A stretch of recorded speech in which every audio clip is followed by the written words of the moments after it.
Okay, so, yeah.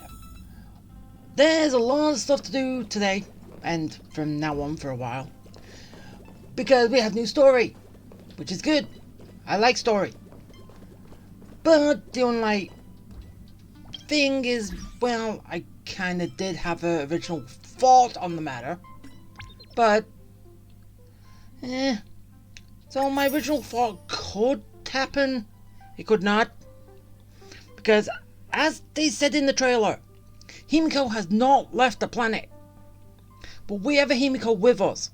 So, as like I said earlier, even though then again, sadly, that if I don't know if the new banner of Himiko is not imaginary. Still same elements, still same path. Everything's the same. Couldn't she have gone?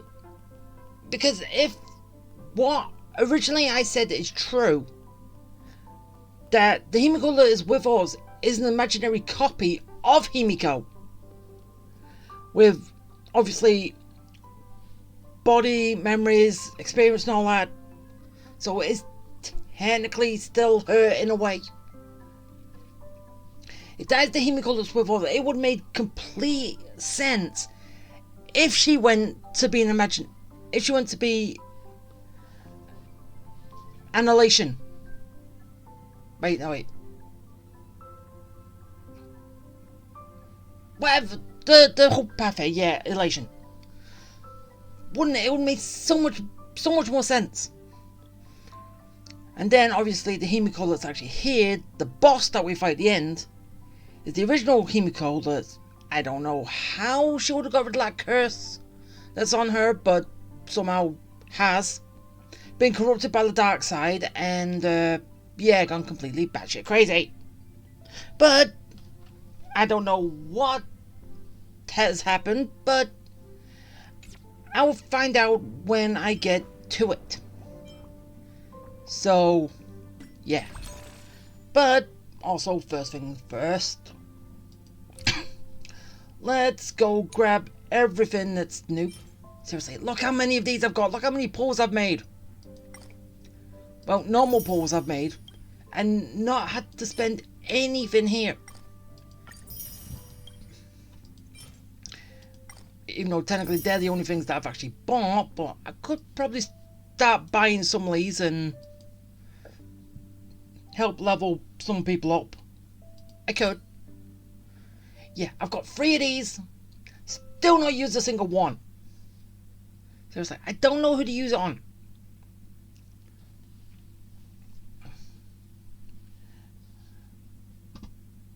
Even though technically I think the only one I do not have is Topaz and Numby.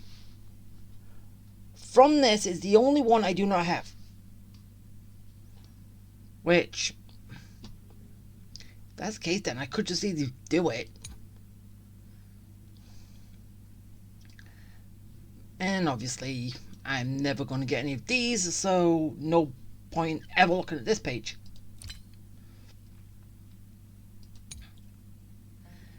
Yeah, other stuff I'm never going to look at.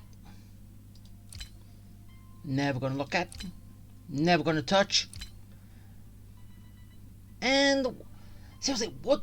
I just don't see what's the point in this menu actually being here, because you just do all this through the when you're buying on, pulling on the pull anyway. You don't have to convert them. It's not like these the Stellar Jade actually disappear, does it? It's like the limited time Stellar Jade. You can only have Stellar Jade only lasts for a month. You have to convert it, otherwise it's going to disappear forever. So this, I just never understood why it exists here. But anyway, that's my issue, not yours. So, yeah, leave it alone. Okay, what's... Yeah, I still haven't used any of those ever. I just don't even know if I'm ever going to. I'm like kind of fine with what I've got, what I get.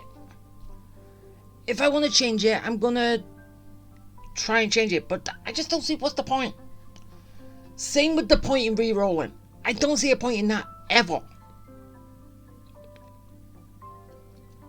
It's either you have a good start or you have a bad start. Either way. Yes, I know a lot of people want a good start, but what's the point?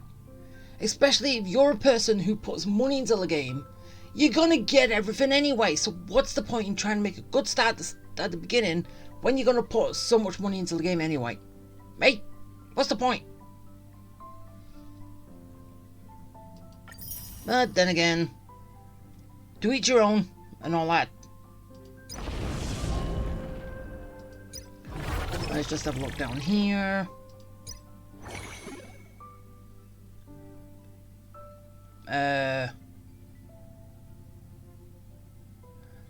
Oh, so okay, do I want the new blade?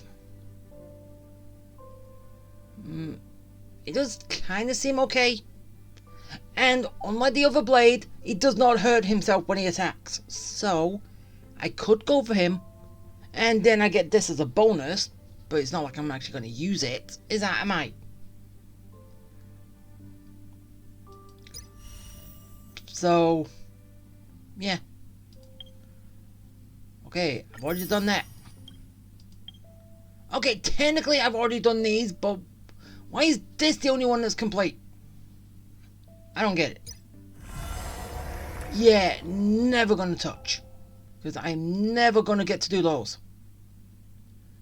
Well, get to, or even try to do it. I just don't see a point. I just don't see a point in that end game. Because, as you all know, I'm here for the story, and story only.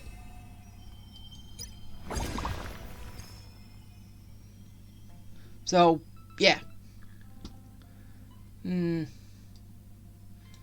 Okay, and that's it all there.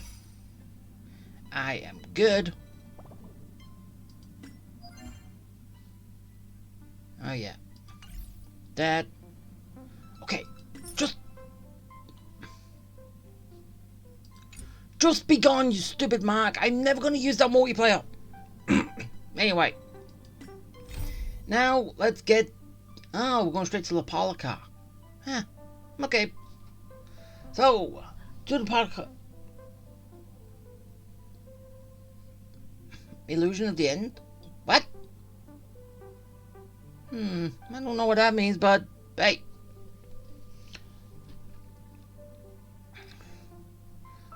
Let's go straight to it. Oh, so now I can actually have a recap. Might as well.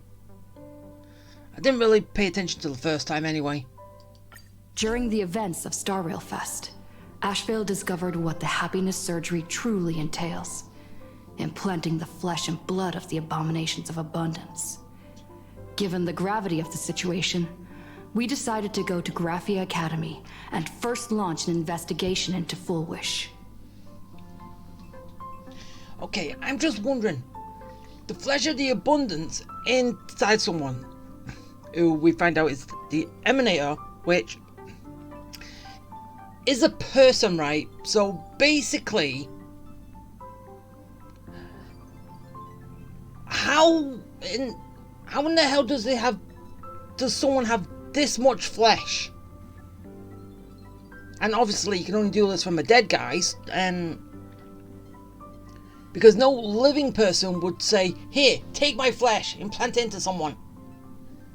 Now, one, the person has to be dead to get access to the flesh, and number two, how much flesh does he actually have? Or does it keep regenerating even though he's dead, so basically his body should be decaying right now? Doesn't kind of make sense, does it? Unless they've got an Emanator tied up somewhere that they're feeding to keep alive, and obviously taking some flesh, letting it grow back, and then doing the process all over again. which is even darker. Which is so dark. Honestly, which one is it? Taking it from a dead guy or taking it from a guy that's alive? Which one? During the course of events, we unexpectedly crossed paths with Full Wish herself. Also a survivor of the Bloodstained Games, she openly joined the Phantasmoon Games and invited supplicants to travel to Seafeld City, where the winner would be decided in a televised debate. Yeah, this one still actually annoys me anyway. Because, obviously, at the beginning, didn't they say that Himiko was the only survivor? Hey? And didn't they kind of, tiptoe around that fact to plant her as a survivor? Hey? They do that often. Seriously, they say Himiko's the only survivor, and then for story direction, they make her a survivor. I don't get it. During our exchange with Full Wish, Himiko realized that Full Wish might be a masked fool. As a result, I asked Sparksy to investigate the tavern for leads, and through that, we identified Full Wish's ability, the happiness syntax. Evanescia and Yaoguang established a cooperation agreement.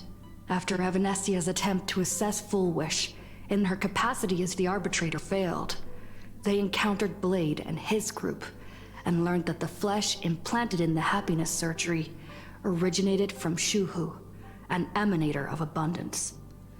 Yeah.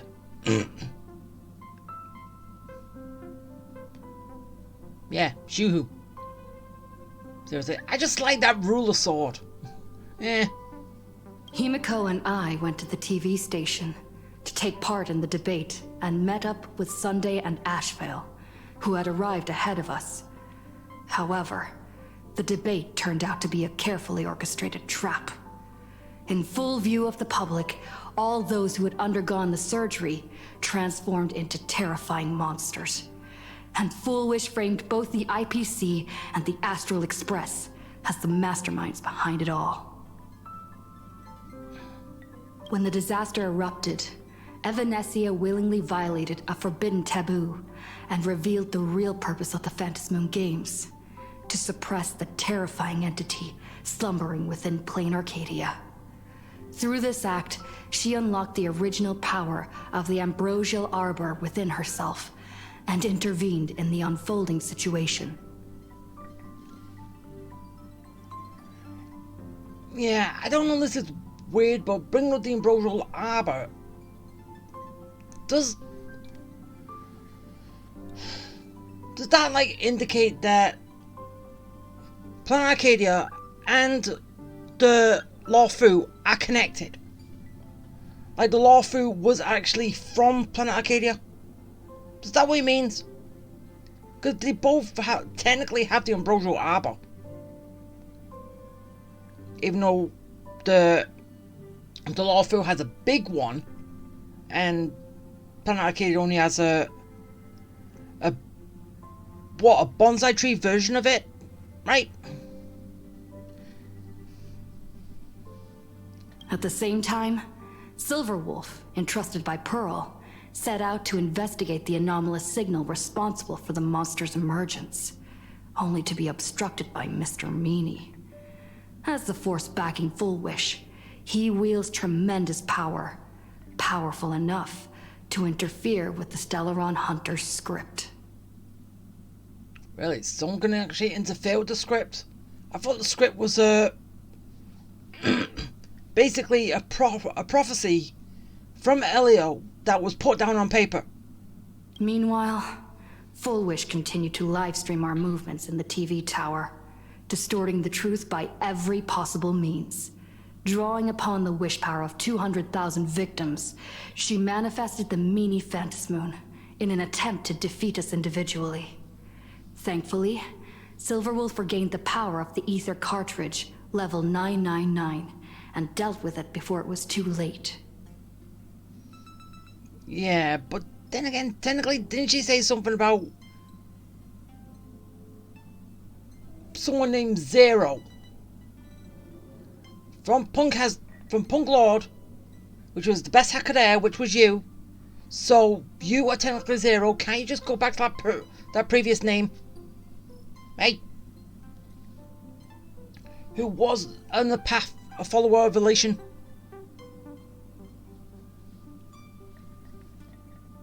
Again, something else they kind of think that no one else was going to pay attention to, right? After overcoming every obstacle in our path, we reached the top of the TV tower and confronted Full Wish head-on. Drawing on the people's wish power, she briefly held the upper hand. Ultimately, I used the Stellaron within me to bear that wish power, thereby stepping onto the path of Elation and defeating her once and for all. Wait. So you can use your Stellaron within you to go to pass without any help, outside help. So then why didn't you go to the hunt on the Lethe? Or Abundance on the Lethe? Because technically they're both technically present there. Or, well, actually you went to Lahamia a different way, but still.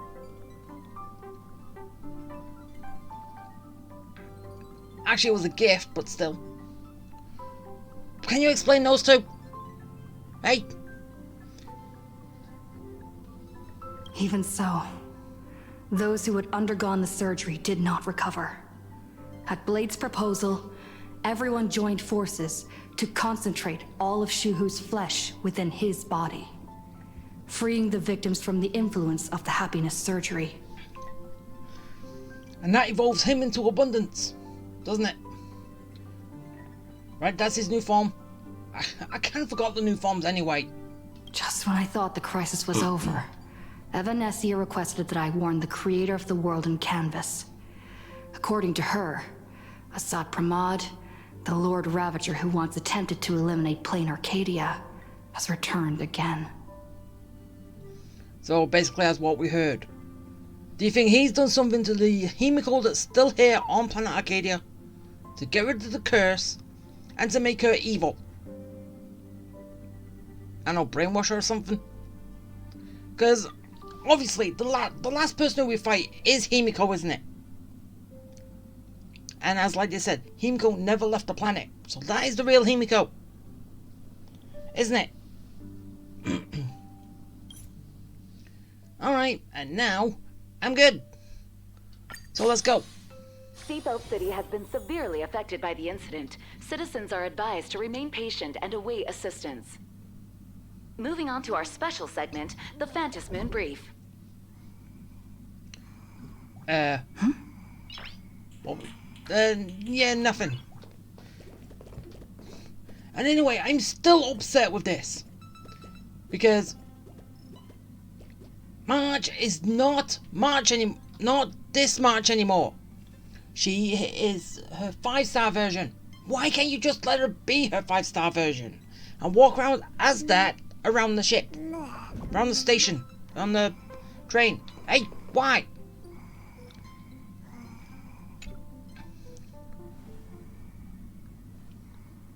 You're back. Because, as like I said, unless what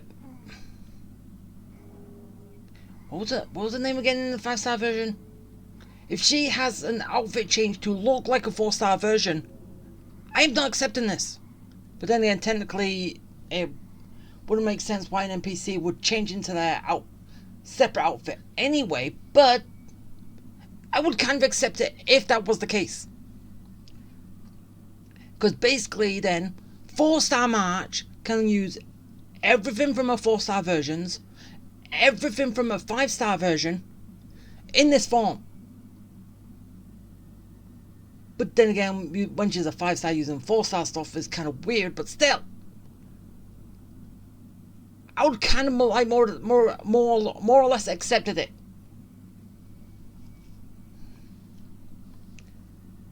The incident that happened at Full Wish TV is causing a huge stir. Come watch the news. Hello, everyone! Welcome to our brand new segment, the Phantom Moon Brief. I'm your host, Poofy. Hi, everyone. This is your old friend, Snowy. Okay.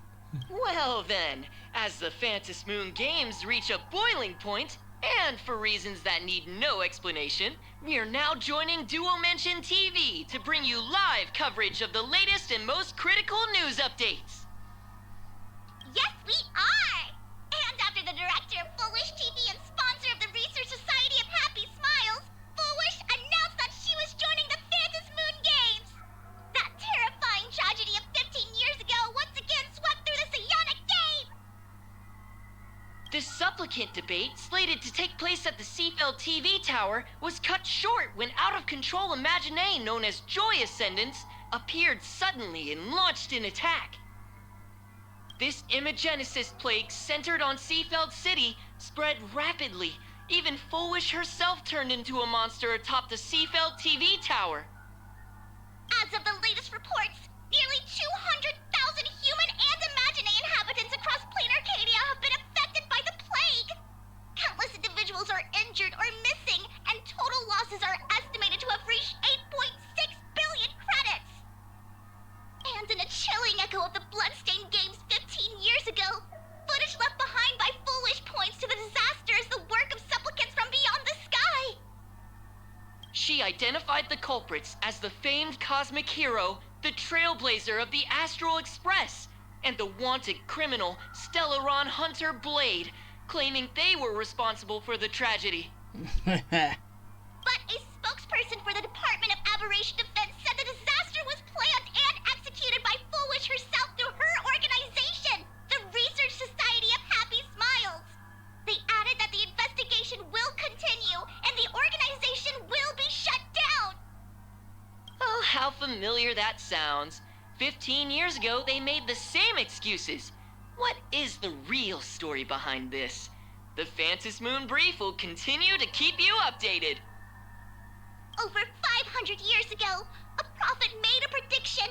In year 1999, a terrifying devil will descend from the sky. Will this prophecy come true? Can plain Arcadia safely make it through this crucial year? We will have to wait and see. Shame on them. How can they just say things like that on TV when it's not even confirmed? And the internet is flooded with fake news about you too. Yeah, well, that's what happens when we go against popular people. Also, those two hosts, weren't they from Foolish TV? They were spreading nasty stories about you on the news before. And now look, they've immediately jumped ship after what happened to Foolish. So yeah, they kind of didn't agree with her, but still listening to all the stuff that she said, even though she's not around anymore, and yeah.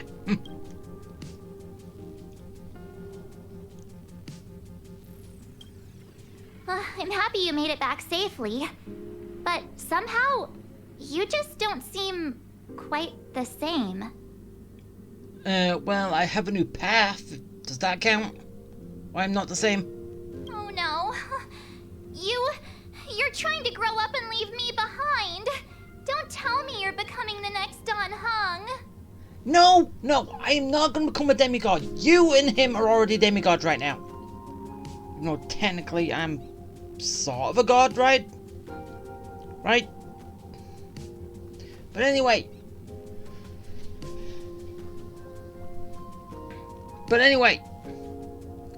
You and Don Hung are already demigods. No! Is this what it takes to become a hero? Sadly.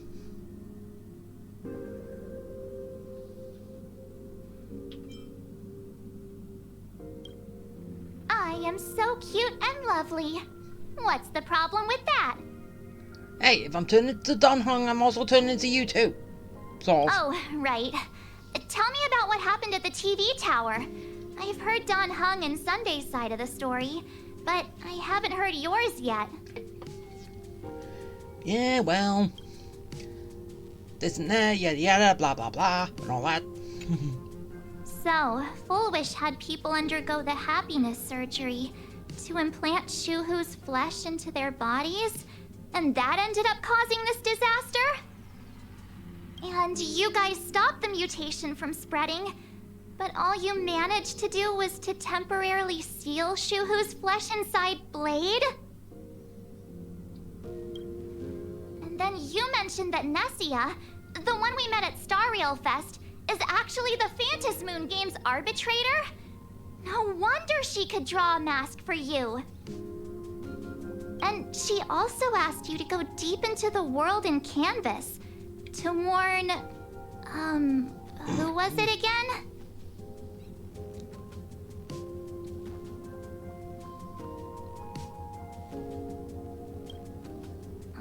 Who is that? Yes, Graphia, Himiko's ancestor. She's an artist from 1,000 years ago. Himiko's ancestor? She's still alive? Wait, that's not even the most important part. Nessia asked you to warn Graphia that the Lord Ravager, Asat Pramod, is back? I thought Graphia was the surname, not the first name. But anyway, they could just be talking about saying the surname, not the first name. First name anyway. Oh, why does the Express have such bad luck? By this point, whenever we go on vacation, I'm always ready to deal with random problems. But running into another Lord Ravager while on vacation? This is way over the line. You think? Lord Ravager, at Venessia's request, Shuhu's flesh and Blade's body, and the unfinished Phantasmoon Games. Suddenly, there are so many things to deal with. Feels like we're juggling a bunch of eggs all at once. One slip, and it's all gonna go splat. Hey, don't jinx it. Are you okay? Eh.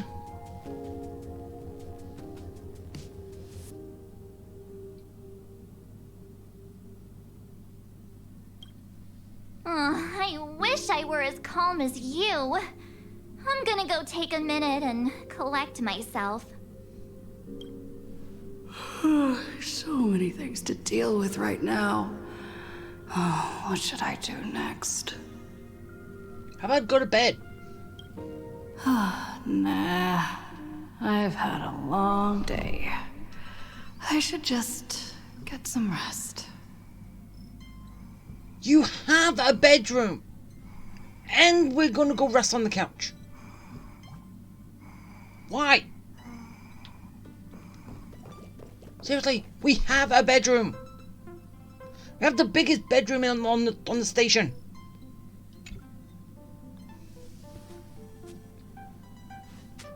Okay, what was the point of us having a bedroom then, if we're not gonna use it?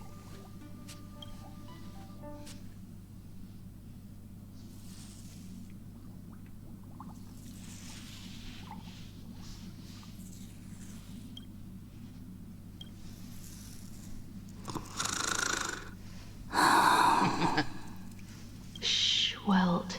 She's tired. Let her sleep. Hey, well, what do you think you're doing?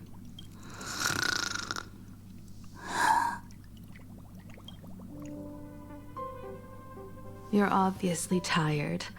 I never thought this vacation would become the prelude to yet another major war. Really? You thought this was gonna be a vacation? We never get to have a vacation. Unless we get to have a beach episode. Well, the whole typical beach trip. Not linked to anybody.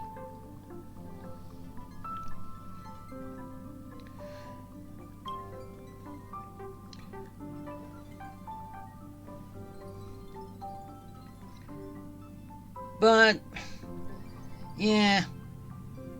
Are Hoyoverse actually going to do that this summer? Well, technically.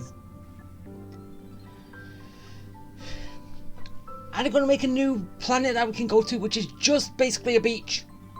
with water, sand, and that, nothing else, palm trees and all that, where we can just sit down and relax, play some games on the beach, build sandcastles, swim, actual swim, and everyone gets a bathing suit, gets a swimsuit for free. Is that gonna actually happen?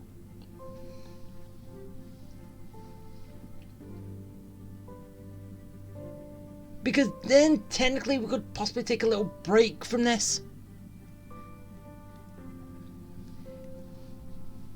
But I doubt it, but hey, it's wishful thinking. From our very first steps, trouble has always followed the Nameless. No, it hasn't followed the Nameless. We always go to it. But this is way too much. Look at you now. It takes me back to when I first got the Express running again.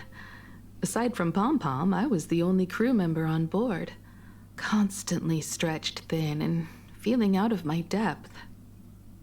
Well, duh. You're the only one here. All I could do was note every problem in the navigation log, one by one. A world's coordinates that needed an update. A glitch in the Express's warp system.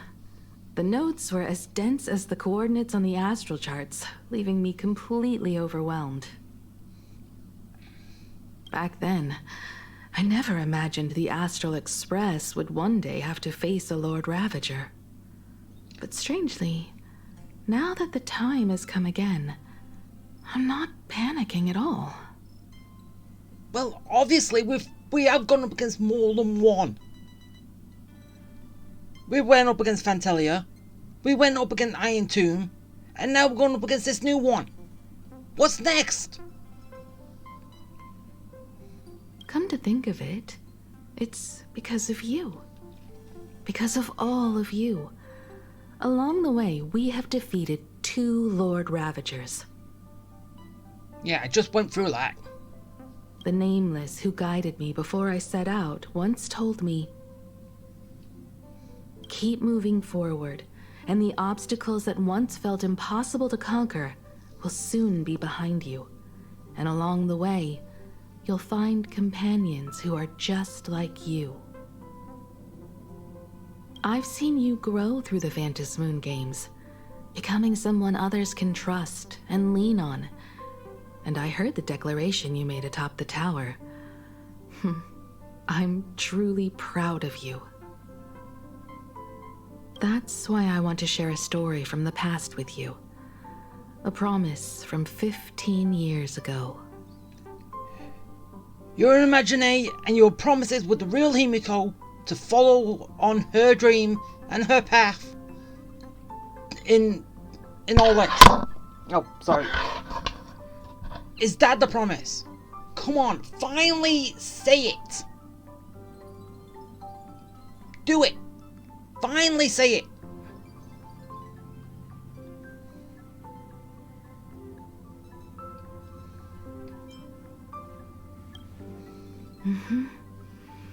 I promised someone that when the moon over my hometown was full again, I would go back to see her, to let her know I had made the most of this borrowed life, and found companions I could trust with all my heart.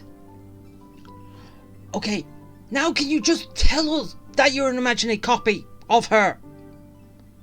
Come on, you just said it right there. But you haven't said it in those words. Just say it. I want to share this story with you all.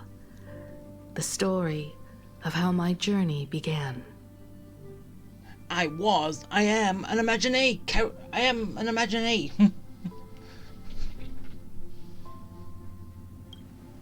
It's a long story, filled with many memories of my past. I'd also like to invite you all to the place where I repaired the Express and tell you everything bit by bit. Why not all of it in one go? All right, it's a deal. When I return from the world in canvas, you can make us, let Shush make us some coffee. Then we'll settle in and listen to your story. Oh, come on. That's just saying, yeah, your coffee stinks. It's disgusting. Let Shush do it. Speaking of the world in canvas, March told me about what Evanesia said to you. Evanesia's request was not made lightly, and she was worried for a reason. Silverwolf saw that Lord Ravager in action too.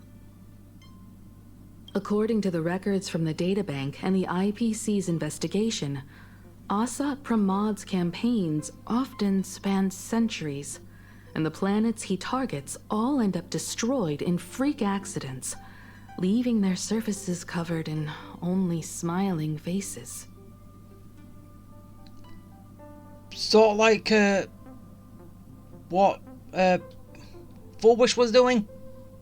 1,000 years ago, my ancestor Graphia created the world in canvas. If that was to resist Asat Pramad's invasion of Ahatopia, then could this disaster unleashed through the Phantasmoon games be the prelude to his next invasion? Not a clue. That's the first of many mysteries. Based on our family history, we are clearly not descendants of any long-lived species. Quite the opposite. The weathering curse has shortened my family's lifespan for generations. What could my ancestor have gone through to still exist today? That too leaves me deeply curious. Oh yeah, because if it shortens the lifespan, how old do they have to be to have a child to then that will die young and keep going? Do what? They have to have a child as a teenager or something? Which is wrong to think about, isn't it? Seriously, Hoyoverse, what are you trying to imply? Hey?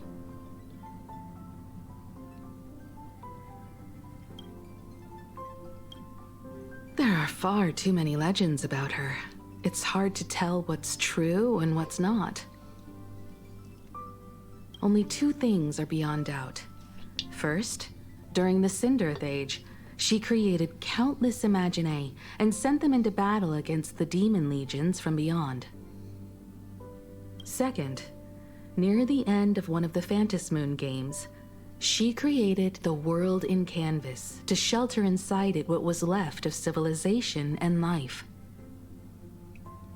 Yeah, and what's going on now? It's not being shielded. Which means she is not only familiar with Asat Pramad, but has also witnessed the manifestation of the Eon of Elation. Nobody knows just how big the plane Graphia created actually is. Over 140 years ago, the IPC tried to salvage the world in canvas, but they were only able to reconstruct part of it in the real world. That portion became what we know as Plain Arcadia. Oh.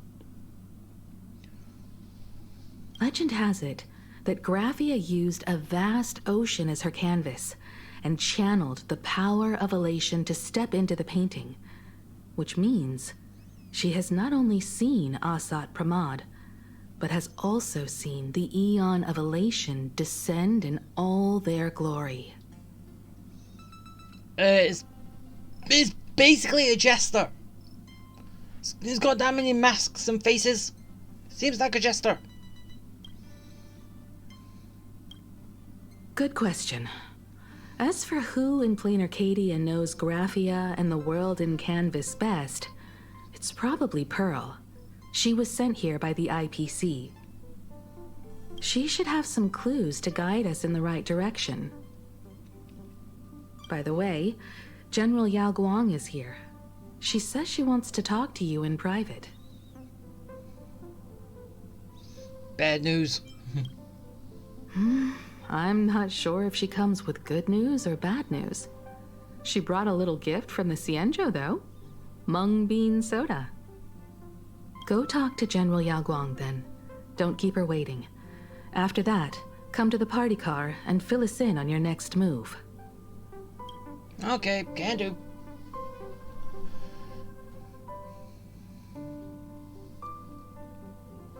Nice to meet you, Ishvara. Huh? What? Why are you calling me that? I always thought that the arbitrator, Evanessia, would step in and punish Fullwish for the disaster she caused. But, to my surprise, it was you who defeated Fullwish. Wait, so you knew she was like this and you didn't even think of stepping in once?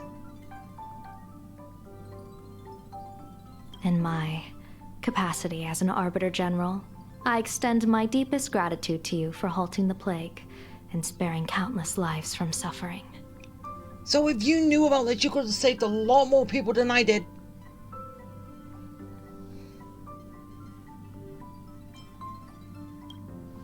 What I am about to tell you is something Evanessia risked breaking the rules to share with me. Please keep it a secret. Not a word of this leaves the Express. Sealed within Ahatopia's core is Ouroboros, the Veracity. What's that? Infinity?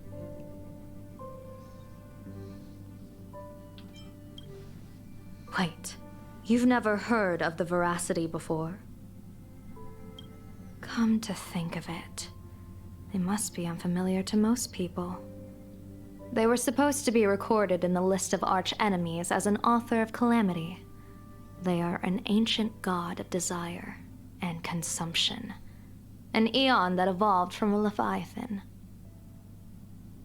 But they disappeared so long ago that the Cienjo Alliance never witnessed any of their deeds, and they were never recognized as an author of calamity.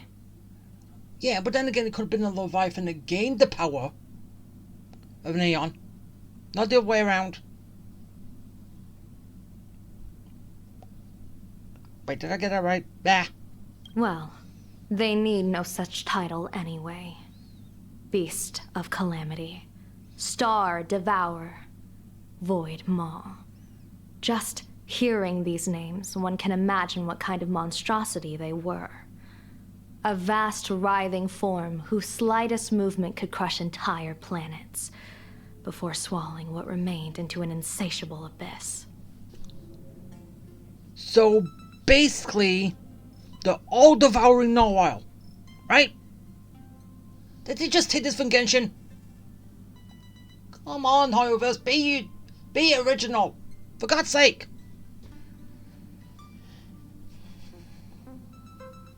Rumor has it, they were last seen during the era of the Swarm disaster. They were hardly there to aid the Swarm, but rather to attend a cosmic-level feast, in which the Swarm served merely as appetizers, and the planets they passed were devoured as the main course. No one expected them to be here of all places, sealed away on this very planet, after vanishing for years.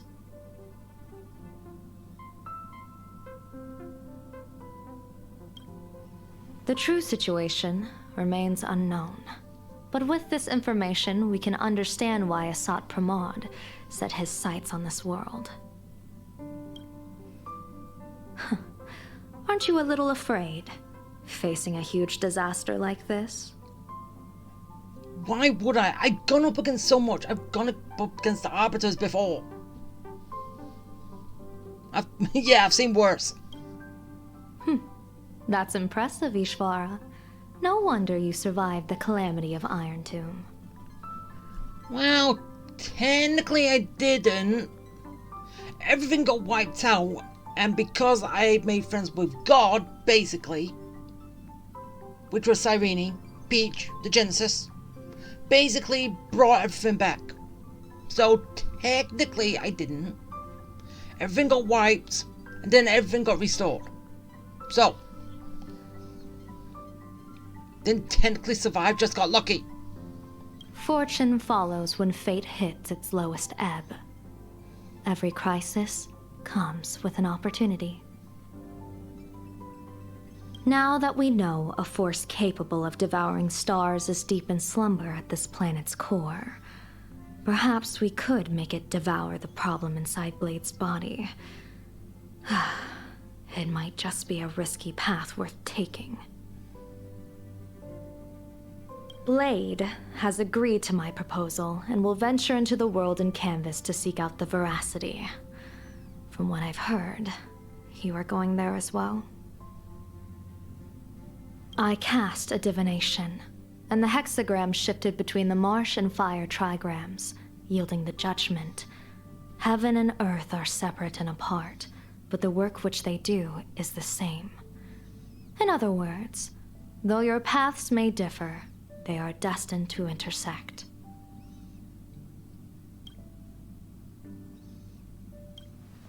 A funeral, or an adventure. Will it be a battle with only a 1 in 10 chance of survival to tear away Shuhu's flesh from his body and eliminate the Xianzhou's arch-enemy?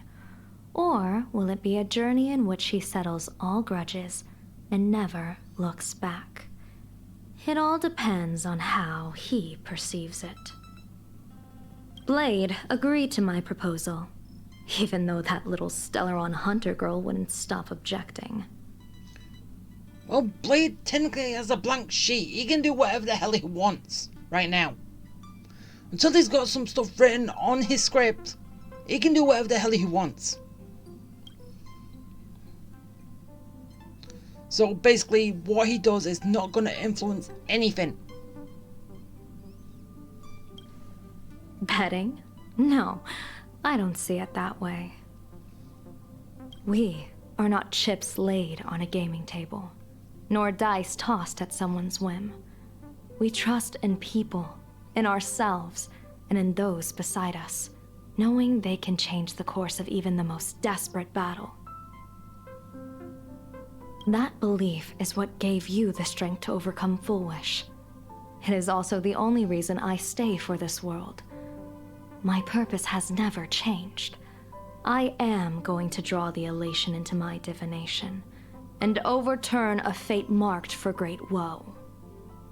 I have a plan for how to handle Asat Pramod if he strikes unexpectedly, but I still need more hands to make it work.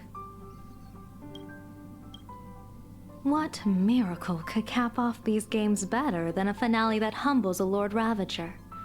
It will be a tribute to the elation. The shadow of the Lord Ravager looms, and from here on, everyone must carry their part of the burden. I will take my leave first. Before I set out, I still want to say a few words to everyone. Okay, let's go do it. To the Policar. What are they all up to over there? Hey, how come I wasn't invited to the party? Hey! Oh, there you are. We were waiting for you. We're here to celebrate the Astral Express making it through another trial, of course. Pom-Pom's heard all about your latest adventure. So what, you're starting that now and you didn't think of doing that ages ago? It's a modest celebration, but a meaningful one. You stopped Fullwish's scheme, and that is no small achievement. Regardless of what the people of Plain Arcadia or the media may say, we raise a glass to you. You couldn't have done this when I first stopped Fantalia. Hey! Exactly. You knocked out the mastermind behind all those creepy whatever their name is. I didn't get to see it myself, but Don Hung described it for me. You killed it! Your victory gave Blade a chance to free himself from Shuhu's flesh. Thank you. With a Lord Ravager looming on the horizon, everyone will soon be heading off on their own missions. Before that, it felt right to have a small gathering like this. Now, let's make a toast. Here's to everyone who fights to protect this Arcadia. And here's to all of us. The Lord Ravager can throw whatever he wants at us, but I know the Astral Express will keep streaking across the stars.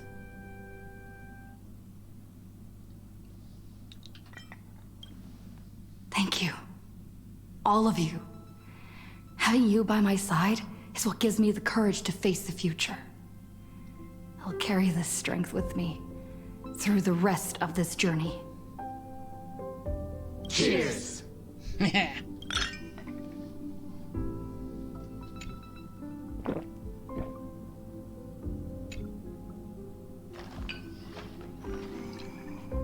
Alright, so, okay, just talk to everyone.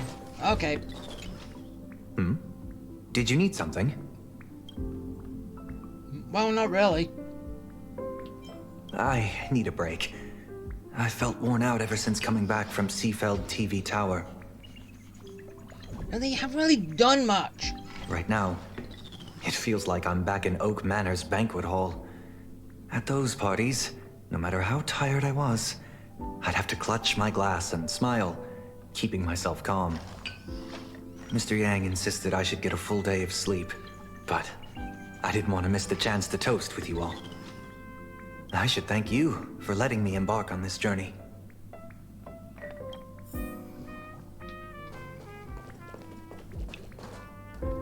No, we just basically you had nowhere else to go. So, yeah. There you are. March and I were talking about you. Yeah, what do the two demigods have to say?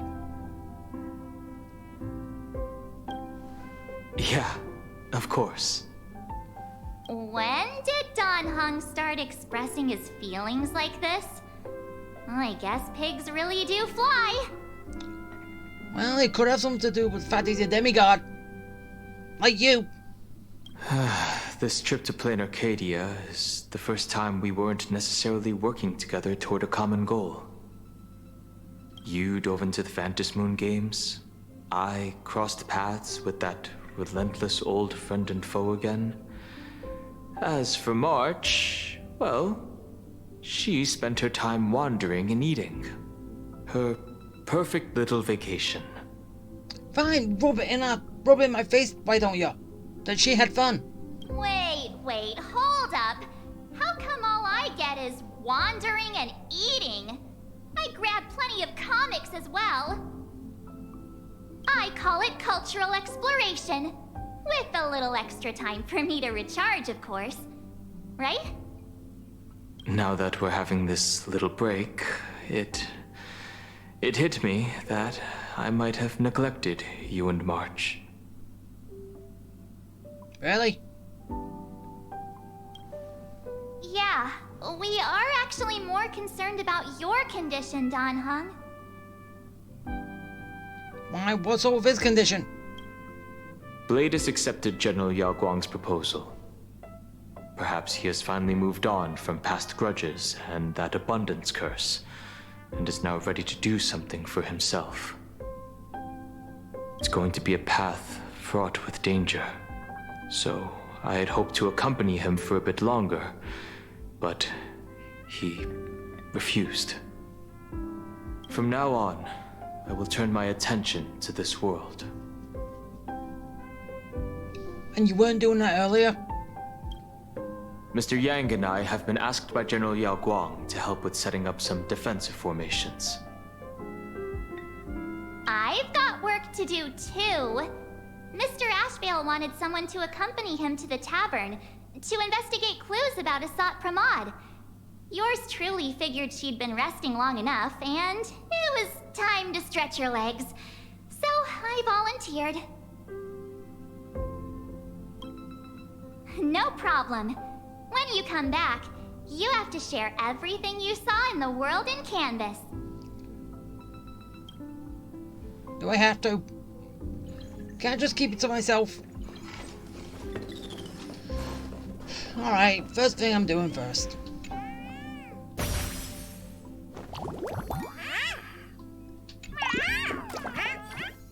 Yeah, I'm still trying to do these every... when I get some time.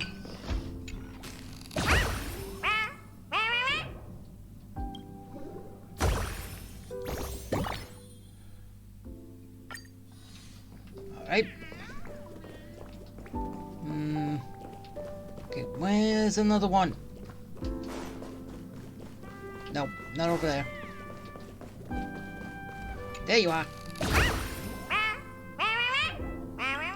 And then the last one. Which is, there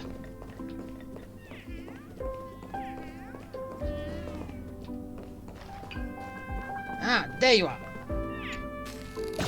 Playing with Pom Pom.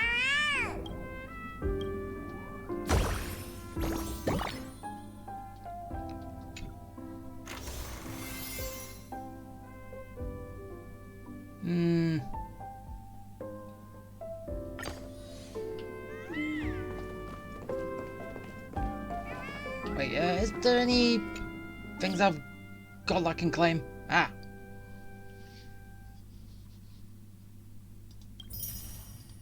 Claim that. Any others? No.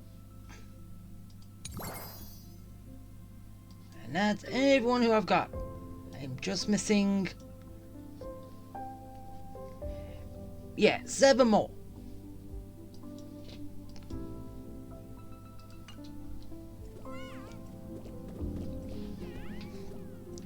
And hopefully I can do that in the next 3 days.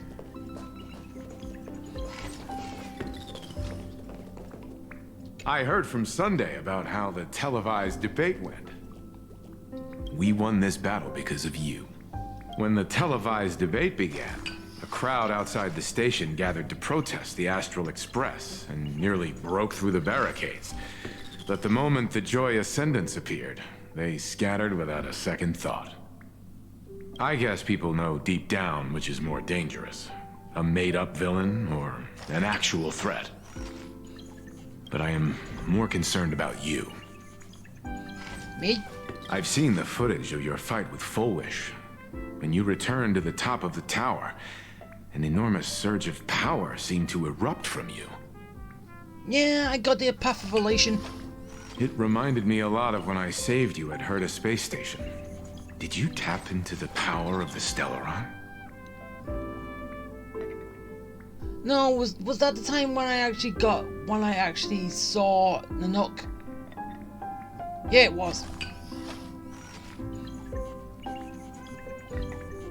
The Stellaron can be awakened by a wish, but its immense power always has a way of warping reality. As the wave of wish power surged toward you, it brought hope and blessings, but also dark intentions and malice. What might it do to the Stellaron? We have no idea. Be careful with this power you have, no matter how tempting it may seem. So basically, wish power can grant me access to the other paths. Yeah, I have no idea how that will even work. Ah. Oh, it's you! Pom-Pom heard you've got a solo mission coming up. Be safe, will you? I always have solo missions. Sadly, Pom-Pom can't remember most of what happened right after the Express crashed onto this world. Pom-Pom's memory of those years is like a fogged-up Express window. No matter how hard Pom-Pom tries, Pom-Pom just can't wipe it clean. But it's okay. After passenger Himiko repaired the Express, Pom-Pom got to share a one-of-a-kind journey with all of you. How did passenger Himiko appear? That's odd. Pom-Pom can't remember a thing. All Pom-Pom recalls is having a long and fuzzy sleep, then being woken by a knock at the door. And just like that, passenger Himiko was on board. The day passenger Himiko knocked, it felt like Pom-Pom was waking up from a dream. The Express's heart started beating again, and the lights flickered on, one after another. Graphia? Pom-Pom hasn't. But Pom-Pom always dreams of strangers when Pom-Pom's asleep. They seem to be bustling around the Express, and there are soft clinking and clanking sounds, just like the sound of stars twinkling.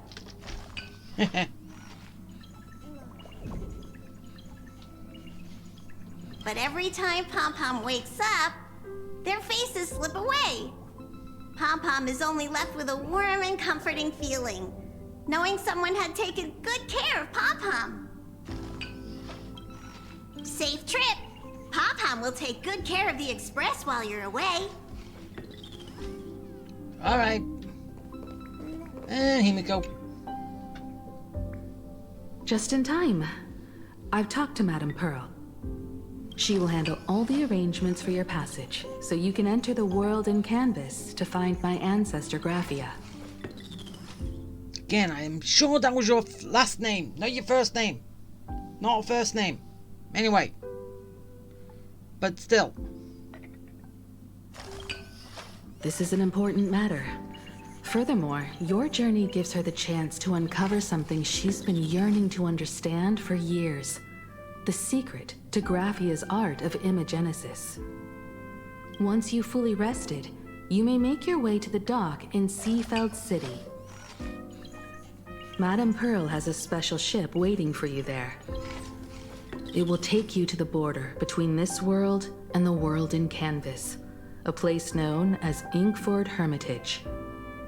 That's your final stop before entering the world in canvas, a place to gather your supplies and rest up before you set out on the journey ahead. I know you'll have to go alone this time, but I don't think it'll be dangerous. After all, that realm was created by Graphia, my ancestor. The thought of it makes me feel calm, in a strange but comforting way. If you get to meet her, please give her my regards. I am indeed quite curious. I'd love to see this ancestor of mine for myself, and hear her story in her own words. But someone must stay here and keep watch. Madame Pearl wishes to confer with me and General Yao Guang about our next steps in dealing with Asat Pramod. So I'll be entrusting this mission into the world in canvas to you. Go ahead. Set out once you've rested up. I'll be here with Welt and the others, awaiting good news from you. Yeah, well, I hope to return with good news.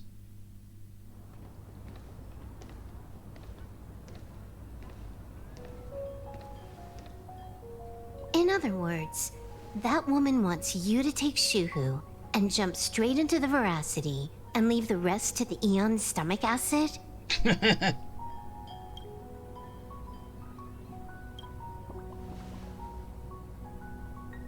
And this is between me and him, right?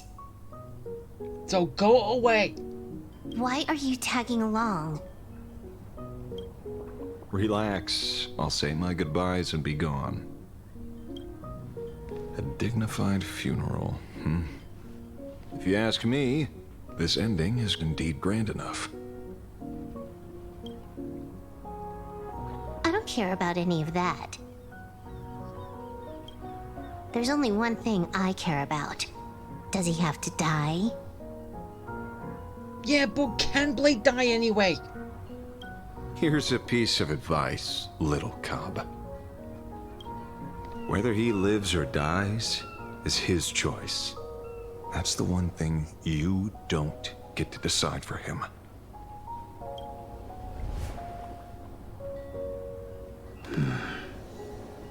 It has landed. What? What has landed? Nothing. Just a seabird landing on the rocks. A blade forged of mortal steel cannot sever an undying fate. If Shuhu is to be put down, the options are few. And that Leviathan is one of them. In time, people will say this. The culprit of the Juming gave his life for the greater good and plunged into the abyss alongside the abomination.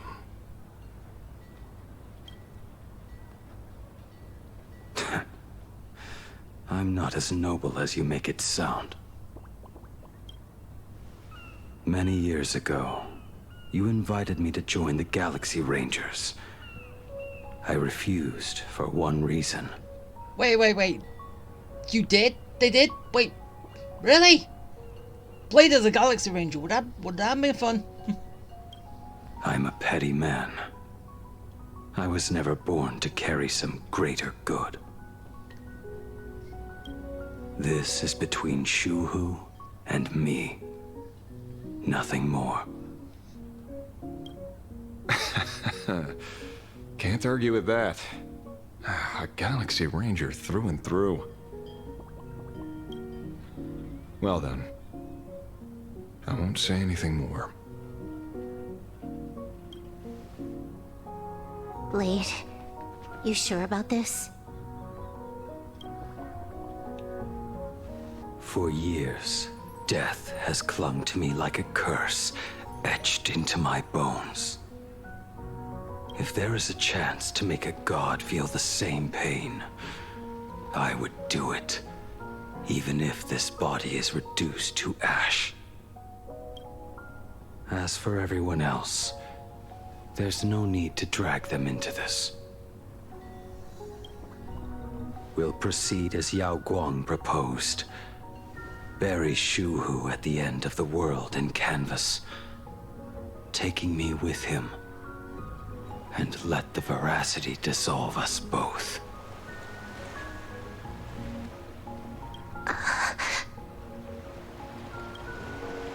Take care.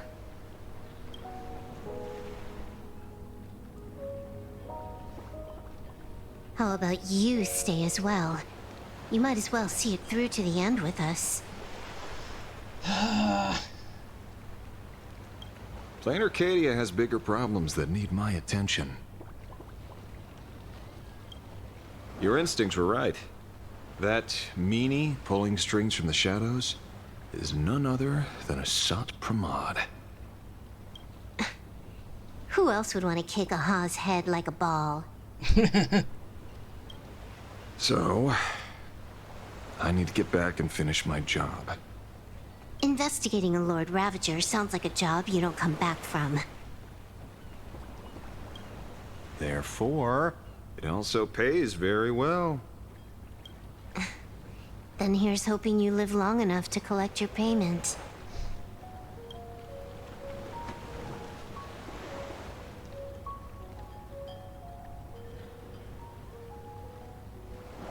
Huh.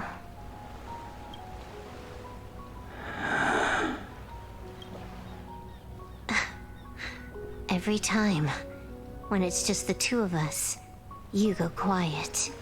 Aww. Is he a little embarrassed? A little bit shy in front of Silver Wolf?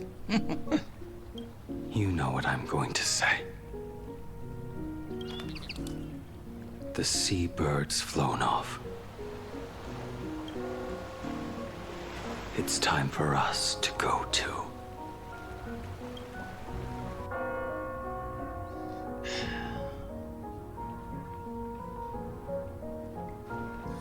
Seriously, what is it with models these days? The terror slumbering at the heart of plain Arcadia is... Ouroboros. After the swarm disaster, the veracity vanished, never to appear again for more than 700 amber eras. Their last rumored sighting was 500 years ago. History fictionologists claim that Ouroboros lies in wait at the edge of the cosmos, guarded by their children, awaiting the day of their return.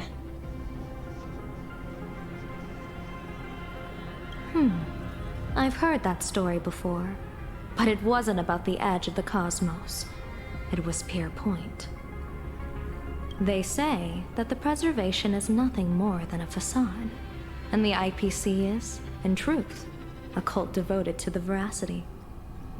Organic life has quite the imagination. They've said other things, too. That Louis Fleming seeks to ascend as the Eon of Wealth. That the Council of Mundanites are mere hounds of Dr. Primitive. That the Marketing Development Department colludes with the destruction, turning a blind eye to the spread of Stellarons. Such rumors are endless. I believe the General should be able to tell which are true and which are not. I've never heard the last one, so let's assume it's the only one that's true.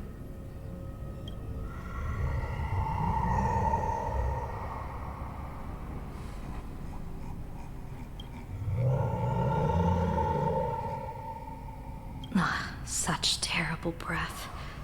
Once this Leviathan awakens, the Arcadia's destruction would be all but instantaneous.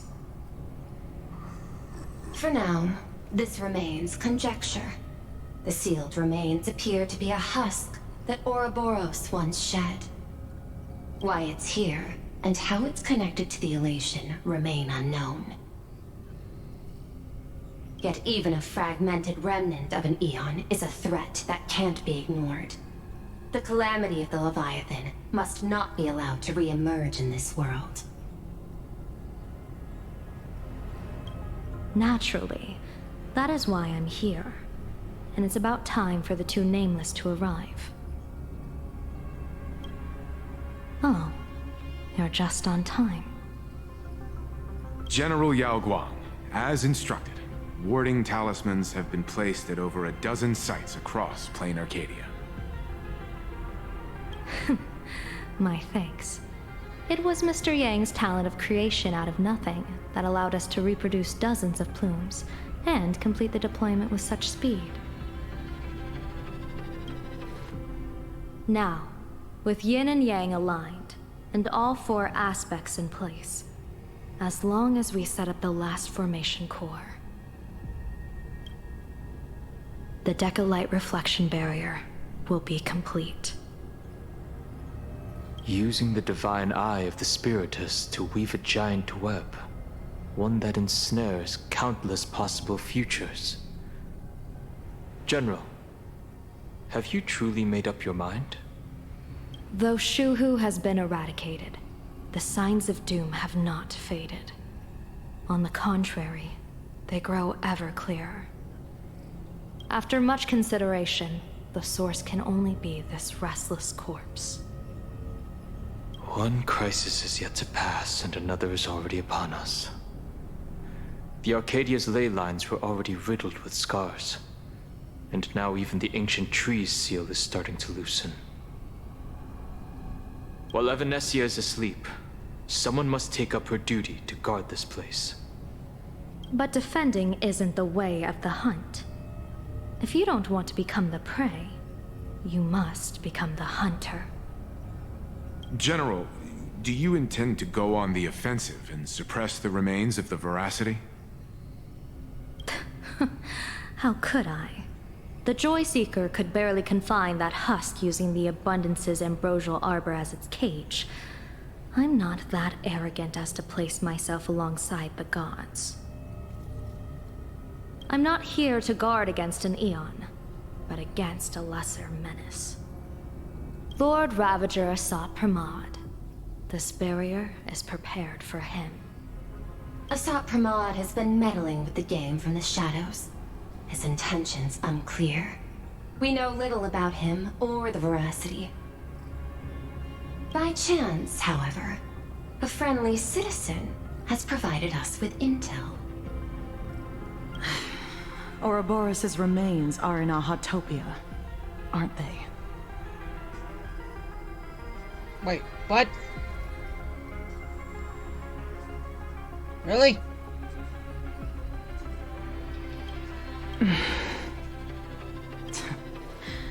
Silence is an answer in itself. I've seen that reaction too many times. I'm not surprised that you were the first to discover it. You were in the Torn Scroll too.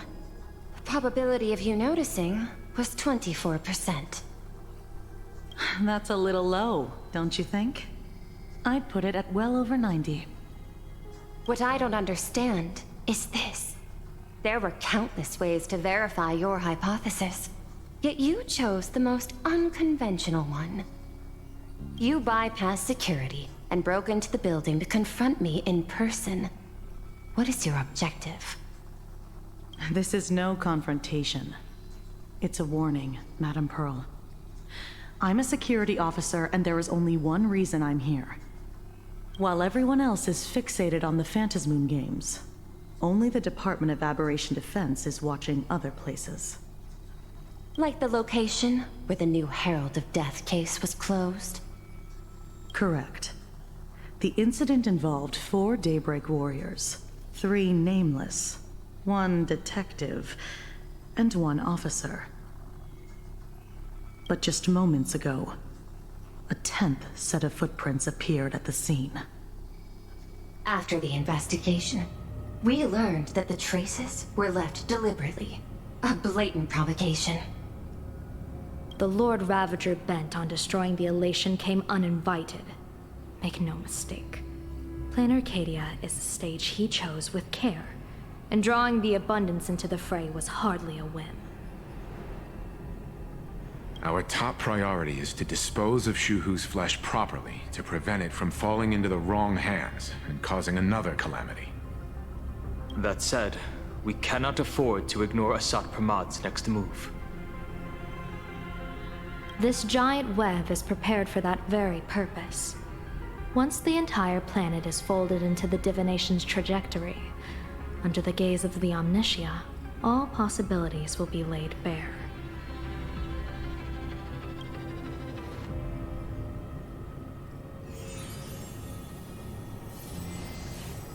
When that time comes, he won't wish to leave any footprints behind. One final question. Why did the Lord Ravager choose to visit this place? Does he have an ulterior motive? Or is this merely some twisted joke? That question should be left to the professionals. Don't forget, we have a detective who can't seem to rest. Let's hope the accumulation of variables can tip the scales in our favor.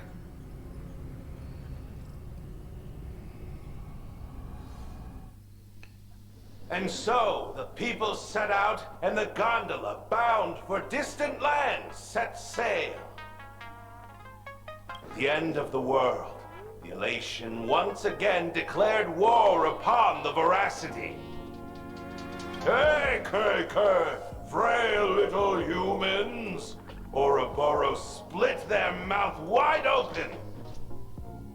Whoever can fill my whole mouth with but a single thing shall receive a reward.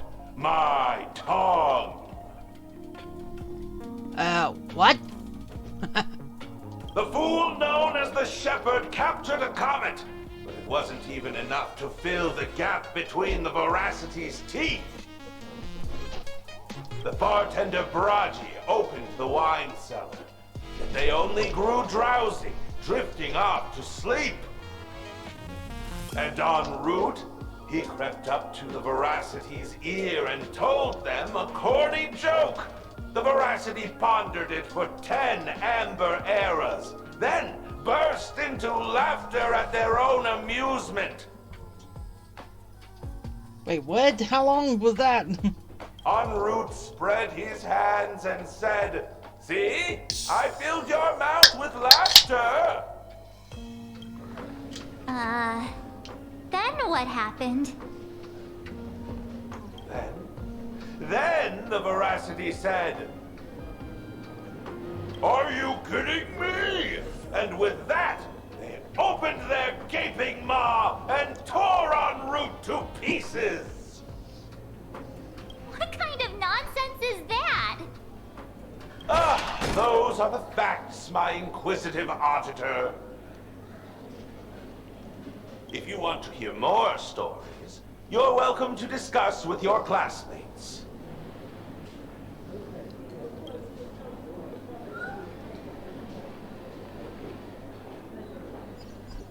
We came here to investigate the veracity in Asat Pramod, but all we got were stories that only a 3-year-old would believe. Rumors don't just appear out of thin air. It's just a matter of how much truth you think they hold. At least 90% of that was made up. Sometimes that last 10% is all you need.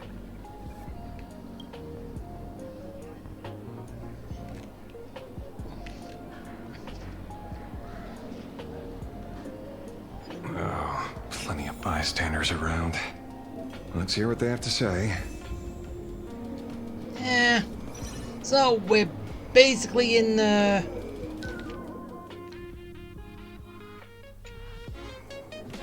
What? Ah. So we're back in the tavern of the... Alright. So... Yeah, we're just looking for info. You two asking about the veracity? You thinking about walking that path?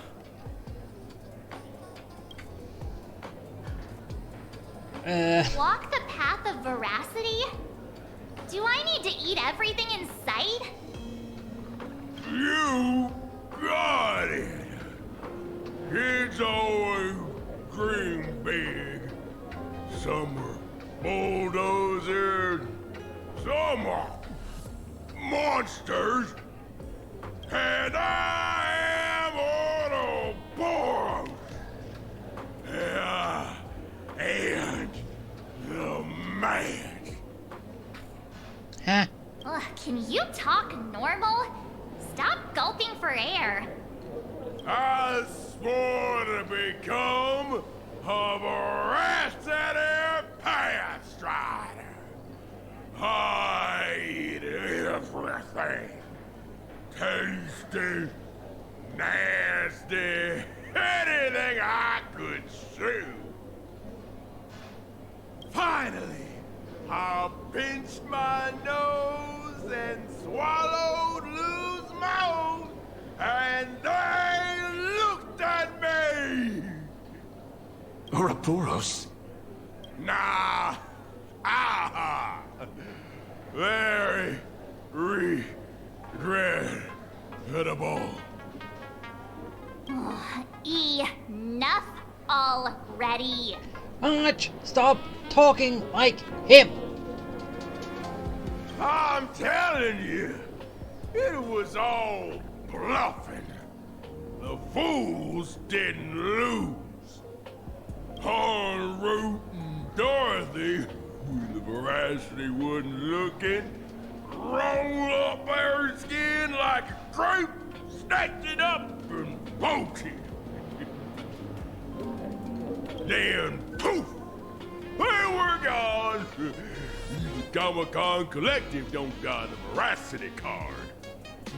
I already filed a formal complaint with the organizers. You should be putting this much effort into your studies!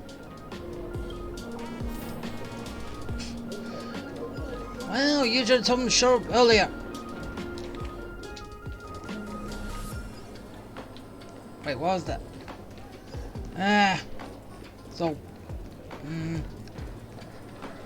The RT button is something too. They say a dull pen beats a sharp memory.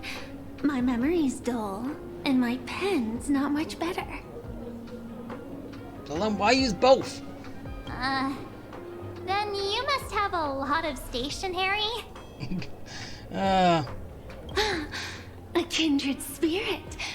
Miss, it seems you're one of us as well. Wait, really? I've met far too many fools who can't even read. Oddly enough, those of us who truly love learning are the rare ones. Interested in studying the knowledge of the laughter? I have a reference book here. You can have it. This feels completely made up. But, thanks anyway. Oh, please. Thank the seniors. To compile this book, they offended every Eon they possibly could, and narrowly escaped death at the hands of each and every one of them. As for me, I'm just the one who keeps the books circulating. Hey, friends! How was your first day of school? Sparksy's here to pick you up after class. Oh. So you're picking me up now. Alright, fine, Sparksy. Where were you just now? You opened the door for us and just disappeared. Don't tell me you're up to something again. Oh, still doubting me? You're breaking Sparkskull's heart here. That whole foolish thing. I took on every emoji in the tavern by myself, fought them all the way to the end of the world, and even wore my mask down to nothing! But honestly, this place runs on rumors. Aha is being chased by the Veracity. Aha chases the Veracity. We won't get anywhere following stories like this. Let's go through what we know so far. Ooh. Yeah, I ain't reading a single word of this. Yeah, it's a complete mess. I knew it. So, after a bit of thought, Lady Sparksy came up with a brilliant idea. I borrowed a nifty little gadget from a friend. The Unreal Sparks and Spark! No idea how it works, but apparently this light bulb makes you smarter the moment you put it on. I have an idea! Does this friend know you borrowed it? A Supramod has a gun to our heads, and this is what you're worried about? He'll find out one day. But today's not the day. Well then, I'll go first. Oh yeah, you need to be more intelligent. It, doesn't look very reliable. Are you sure about this? No worries. If anything goes wrong, the friend in my head will protect me. Yeah. Ebonite.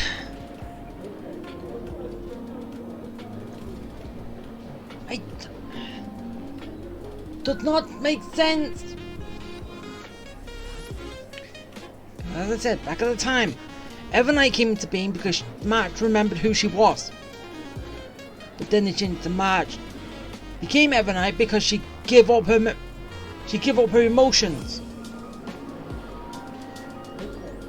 And then March came back to us because she got her memories back. How does any of that make sense?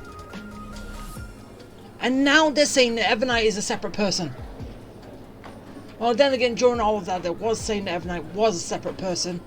A split personality. That one I did pick up on.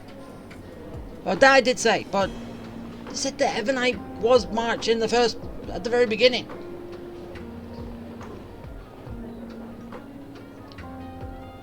But then again, you can sort of say that you've got two souls when you've got your memories, then you lose your memories. But then you can alter between the two. But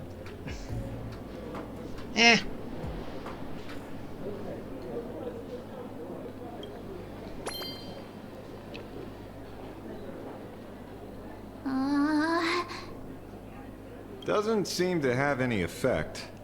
Yeah, the light bulb does nothing.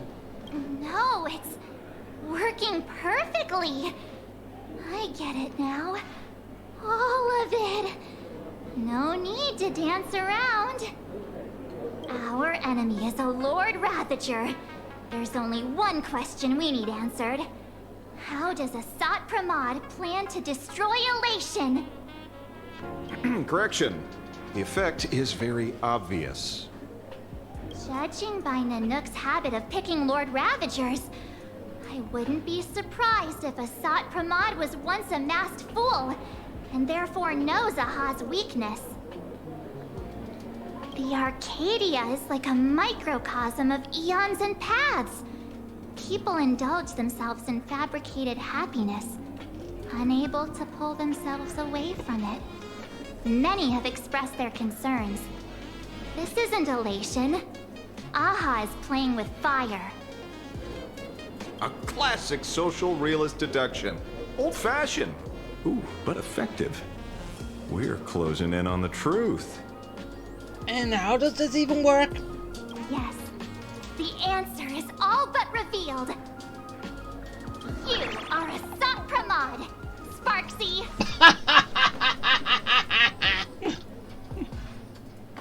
Do you have evidence? Of course. The truth is so simple that everyone overlooked it. The evidence is... you were the first person I met when I got off the express. Yeah.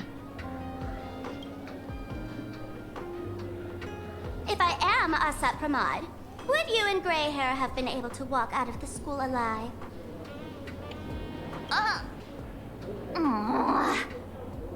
Yeah, fair point. Just take that thing off already. It's not working. That's weird. I thought I was on the right track. Let me give you a lesson. Deduction isn't about people skills.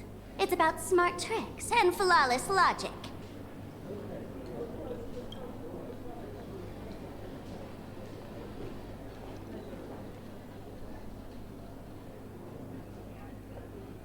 Watch and learn. Sparkle, master of the classic whodunit, has entered the chat. You changed your clothes just for this? First of all, Ouroboros likes to eat. Secondly, whatever they eat disappears completely.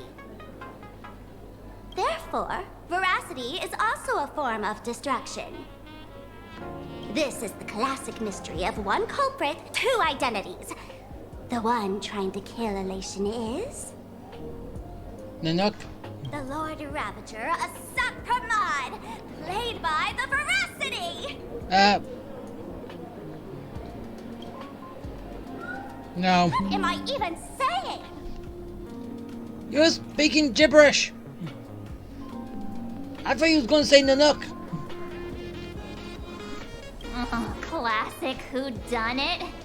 This is more like a classic Who's the Dummy. Hey, you were student number 1, she's student number 2. I get it now. All this thing does is make wild guesses sound reasonable. Okay, so it compiles all your information and then you just spit out random stuff. So far, that's the most accurate piece of information we've gotten.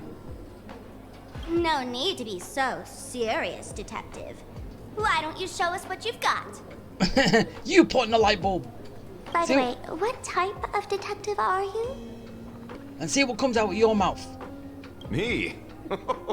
I'm the tough guy type. I don't waste time on useless details. I aim straight at the heart of the problem. You're not wrong. A Sopramod is Nanook's weapon to assassinate Aha. Whatever his plan may be, the target doesn't change. Remember, as far as humanity knows, there are only 3 ways an Eon can fall. A broader path engulfs a narrower one. Divine warfare between eons, and the third one. What was it again? Forcing an Eon to turn away from their own path. Whichever it is, none of it sounds remotely connected to Plain Arcadia. So, what makes you so certain a Sopramod is here on business, not on vacation? Because we folks just dug up one heck of a treasure from underground. And in the stories tied to them, we've unearthed more than a few names worth paying attention to. And they were... I ain't paying attention to that. An old pal who can't stop lying. He goes on and on about death being a solitary feast, but I just saw him last week, alive. I see you're acquainted. Please, introduce us sometime.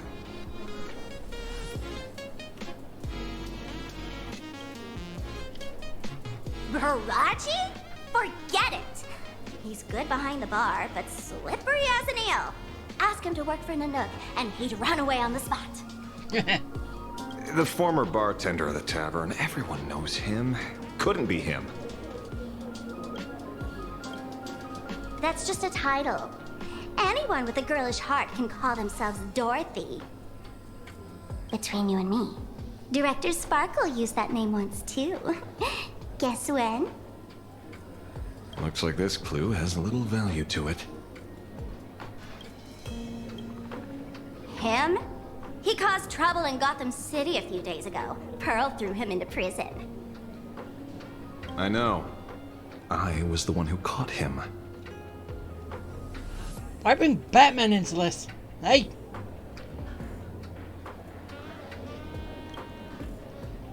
In Gotham City, where Batman lives. Right. He's the one I can't stop thinking about. Stories change every time, but they all circle back to the same logic. En route defeated the Veracity by some means. You're right. Then who is this en route? Do you know him? En route. Of course she does! Sampo! Coming in from Bellabog, I see. Everyone in the tavern knows that name. Long ago, its owner grew tired of jokes, cast aside his mask, and walked away. Some say he became a mourning actor. Others say he jumped into IX's black hole. But none of that matters. What truly matters is that you have my unreal Sparks and Spark. I knew it. Give it back, give it back! That's a big order my client wants immediately. What do you mean, give it back? It just wandered off, and I happened to find it on the way, so I brought it home. Oh, so that light bulb is his. No wonder we talk nonsense. You want it? Here, take it now. Absolutely not. Wait, right now? This doesn't sound like you at all. No. If it's a no, it's a no. Guess I'll keep it. Bye-bye. Get back here! But you didn't want it. Sir, do you need to hire a private detective? Hey, stop trying to make a sale. Hey! Can you catch her for me? Of course. I'll have that thing returned to you safe and sound in half a day. But, in exchange, I'd like you to elaborate a bit more on what you were saying. Oh, so that's why you're here. Now, old Sempo's intel isn't cheap. Waiving the fee won't quite cut it, will it?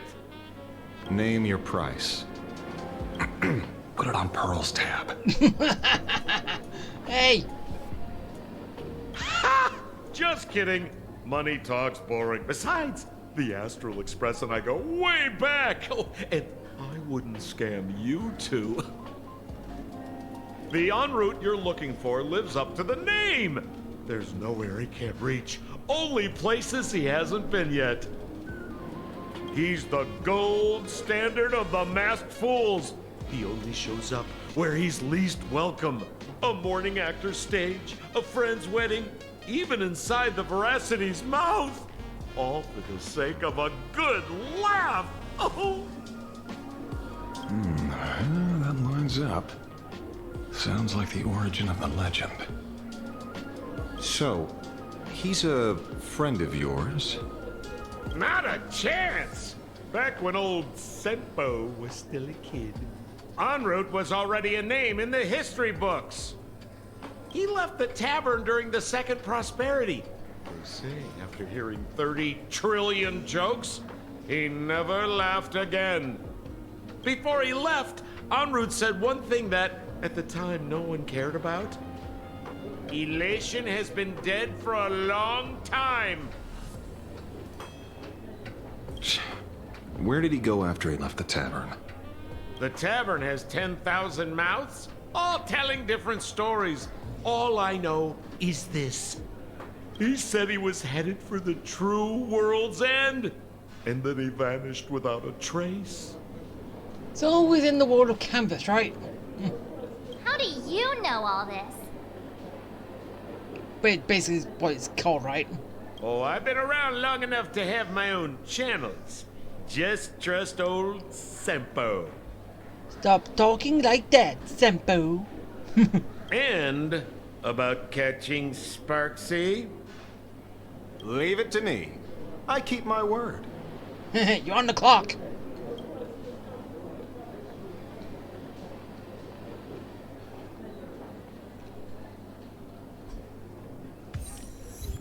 Okay, so we got that, and yeah, whatever that was. All right, so talk to March. See? You only need that 10% of the story to be true. The last thing he said was really scary. So many unanswered questions about en route. He has to be tied to Asat Pramod somehow. But our leads at the tavern have run their course. Let's go pay a visit to another expert next.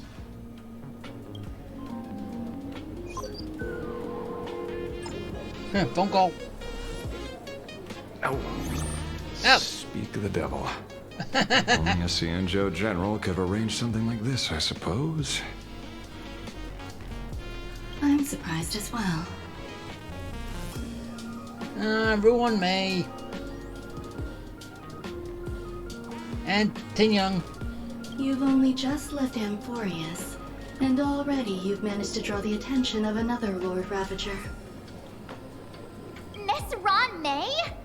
And Miss Ting Yoon?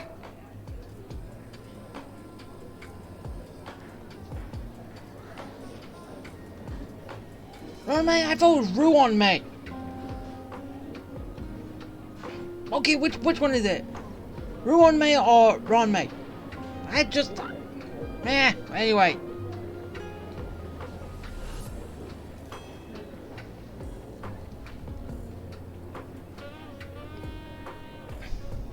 Anyway. We're here by General Yao Guang's request. It seems we arrived just in time.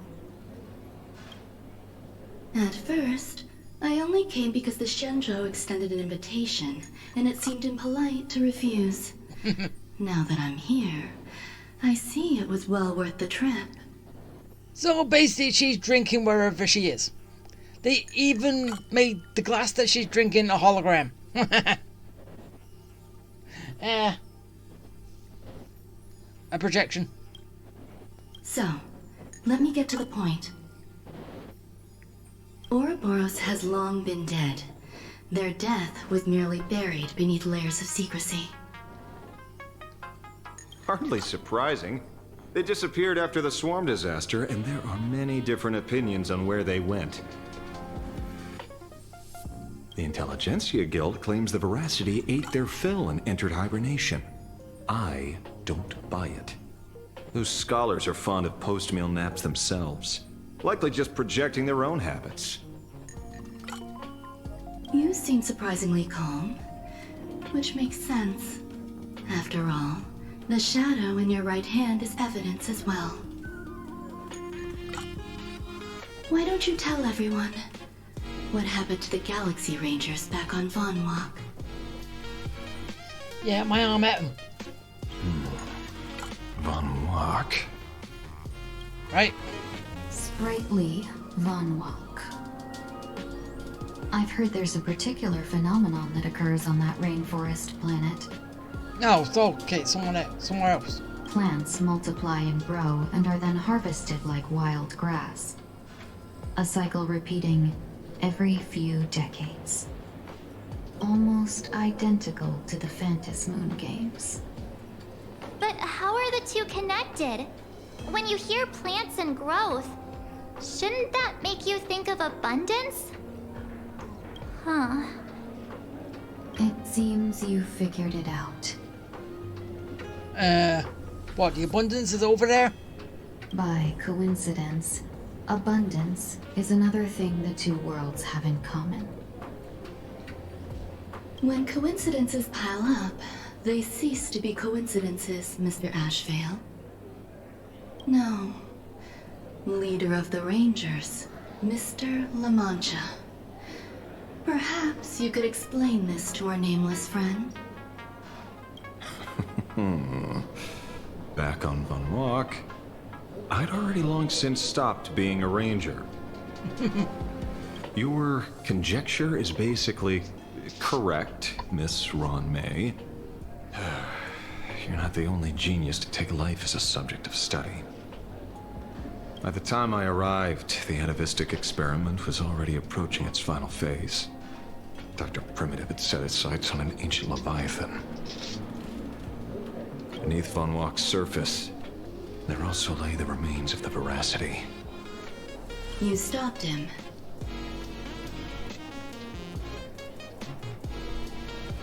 The Rangers stopped him. Back then, Mr. M was still human. Now, deep beneath Ahatopia, another corpse of the Leviathan lies buried. If I'm not mistaken, there are countless other worlds carrying out the same ritual. Aha sealed Ouroboros' body among the stars, suppressed it with abundance, siphoned the power of the Path of Veracity, and called it a game. The Phantom Moon games? This is what people call the Phantom Moon games. Oh, I was right. Why would they do such a thing? You may remember, the Express once delivered a Leviathan's carcass to me. That wasn't the only one in my collection. By arranging remains from different eras in sequence, I discovered something rather intriguing. At a certain moment over 1,000 Amber eras ago, just as Akivili began traveling in pursuit of their ideal, all creations of the Veracity lost the same organ. Their taste buds. What does that imply? The purpose of consumption changed. Be they spawns, depth crawlers, or void song whales, their genetic markers encoding gustatory organs vanished entirely. Creatures walking the path of Veracity became nothing more than biological black holes, consuming without discrimination. This was not natural evolution. Through the simulated universe, I identified the point of divergence in history. A concept had disappeared from the path of Veracity. Consider this. What do taste buds provide? Yummy flavors? Precisely. Savoring something's aftertaste is an act of elation. So Aha stole the original Prima Mobile of the Veracity? So what, is taste buds? The simulated universe proves nothing on its own, but the primal desires of life have always been entangled. Think of it as my intuition. The conflict between the eons of elation and veracity stretches all the way back to primordial times. How many people know about this? There used to be 2. I only told Yu Qingtu. Now there are 5. After this, I can't be sure. Wait. Exploit the old conflict between Aha and Ouroboros to ignite a divine war, or allow intersecting paths to devour one another. Of the 3 known ways to kill an Eon, the Arcadia fulfills at least 2. Now who still thinks Asap Pramod is here on vacation? But you still haven't explained where it came from. Oh, you mean the shadow? It has nothing to do with Funwalk. Oh? Call it a twist of fate. This isn't my first encounter with the Astral Express, nor my first time dealing with a Lord Ravager. When my home was destroyed by Zulo, I had a brief encounter with a former navigator. A navigator of the Express? Who?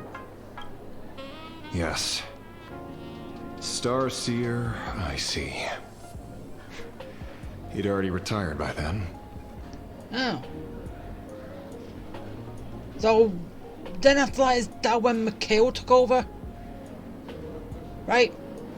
Or...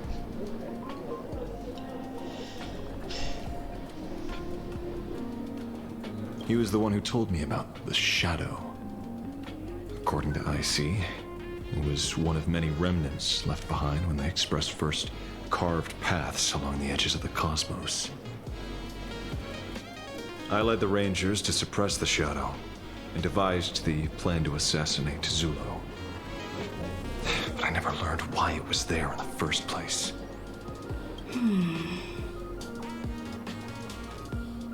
Don't you find it strange, Mr. Ashvale? Strange? When coincidences pile up, they cease to be coincidences. Like an experiment with results that are too perfect, it's enough to send a chill down your spine. If you don't mind, let's walk through the whole thing once more. Earlier, what did you two uncover in the tavern? Someone suspected to be Asat Pramod knew about the Veracity's secret. Before disappearing, he said he was headed for the end of the world. And then? Who did he say the Shadow belonged to? A former navigator. The Shadow was a remnant left behind when he charted the cosmos. If the world's end isn't the tavern, then where is it? The canvas. I don't know if anyone can answer that question. Not even Akivili.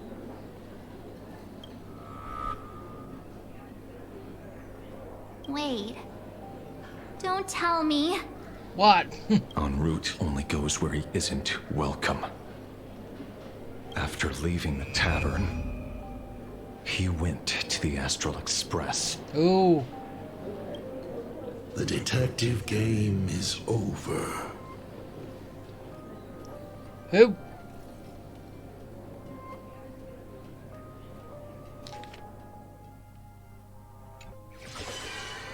What?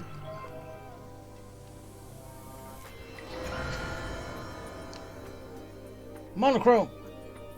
And everyone got it.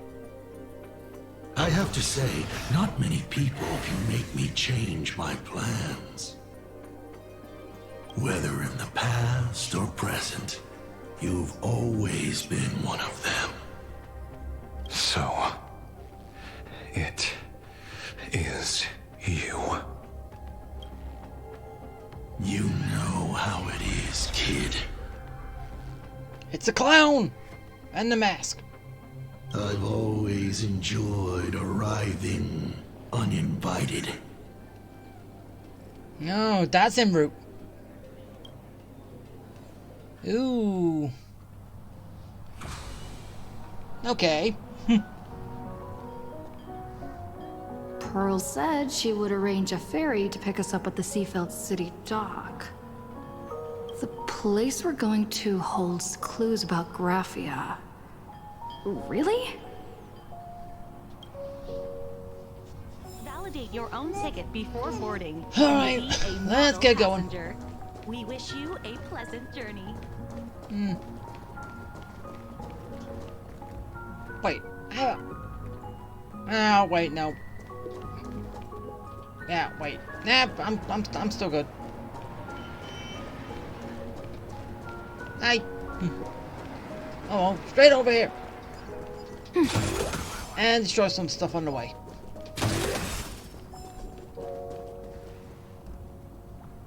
It's me! With my lightsaber!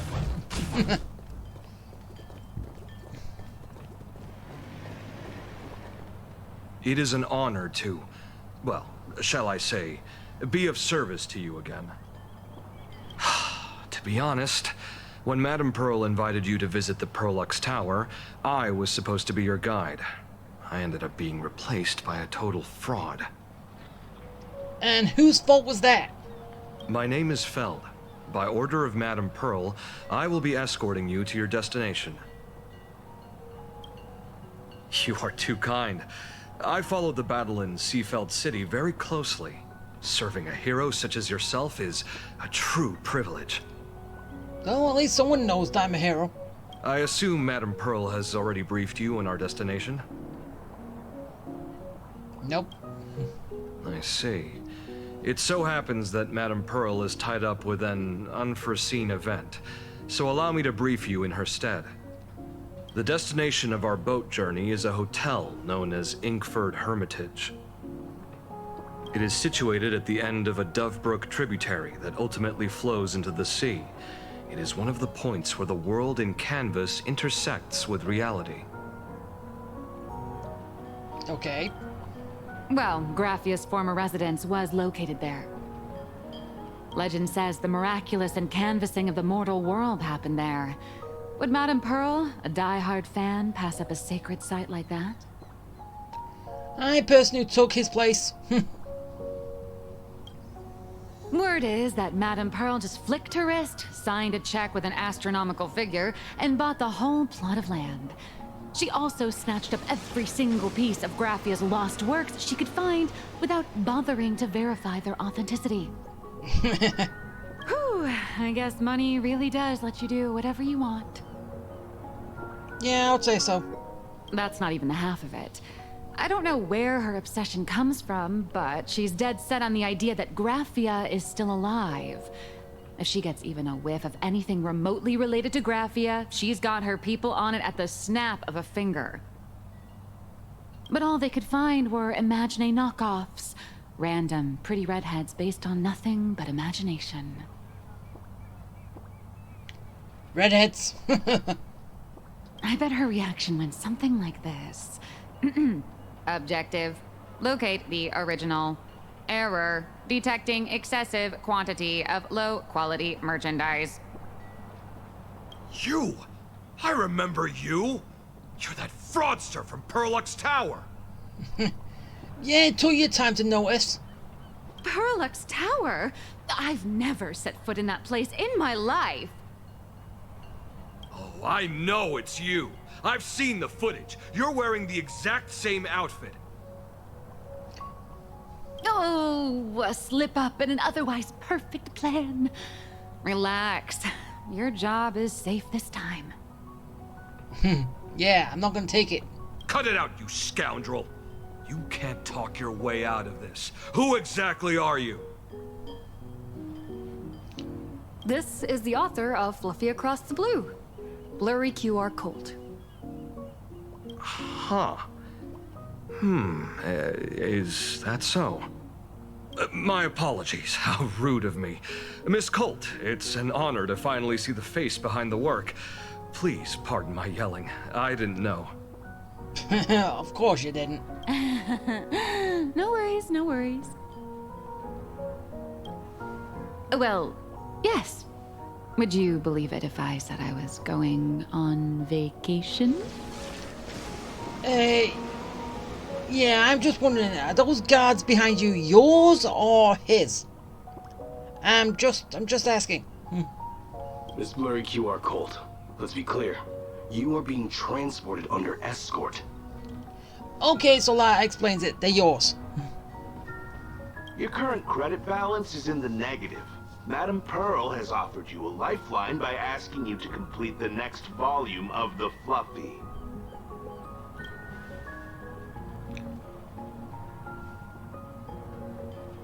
Whoa, this is not my fault. Remember Alloy King Pom Pom from Pearl X Tower? I tried to put everything on Pearl's tab, but she found out and charged it back to me. Oh, yeah, that's what happens when you try to be sneaky. You get found out. Who knew a figurine could be so expensive? It cost me more than my entire savings.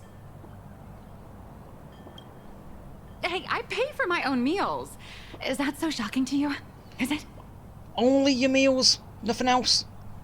So you're escorting her to, shall we say, an intensive creative retreat? Correct. The objective is to deliver the manuscript and clear her debts. The estimated duration is 56 days. And counting. Hear that? It's not a hotel. It's hell. Where you get whipped for not finishing your scripts on time. Hey. You kind of deserve it. Sort of. But,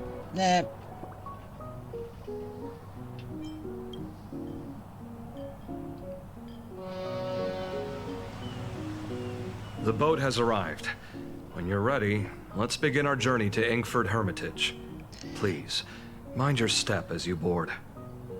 yeah, am I gonna have to take that pipe to get onto the ship?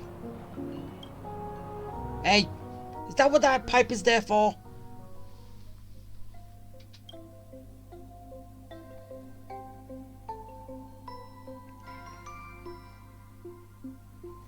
We have arrived. This is the snowy shore of the canvas world, Inkford Hermitage. Oh. Are those Wispae floating on the water?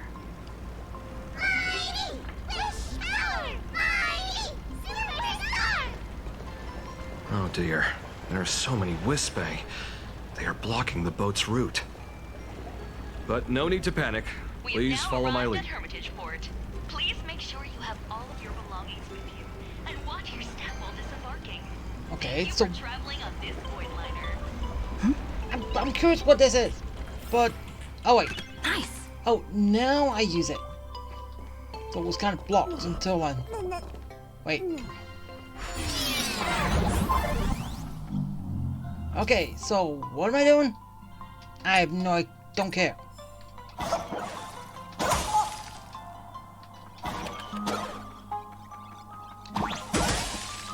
Ah, I missed something. Give me that. Whee!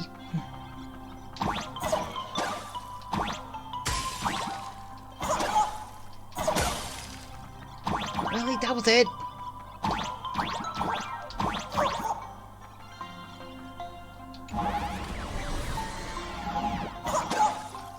Destroy it! Push a button. Push another button. Boom!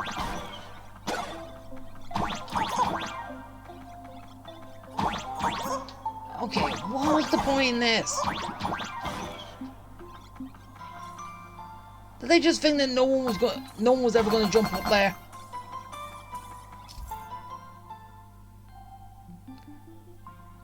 Alright, so whee! Oh! Wait,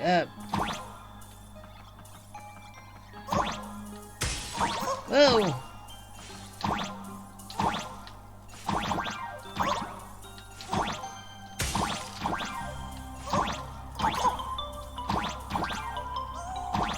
Wait, was I supposed to be collecting these or what?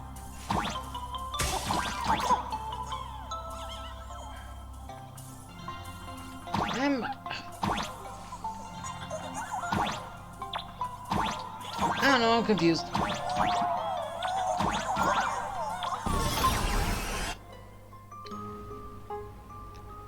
Oh. Whew. a safe docking. For a second, I thought we were going to hit an iceberg or something.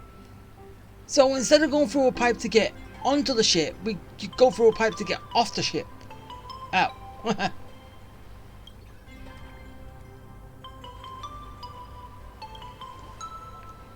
They probably sensed your wish power. You are the Phantom Moon Games superstar, no? It's not over yet. Look, one's trying to hitch a ride on you. Can I keep it? I want to keep it.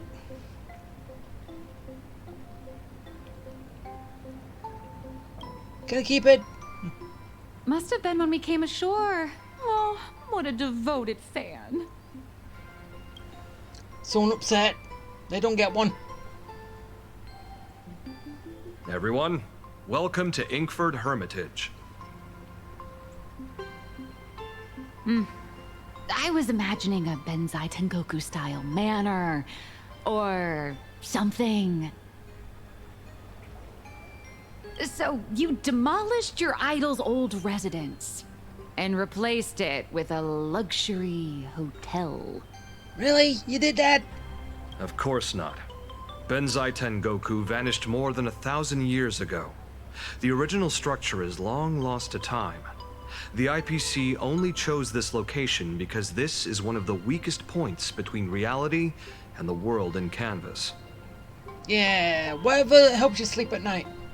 Many Imaginae are born every day, but just as many ancient lineages of Imaginae hide themselves away in the world in canvas once their wish power dry up, or as they grow weary of the mortal world. This is the final stop before they enter the world in canvas, and this is where they bid farewell to reality. They rest here, organize memories spanning centuries, and then pass beyond the point of no return. Never to be seen again.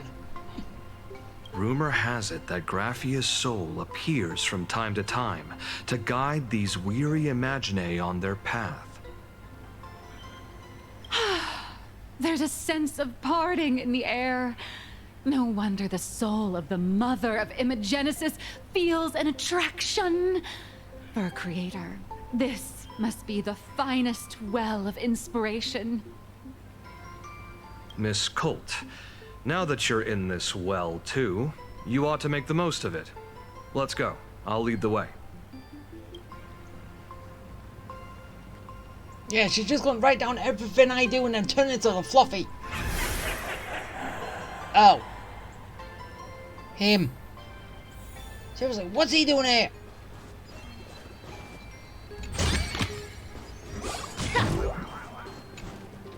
Okay, get some collectibles.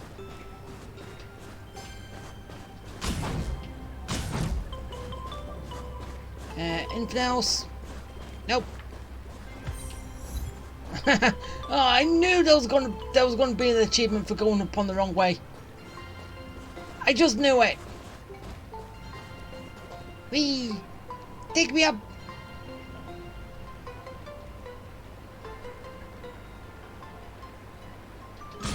Aww.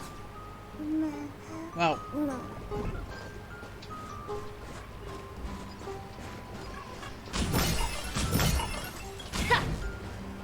Destroy everything. Is that? Ah, the golden tree in the distance. We call it Myriad Wish Grove. It's said that it shares the same lineage as the sacred trees on the floating island of Seafeld and the Phantom Moon courtyard. Before entering the canvas, the Imaginae go there to return their wishes, setting out unburdened. That's good. Or I could also say it's a mini ambrosia tree. On the law fruit, but still. Ha! Destruction! Oh. More collectees. And in the end, I still live somewhere this. Nothing. You know what? Screw it. Went up the wrong one.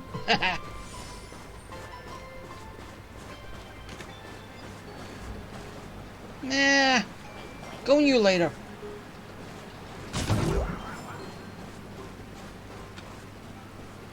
Okay, anything else? Nope. Alright. Good. Oh, wait, we got something. Eh. Oh. Got that. Give me that. Is that all?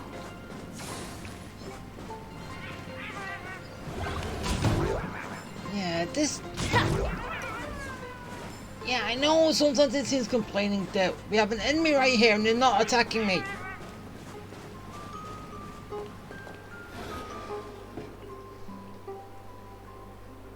We have arrived. The hotel staff will take over from here. I'll take my leave.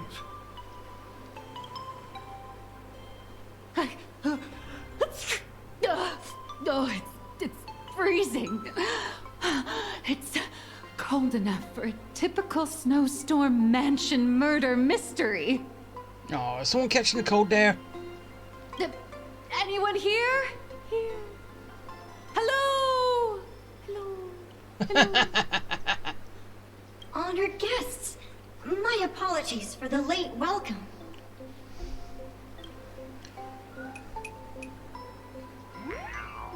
No snowman! No wonder it's so cold.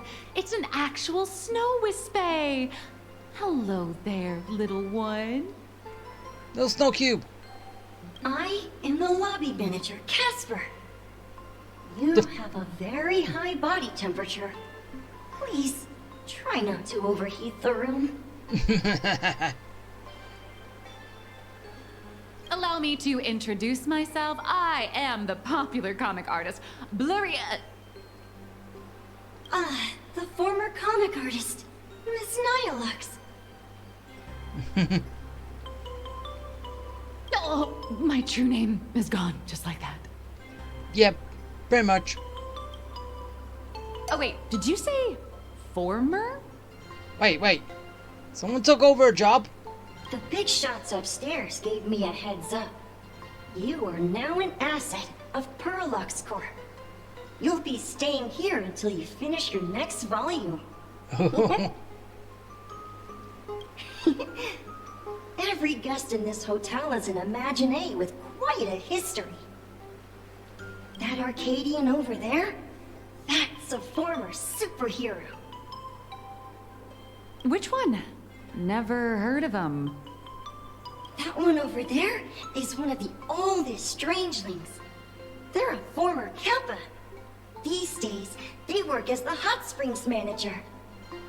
A Kappa? Didn't that lineage of Imaginé go extinct when the IPC first arrived? There are still a few survivors that slipped through the net. As for Casper myself, I am a former frost giant. Even though you look like a baby cube with a pacifier in your mouth. So, yeah. Little old me was once a tall, mighty, and majestic giant.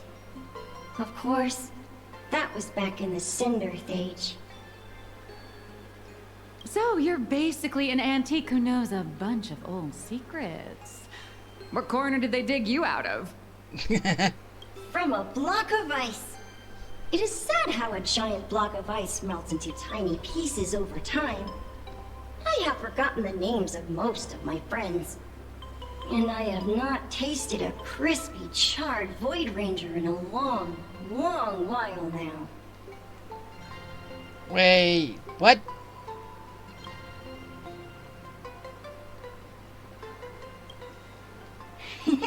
Indeed, another glittering nameless. Another? How's that?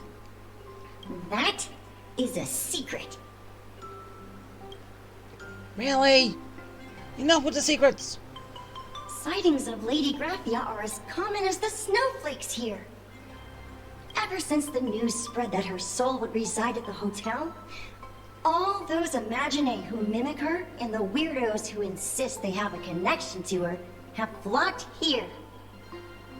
You see, they all claim they have some sort of connection to her, or hold some secret about her.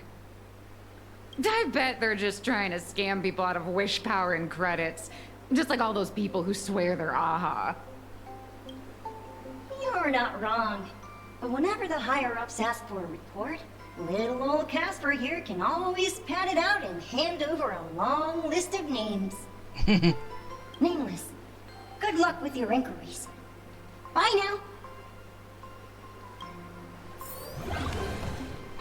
Alright. Time to... Oh. Alright, just talk to a lot of people.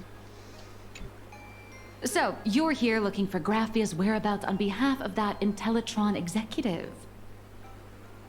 I think it's unlikely that the mother of Imogenesis will see her. If she wanted to see her, it would already have happened. The IPC has practically turned the world and canvas upside down. You know this, right? Over 140 years ago, they brought in hackers from Punklord and did everything they could to blast open the passage between reality and the world and canvas. I think disturbing her world and canvas like that must have upset the mother of Imogenesis. You think? A friend of Graphia's? Just how long has that person been alive? So that friend wanted you to find Graphia, but they didn't tell you how.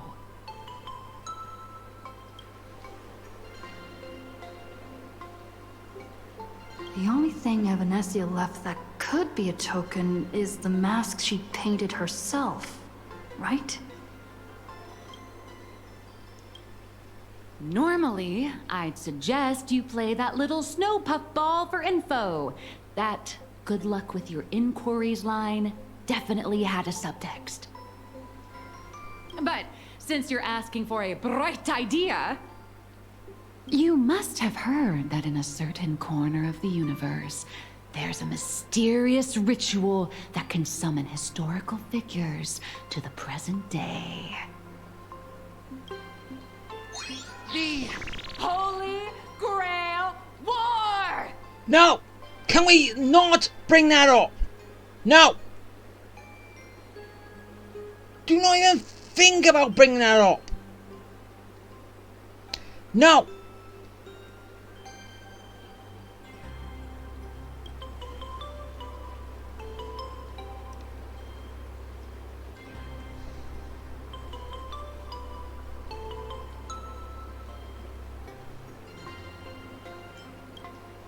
Oh, right! That was your big adventure in Penacony. Oh, how nice. I hope Plain Arcadia holds one too. Then I don't need to explain the method. First, we need a catalyst. Do you have Graphia's brush or palette? Doesn't look like it. And it doesn't summon anyone, it summons past heroes into another body that's made for the games, for the Holy Grail Wars.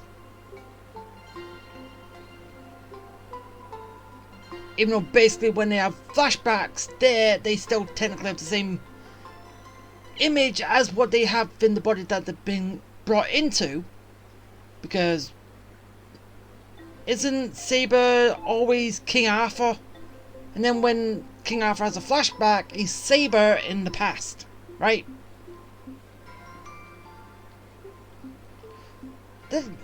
I haven't seen much of Face Day Night. Actually, I kind of okay, I watched Face Day Night, and I just couldn't watch Face Day Zero, and I just haven't gone back to it since. And wasn't that the case? So, a male hero can be a female player, but I don't really know. But then again, no matter, Miss Cult has got you covered. We use leyline resonance. This hotel is built on Graphia's former home. It still has a connection to her, like that vibrant golden tree.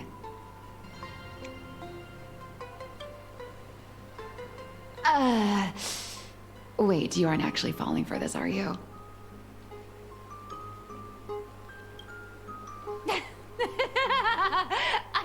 I was just kidding. Sorry. I was just trying to lift the mood.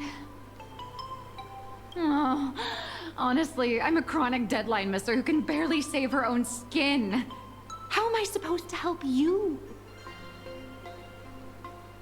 I've heard enough. Break time is over, Miss Nyalux. Get back to work. Now that you understand your situation, stop wasting time. Start drawing. I just checked in and I have to work already? I'm not some fully automated painting Mechatron. You do know that, right? A Mechatron can run for hundreds of hours straight. You cannot. That's exactly why every second counts. Now right this second, start increasing your value as a quality asset. Hey, wait! This is kidnapping! Little raccoon, help me! No, I will not.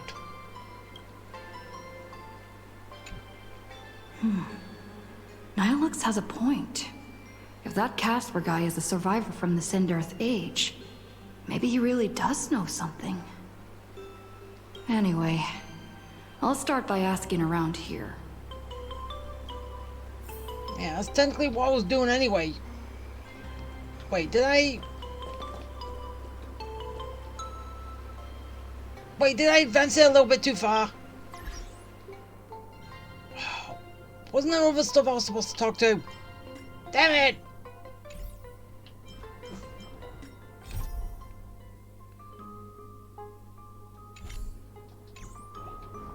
Yeah, I didn't do the side stuff. Damn it! Did I?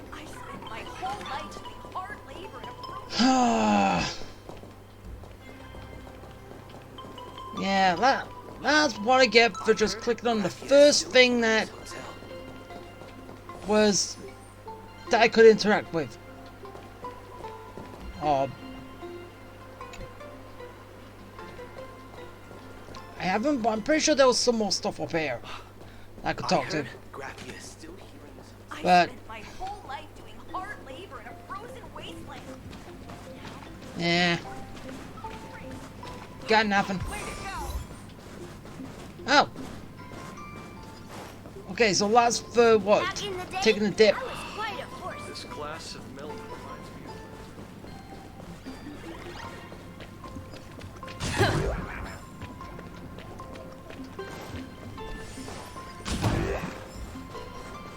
Okay, so give me collecties. Hey.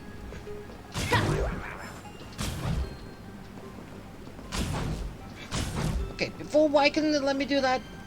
Nah.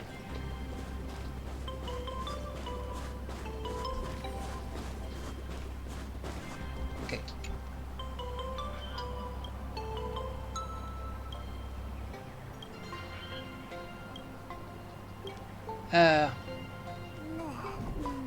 What? What I just... Oh, coins. Oh. Casper? Are you there? Nope. I'm not. Casper! I will destroy this place if you do not show up sooner. I'm already doing a good job of it.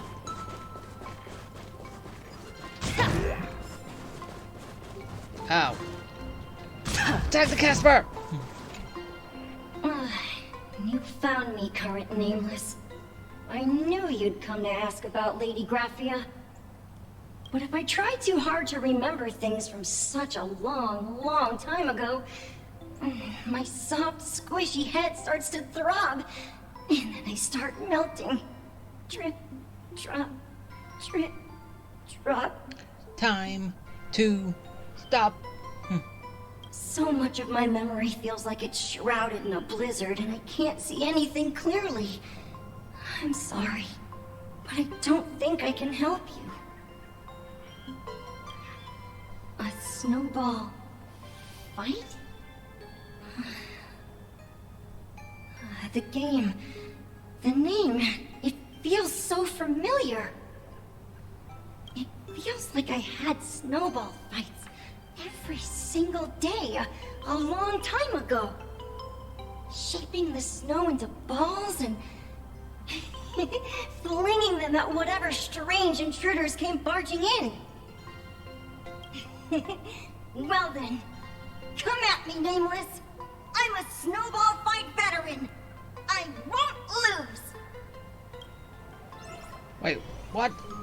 Am I gonna be playing a game with you?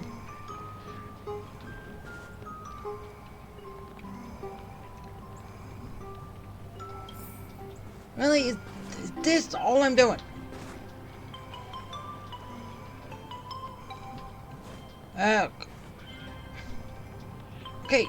Okay, for some reason I wasn't doing that.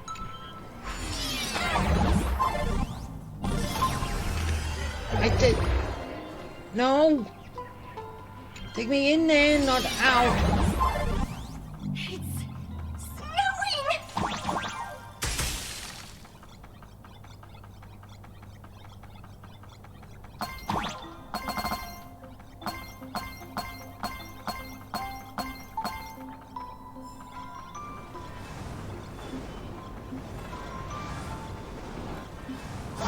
Ow. Okay, I just tried to just run and keep going without stopping. I know it was kind of stupid to do that, but hey, I got through at least 2 before I got hit.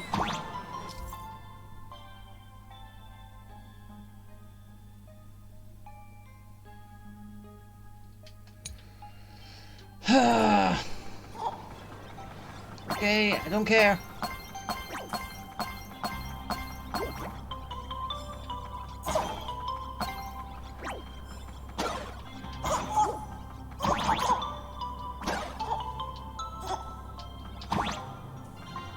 Yeah, I still don't know what that was, but... Ow. Ow.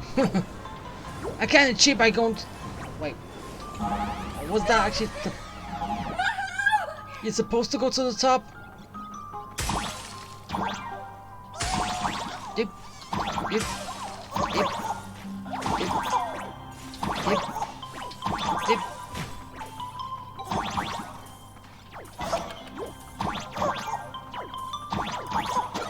Ha!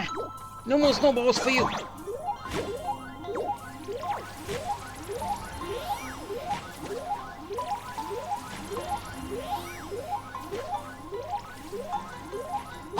Okay, I'm up.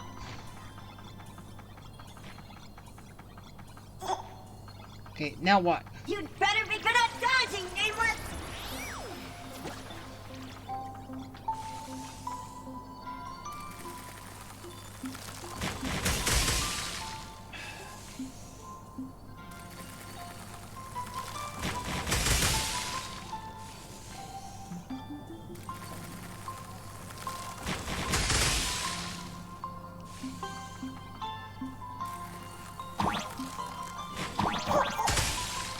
I knew that one was coming.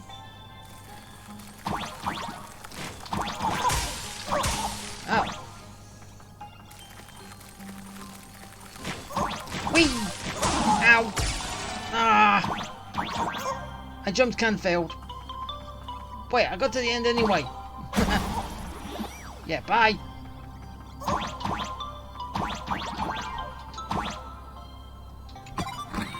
Woohoo! Success!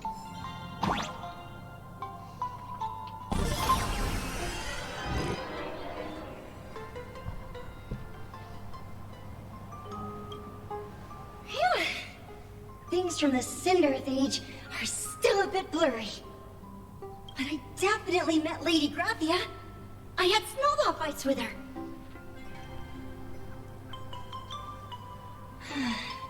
She was a great painter who led us in snowball fights. She'd even paint portraits for everyone.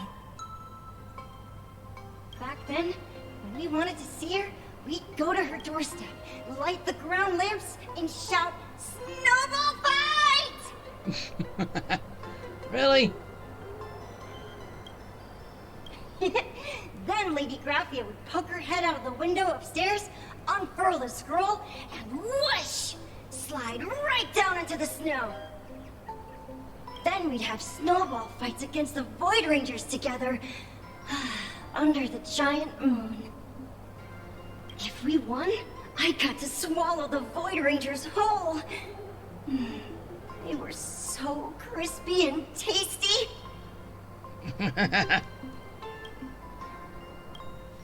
There was someone else. Just thinking about them makes my blood boil. He was a snowball fight master. I remember one time, 8 of us teamed up to challenge him. But that guy knocked us all down with his snowballs like it was nothing. All from so far away. 6 of my friends were lying on the ground, feeling beat. Losing the game got everyone so down that no one uttered a word. As for me, I think I got hit right in the neck. I saw my own giant body thud onto the ground, and my chin felt ice cold. 8 people? In the Phantasmoon games? Perhaps Snowball Fight is a euphemism for the Cinder-Earth Age Wars? So, in that round of the Phantasmoon games, Graphia must have fought a terrifyingly powerful opponent. It seems only she and Casper survived the fight. I saw her once. Just once. By then, Ahatopia had already been transported into the canvas. It was so I couldn't find my other 6 friends, but I remembered where Lady Graphia lived. So, I went to her front door again, lit the ground lamps and shouted, "Snowball fight!" It felt like only a second had passed. Just the blink of an eye, yet somehow it also felt like forever. At last, I saw her drift out. She held me and cried, saying, "I'm sorry, and you've done well," over and over. It was just one lost game. We could have just won it back some other time, but that was the last I saw of her.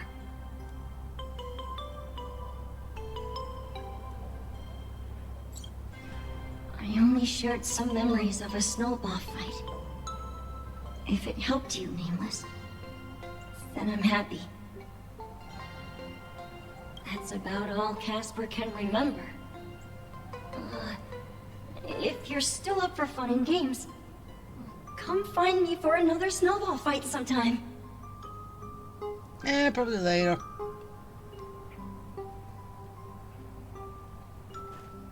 But that wasn't a snowball fight, that was you trying to kill me. So, to summarize, Casper likes to light the ground lamps and call for her near Graphia's old home. Now, where can I find those ground lamps? Those lamps on the ground?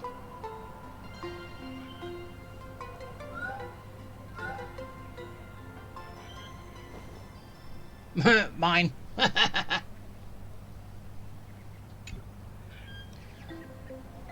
What do you think it was? No one's watching? Okay, mine now.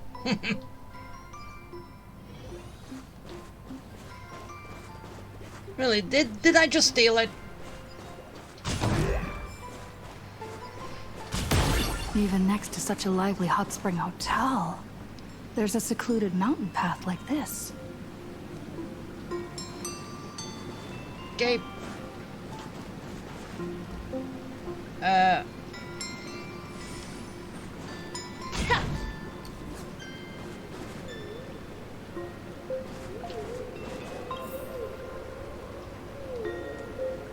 Wait, what am I...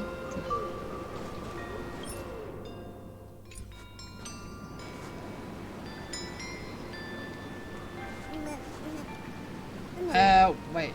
Oh.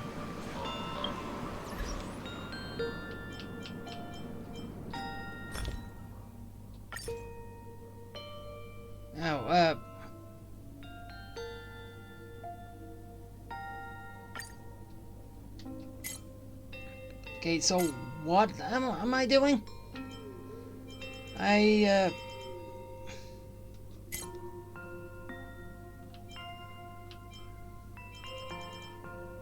a little confused.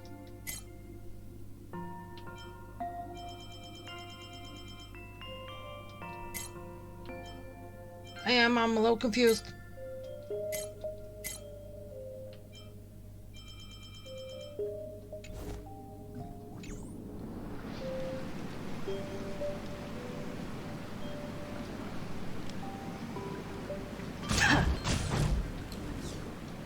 Yeah, how? Why? What?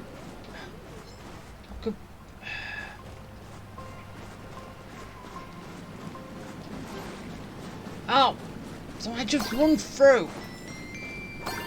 I can actually do something, not just run through. Huh. These atonement statues all look like small animals. I should find a prominent spot for the ground lamps. Yeah, but then again, I'll... Ah! QB! Found QB!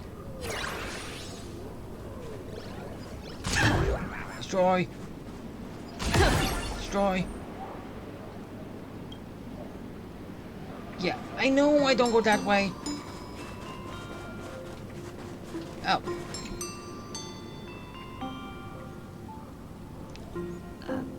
These two little lamps don't look reliable at all. Whatever. It's not like I have any other way.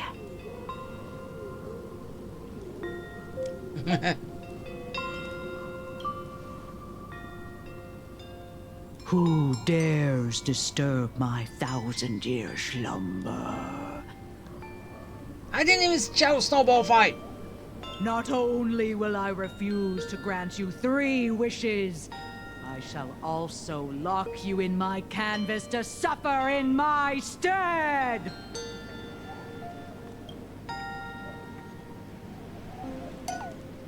Thanks for the invite. I'm not quite dead yet, but I don't feel alive either. Get back to work, you! I'm testing the deadline. I snuck out. Oh, you're in trouble. This mountain path is so quiet and secluded. Ooh, what a great spot for a night stroll, listening to the calming sound of the springs. Who knows? Maybe my inspiration will flow again like these waters.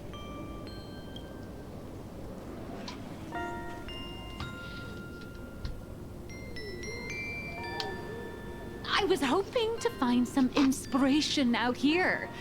With those 2 goons breathing down my neck, anyone would hit a complete creative block. No, you're not looking for inspiration. You're looking for what's next in the story. Because your Fluffy is basically me. And yeah, as I said, Undead Unlock is... The Fluffy is basically that. Because the person who wrote that famous comic is basically what they're actually doing. So, as I said, I got that right. Look at this old stone statue! Ooh, doesn't it look like Hemicat? I just reached the real versus fake Hemicat arc in my comic. Let me pay my respects. Maybe Graphia will bless me with enlightenment. Hey, you in trouble? Miss Colt, when did you sneak out? That was fast!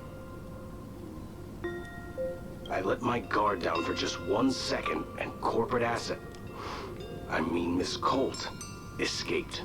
Now that's scary.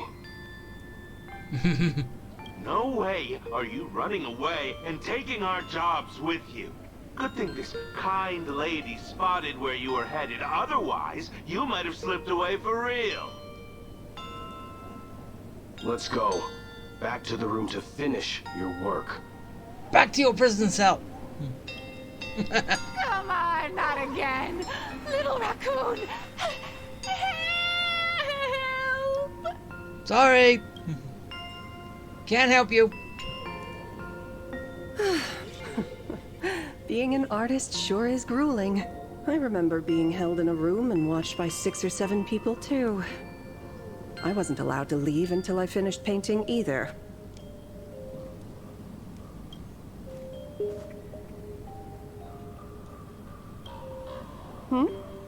You're asking me? Weren't you the one searching so desperately for me? Yeah, so you're... My name is Murata Graphia, guardian of the world in canvas. It is a pleasure to meet you, nameless of the Astral Express. Yeah. You're saying you are Graphia? Huh. She really does look a lot like Himiko. Child, you were the one who lit the ground lamps, were you not? If memory serves, that was the secret signal my old friends used to call for me. And shout snowball fight. I simply answered the call, yet you doubt my identity. How strange. Let me think. I believe I know why you've come to find me. The arbitrator of the Phantasmoon Games asked you to tell me that our old enemy, the Demon Lord from Beyond, has returned. Am I correct? Since Ahatopia's in canvassing, Evanesia and I agreed to guard reality and the world in canvas separately, never to meet again. Oh. But over the past 1,000 years, I often hoped we might reunite in some way. Who would have thought, when word of her finally reached me again, there'd be no warm greetings, but instead only an impending crisis. You must have many questions. Yeah, are you cursed like your great-granddaughter? Granddaughter, great-granddaughter, great-great-great-granddaughter? I don't know. My, you certainly have a lot of questions. But before I enlighten you, during the Cinderth Age, that demon lord from beyond once took the form of a friend to infiltrate the Resistance, causing catastrophic casualties.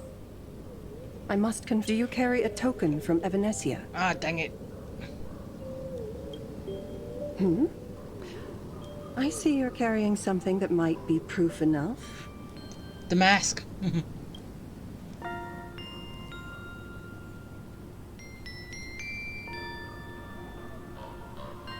Wait.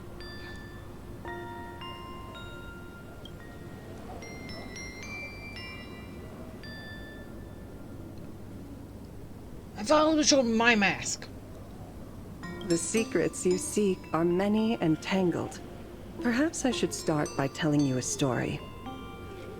1,000 years ago, the legions of the demons from beyond descended upon Ahatopia, marking the beginning of the Cinderth Age. For the destruction, taking a life is easier than brushing aside a feather. Among the countless victims, a baby girl was saved by a painter from the brink of death. He took her in as his daughter and named her Graphia. To protect his daughter, the painter kept her confined to their home. While the fires of disaster swept across the land, Graphia lived in seclusion. Until one day, a falling star streaked across the dark sky, and a deafening roar shattered the silence of the wasteland.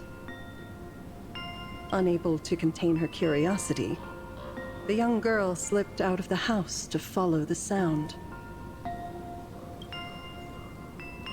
And so she saw it. Beneath the cold phantasmoon, a tower of infinity stood on the mountain range at the edge of the horizon.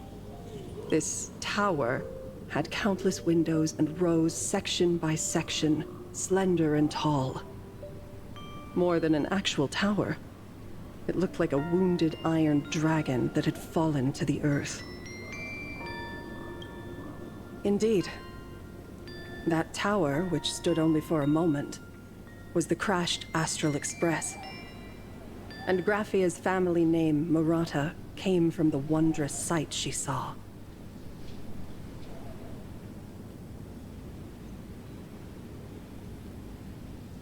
Wow. At the time, the wrecked train was surrounded by countless abominable monsters. Amidst these foul enemies, a few warriors in strange attire fought tirelessly. But they fell, one by one, unable to withstand the endless tide of monsters. It was only much later that Graphia understood that those who fought and died for Ahatopia shared a common name. The Nameless, who walked the path of the Trailblaze. That was the day that Graphia stepped into the mortal world. Her life as the mother of Imogenesis began. In a long, drawn-out war, fought at a severe disadvantage. She was forced to seek the aid of the Phantasmoon Games, attempting to use the mighty power of an Aeonic ritual to lock the terrifying demon lord from beyond within a limited battlefield. This was also the first time in the history of the Phantasmoon Games that the 8 supplicants joined forces to confront a powerful enemy from beyond, the Lord Ravager, Asat Pramad. She lost. Graphia did not win the Phantasmoon Games, nor did she manage to kill Asat Pramad. In the final days of the Sindirth Age, she gathered every ounce of wish power to paint the world into a scroll. Using herself as a nail to steady the canvas, she sealed the Lord Ravager outside. Yes, as long as the scroll still enshrouds reality, he won't be able to lay a finger on the Leviathan's remains buried deep within Ahatopia. The story is over. I have received Evanesia's message. I also have a token I'd like you to give her. Please, let us journey together to the other side.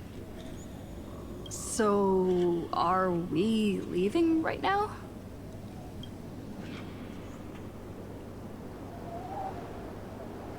No, there is no need to rush. You have a friend here who is lingering with a heart full of farewells. Huh? You mean... Blade? Follow this path down to the riverbank of Myriad Wish Grove. You'll find many Wispe gathered there. When you are ready, choose a Wispe. Whisper Graphia's name and your wish to cross over to the other shore. Then release the Wispe into the river. When the time comes, I will bring the ferry to deliver you into the canvas. No. And she disappeared. Graphia vanished? How elusive. Anyway, I should head to the riverbank of Myriad Wish Grove first. Yeah, let's get going.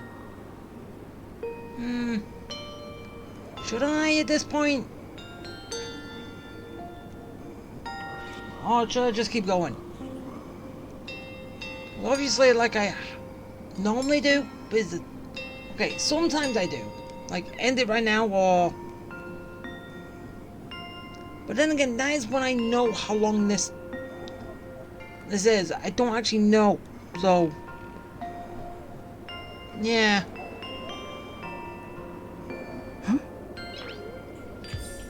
You know what? Screw it.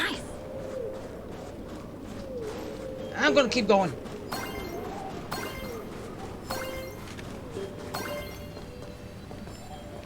But I will grab that. Is that all? Oh, Blade. Silver Wolf. What are you doing? I've heard that in the same forest, giant trees will fight each other for nutrients. How about this? We just feed Shuhu to that tree in the courtyard. It would save us a long trip. Say something. Didn't know you were a forestry expert. I'm not joking. I'm serious. If the Elwood absorbed another emanator of abundance, it would likely bring about an even greater catastrophe. Right now, there is no other option besides the Veracity Husk. If the abundance grows too strong, the Ambrosial Arbor loses control, and the Arcadia is doomed. If the abundance is too weak, the husk spirals out of control, and the Arcadia is doomed just the same. It's called an Arcadia, but the whole thing is built on a razor's edge. Does that mean the essence of the elation is just dark humor? You're afraid. I'm not. I respect your choice.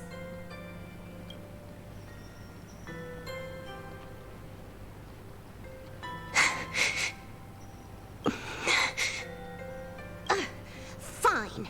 You're right. I'm afraid. So what? Aww. You don't think I know what that Xianzhou person meant? 1 in 10 chance? There is no chance at all. Hey, you don't know life for certain. Listen, I just can't stand by and watch one of my kin sacrifice himself. Kin. What else? Friend? Colleague? Playmate? The guy who carries my bags when we go shopping? Wait, seriously, Blade does all that? I suppose all of those fit. Fit? How? Sometimes I can't tell if you're actually dumb or just plain dumb. I hear you. Just assume it's the former. Simpler that way. Oh, he just goes along with everything. My mind is made up. You should understand. Misplaced emotions will only cause the mission to fail. You really are just plain dumb. To be honest, I'm the same way. If I could see Firefly cured of her illness, Kafka finally finding the heart she's looking for, and that girl reclaiming her future. What? Wait. What about Kafka? Oh. No, wait. Wait. Me reclaim my future. Kafka's heart. Firefly's illness. Couldn't you get who's the dragon healer on the Lethe? Wouldn't she actually be able to cure her? I think. Because isn't she one of the best healers around? So, yeah, but then again, the Stellar Hunters have to go to Lethe to actually request her assistance. So,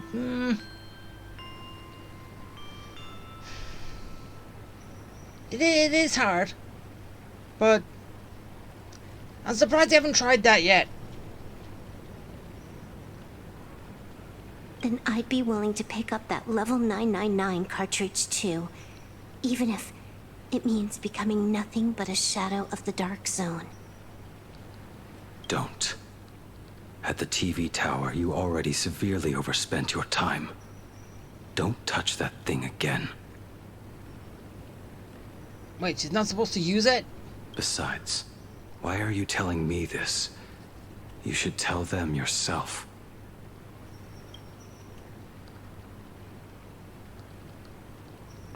Well, because just like you, I'm a total stuck-up softie.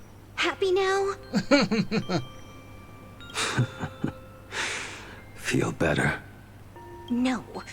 Unless you give me a sincere apology and a proper goodbye, we're not settled.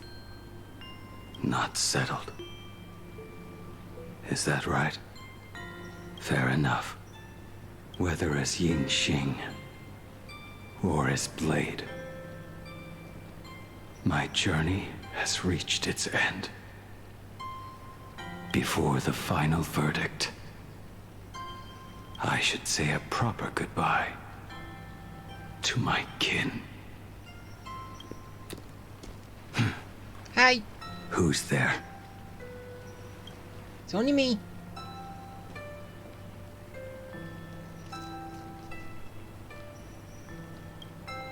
Next time, it'd be better if you didn't try to sneak up on us like that. I didn't know. I knew you would come. How? I met the legendary Graphia. She told me a way to enter the world in canvas. If we simply chant her name and release a Wispe into the river, she'll come to ferry us. A legend from 1,000 years ago. And she's actually still alive? It really makes sense. After all, you two are practically the same age. Knowing that gives me a bit more hope that you can actually make it back. No. Then let's begin. Alright, so are you gonna become... Wait, we're going in here. Really?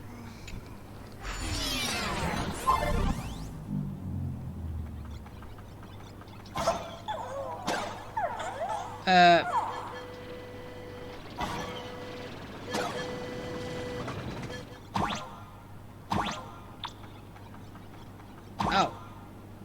Oh, needed the train.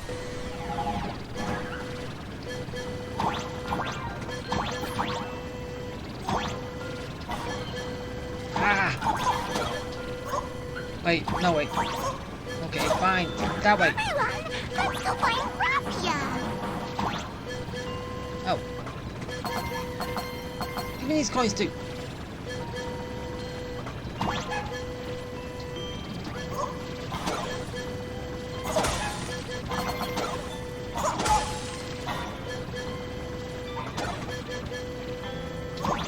Okay, what's up here?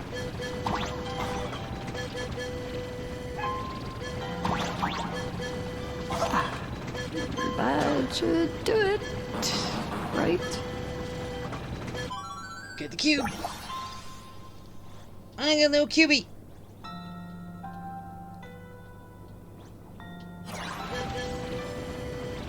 Okay, now I'm done.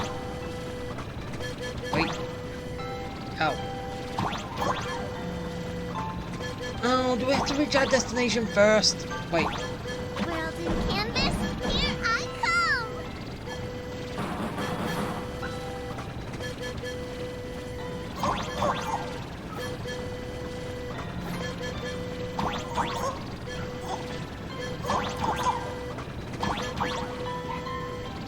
Little one, I choose you. Okay,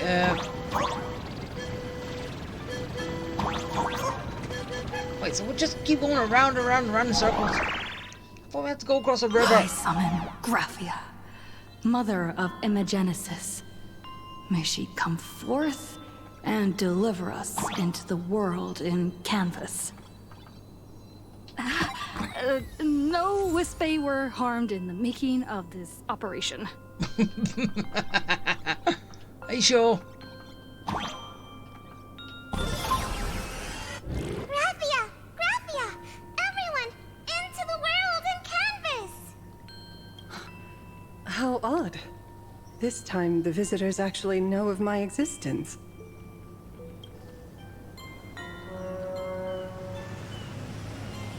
Hi. Strange. Why is the boat coming from downstream?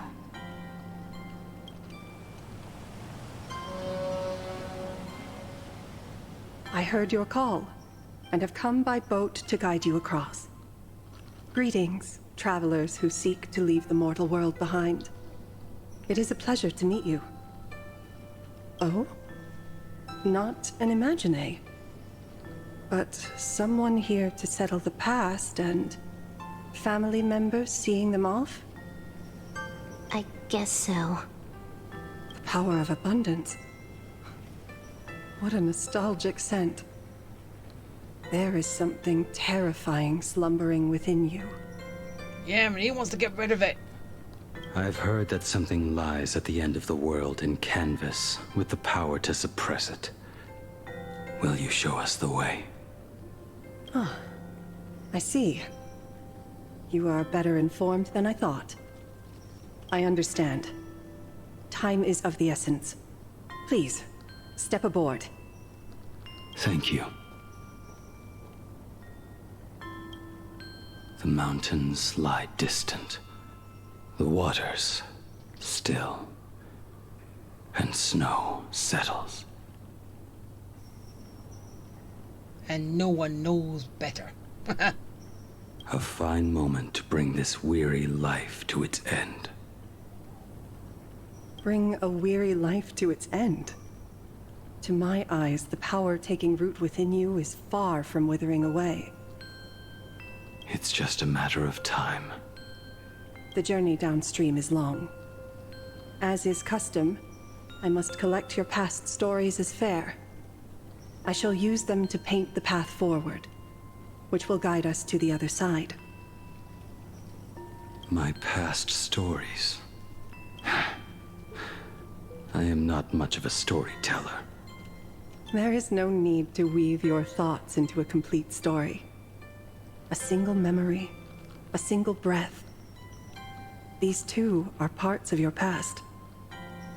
Only by letting go of the past can you truly set forth with an open heart. Is that not so? Go ahead. Say something. I'm curious too.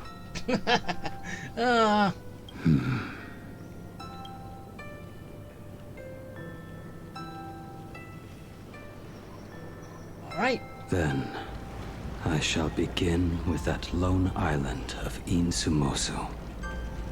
It was a desolate wasteland, untouched and forgotten. Desolate, cold, the perfect place to lay the dead to rest.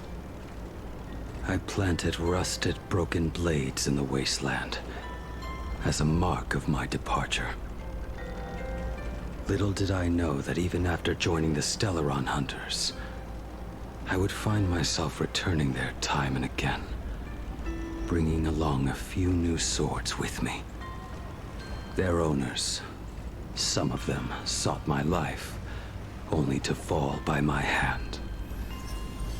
Others simply wished to see me one last time, as their own lives flickered out. I was once a craftsman, and those swords, they were all my own creations. I raised those wordless monuments for my old friends, one by one, until they became a forest of broken blades. And what about me and my sword? When will it finally join them in that forest? I will follow your words with my brush and paint the ideal end. Interesting story that Blade told. Wait. Sword barrier. We've reached the shore you've been seeking. What is this place? So wait, the canvas to get into it is basically the open sea, right? Did I get that right?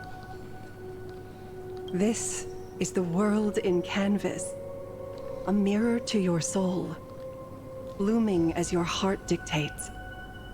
May this meadow be everything you wished for. Superb artistry. And yet, I thought you would paint the desolation within me instead. Well, it's not the story you told. Desolation? I saw no desolation in your story. Instead, I found the lingering regrets of a master craftsman. Yeah, she looked even deeper than the surface. The fire that tempers black steel and shapes 100 blades does not burn upon the forge or anvil. It burns within your heart. That spark within you has yet to fade. It is why this plane has chosen to bloom into flowers. So your past is still not dead yet? We've got no clue what you two are on about with all this cryptic talk. She's just saying that his past still lives within him. He just refusing to accept it. But you smiled just now, didn't you? Oh, is that the first time you've seen him do that? No, I didn't. We should go. That's lies and slander. All right, let's get going. He finally smiled.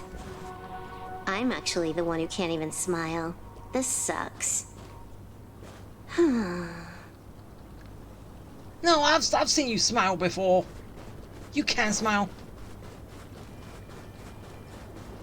Everyone can smile. Just takes a while to bring it out.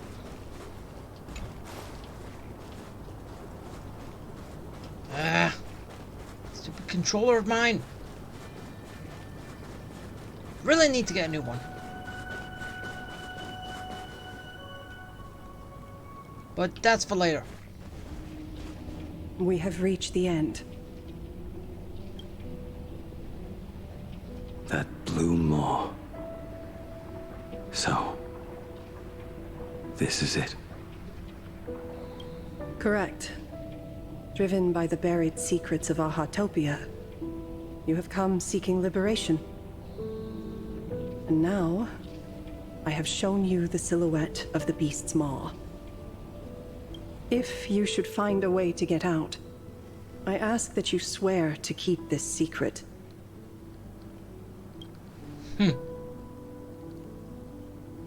I will keep the secret. That blue maw, can it truly consume the abundance? Only a beast of insatiable hunger can end a plague of eternal growth. I have stood watch in this realm for a millennium, beholding the eternal conflict where the veracity and the abundance remain locked in strife. Oh, undying soul, the fate that awaits within those depths lies far beyond the reach of our conjecture. Perhaps you will vanish into nothingness in a mere heartbeat. Or perhaps you will endure a millennium of gnawing, constantly regenerating only to suffer once more, with liberation remaining an elusive dream.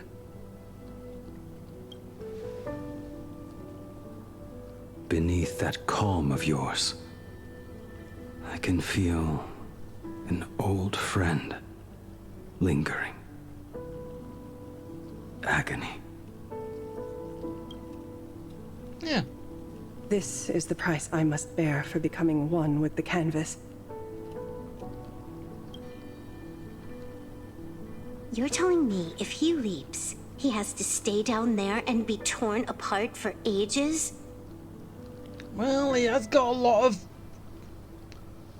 of that skin inside him, which he took, so yeah, it could take a while. I'm not okay with this. Yao Guang never said anything about this when we went over the plan.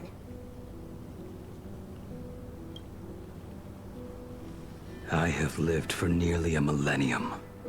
I stopped wishing for a swift end a long time ago. That is why I've been hurting myself every time I strike. If the Leviathan does not consume me utterly, then I am still alive.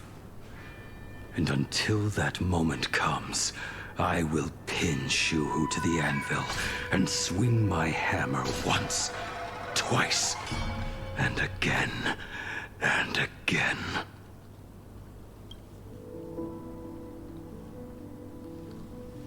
Is there really no other way?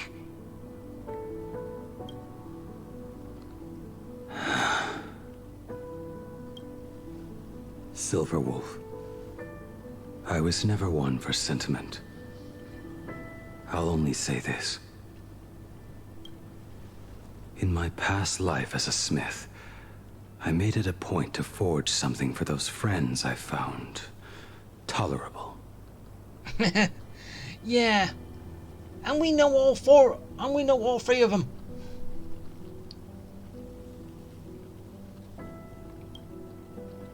But ever since I joined the Stellaron Hunters... Oh, right, I get it. You want me to go back and take apart that box Kafka uses as a footrest, right? You already took it apart? A long time ago. Quite a few treasures in there. A master-crafted blade, a game controller, and a portable reactor. What the hell is that doing in there? That's the armor core, reforged from the remains of the Glamoth Queen. Oh, and a cat scratching post. Well, yeah, that's for Elliot. Or Elio. When did you find out about these items? You? You mean we. We all found out. Think you hid it that well? Please, give me a break. We're a pro team, you know. Can't hide anything. Just split it among yourselves. Consider it a keepsake. Kafka should be the one saying this, but... You are the most perfect blade the Stellaron Hunters could ever have. Don't worry, you get to keep him. Even though after this he will not be immortal, right? Just a broken blade. That is all.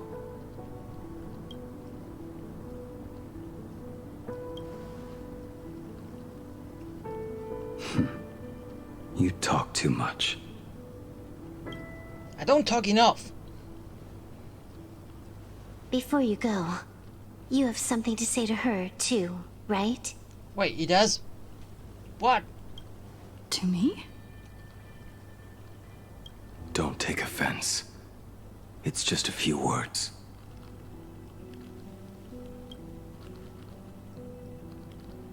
Before joining the Stellaron Hunters, I once lost myself. Unable to see the future, yet unable to reclaim the past. Just like you when you were first reborn. Whether we chose this path, or were forced onto it. Yeah, by Elio, and... wasn't it? Leave no room for regret. And never deny the path you've traveled.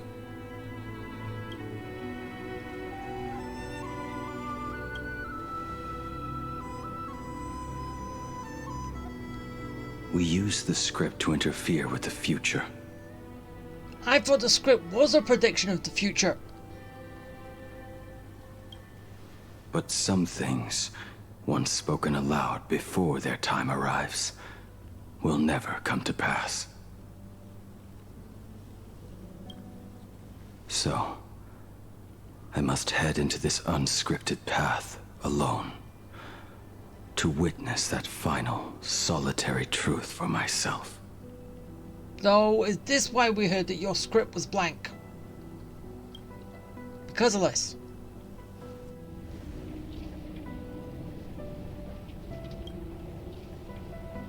It's time.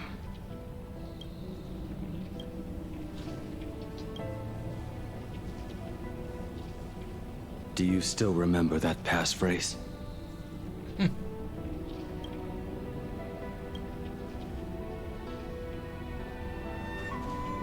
No need to step forward. Just recite it in your head. What is it? 3 of a kind. Ah. True pair. Oh, that. Ace. Go. Into the abyss. With you.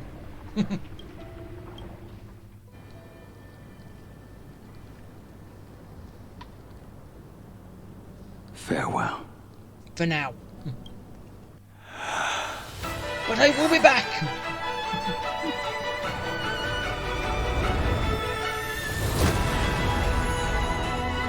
Let everything end. Or truly begin.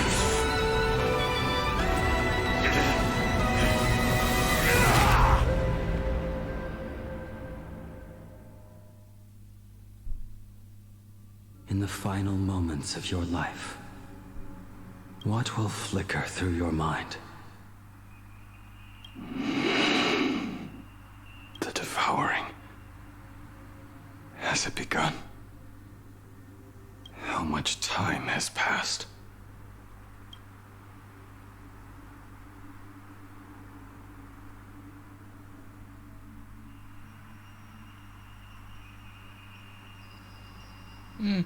Sea of clouds.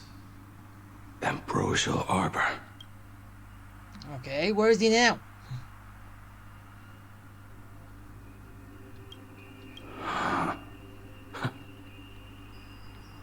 To think that with death so close, this is the scenery my dreams would conjure. My heartbeat. It's barely audible now. Shuhu. Are you still alive?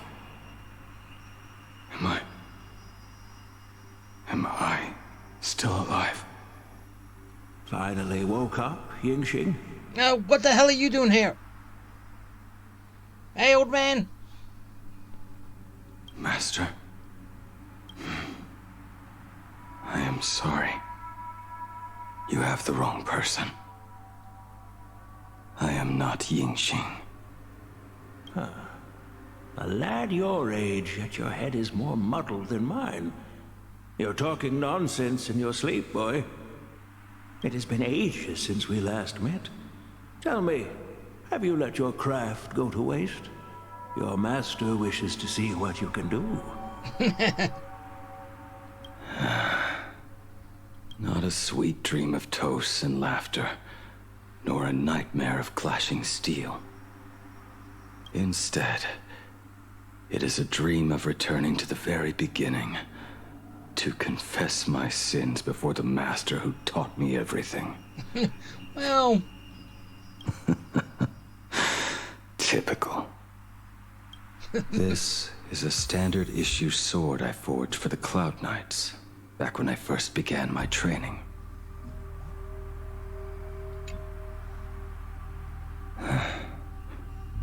Looking at it now, it is a crude piece of work. Senior Frater, are you truly from a short-lived species? Why do you ask? I mean, no offense. I just wondered, why would you come all the way to the Xianzhou to learn the craft? My home became a grazing ground for those boars and beasts. My parents, they're fertilizer. Unlike you, I won't live to see them wiped out. But my blades will. Look at this blade. Fresh from the forge today. I made it. That is so cool! Stop flattering me. This is just a standard issue sword for the Cloud Knights. According to the template, its name should be New Blade 01. Senior Frater, how could you so thoughtlessly name your own creation?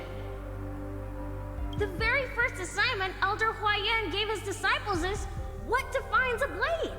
He always says a name carries the weapon's destiny. A lone cloud drifts. A crane departs the woods. Let's call it Departure, Junior Frauder. Senior Fratter! I thought you'd go with Lone Cloud or Guiyun!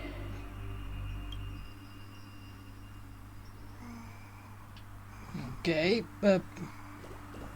Look at this blade. Fresh from the forge today. I made it.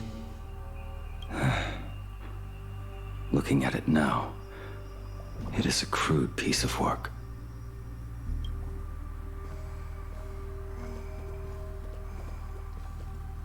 Bai Hung, and that bow I forged for her. okay, so I'm basically just going through his history. In the end, it was I who forged the greatest sin. For me? Thank you. I told you, didn't I? As long as you set your heart on what you love, nothing can stop you.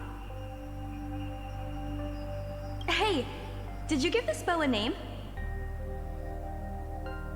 I named this bow Lure after a mythical steed from the primeval Imperium. Legend says it was one of the Emperor's finest mounts, a divine beast that could tread over any chasm and lead its master back from the brink of death. How did you get so off track? Why pick a name meant for a horse? That won't do. It does not suit me at all. I'm gonna call it Recurve Bow. That sounds terrible. It's like my mother naming me Human. At least change it to something elegant, like Winding Stream. Fine. Have it your way. Look at you! Skilled with both the pen and the sword. You really should not be trapped in this flame wheel forge for the rest of your life. Hey, perfect timing! I have a few friends getting together on the Lafu. Wanna come along? Staying in a single place your whole life. That won't do.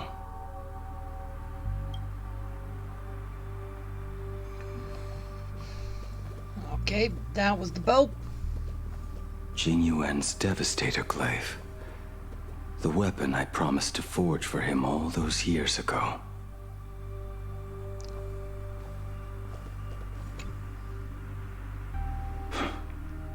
Old friends have drifted across the stars, but he remains. A genius. I suppose Master Jing Li's swordplay should be no trouble for you then. You little rascal. Do not try to act like my senior just yet. I am from a short-life species. Xianzhou's swordplay takes hundreds, even thousands of years to master. I simply do not have the time.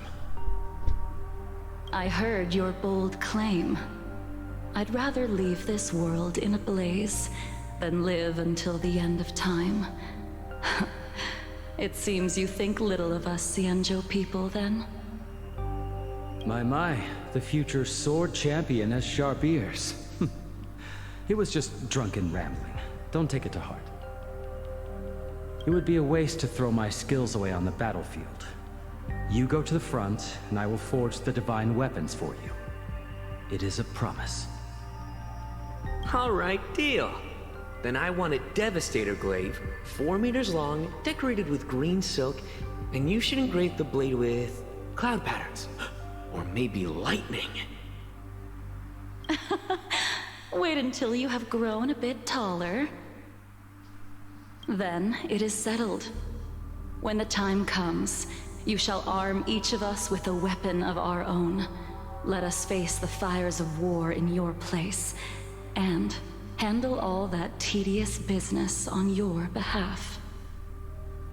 Come, friends, drink up. We 5 come from all walks of life, but here and now, we are one. Together, we shall bring glory to the Xianzhou, and peace to all who dwell beneath the stars. By the rainbow and the 10 lords, if I betray our bond, let all of existence hunt me down.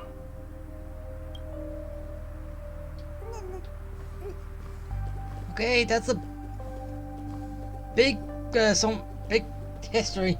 The prosthetic arm and sword staff from Mr. La Mancha were works created by my master and me.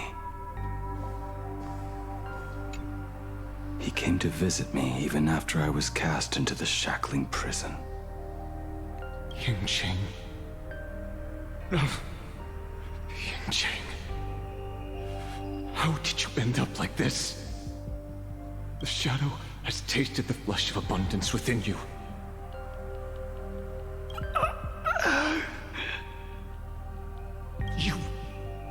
You cannot even speak anymore. Yingqing, look at me. Lift your head. It was only thanks to you and your master that the shadow of veracity was sealed. I owe you both a debt of gratitude. So I have but one question. Do you want out? If so, just nod.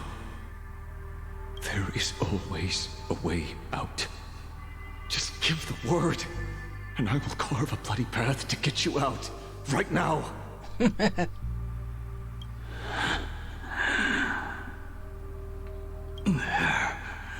is no need. I must atone for my sins. Perhaps if I had taken you away from Flamewheel Forge back then, your fate would have been entirely different. I respect your choice, just as I did all those years ago. Pity. So much in this world does not go as we wish. Okay. What's next? Plus 2 blades.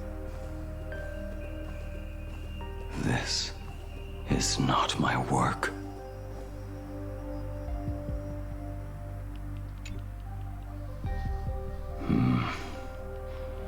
This was where my life as Blade began.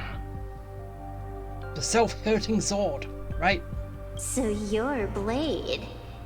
You sound like quite the expert on swords. Oh, good timing. What do you make of the sword she's carrying? The blade itself is fine, but the technique is wrong. Swordsmanship is no song and dance. Power starts at the feet. Only when the eyes and mind follow through will the strike land. My, oh my, Bladey. You really are the ultimate blade critic. Since you have so much to say, Master, why not forge a legendary blade for each of us? I put down the hammer a long time ago. My hands cannot do what my mind wants anymore. Fighting with a weapon that does not suit you is just a quicker way to die. From now on, if a sword is needed, let it be mine. This shell of mine is the only blade there is. So that is why they don't use those swords. But then again, they do other stuff. A weapon given by Yingqing to an old friend. Yeah, Dan Heng. That's his staff, isn't it? But we are no longer who we once were to each other. Who I am does not matter. What matters is, do you remember this weapon? I don't understand what you're talking about. All that happened. You think you can just walk away from it all? You would do well to keep Cloud Piercer by your side. Or Next time we meet, I will be the end of you. What a pity. In the end, we still cast our weapons aside. Okay, now I'm done with... Apprentice, come here. Finally. Is the end in sight? Probably not, but we'll see. Actually, not probably not. It isn't. I am here, Master. Good. I have waited a long time for you. Yeah, a millennium for this conversation, right? You have seen every blade I have forged in this life. Fine work. Somewhat flawed, perhaps, but their edge is undeniable. The marks of a true master. Gazing upon the weapons I forged in days past, I can only feel a surge of endless regret. The hammer falls and cannot be undone, yet I have spent my life taking one wrong step after another. I betrayed my friends and broke my oaths. Even with these divine blades, I failed to protect those I held dear. My hands are stained with blood. I loathe the reflection it casts back from my blade. But what weighs heaviest on my soul is the debt I owe you, Master. In this life, I fear I will never have the chance to repay it.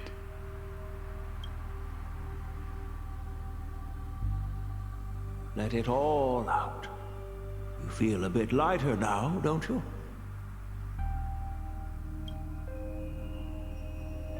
But isn't there one last piece you've yet to show me?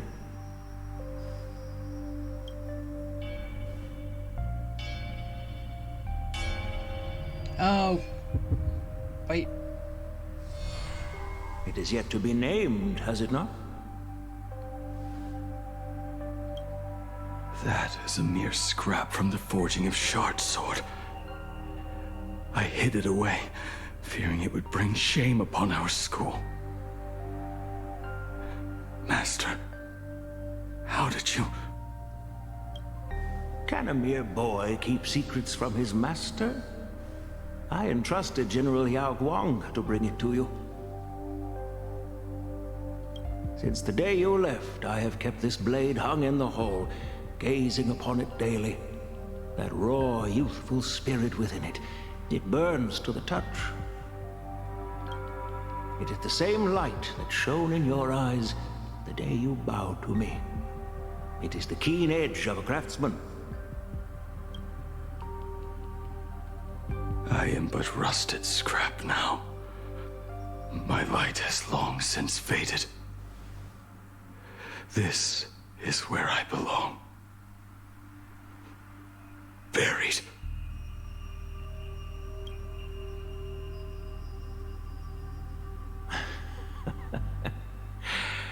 Crushed ore, old materials, rusted iron. As craftsmen, we spend our entire lives in such company. Waste not the bounty of the world, but perfect it through craft. To take what is useless, to take every failed scrap and forge it anew.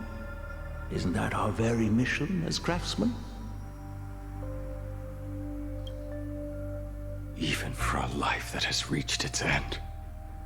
A life built on nothing but mistakes. As it is with the work of a craftsman, so it must be with the life of a craftsman. Do you still remember the question I once asked you? What defines a blade?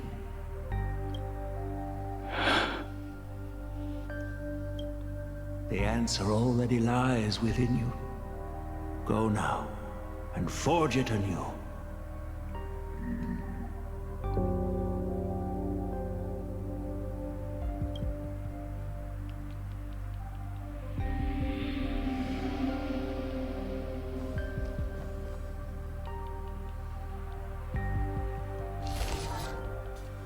What did you say? Forge it anew. Interesting. Oh, that's you who? Oh. Now I wish more than anything that I could just live a bit longer. Ying-Chi himself said that back when he was nearing his end. Oh. Shu-Hu. It's all right. You fought me all this time and leapt into the Leviathan's maw. Nothing more than a bit to drag me down with you. A pity, truly. For so long as a single soul in this vast world prays for abundance, I shall return to bestow my grace. And now, I have come in answer to your prayer. Within the Leviathan's maw, I shall grant you 1,000 years of agony, as your flesh will be remade, only to be devoured again and again. You shall find no release. Is this not exactly what you call forge it anew? Poor child. You and the Xianzhou citizens are always so short-sighted. Trapped in this waking dream called life, you cling to what is gone and tremble at the thought of being forgotten. Yet when I come to carve through your flesh and awaken your minds, you spurn my beautiful gift.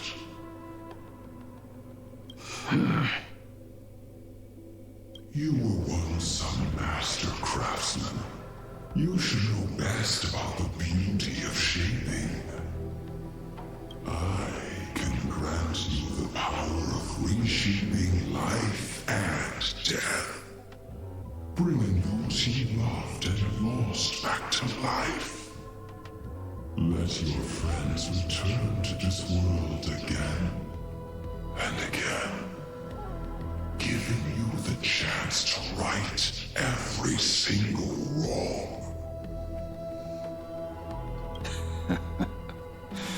Righting wrongs. You mean by carving out more walking husks like me? Things that crave an end they can never reach? That is but a fleeting pang, a necessary tempering on the path to eternity. If you persist in spurning this gift, this maw shall become your prison for all time. Your body will churn for millennia, caught between being digested and reborn.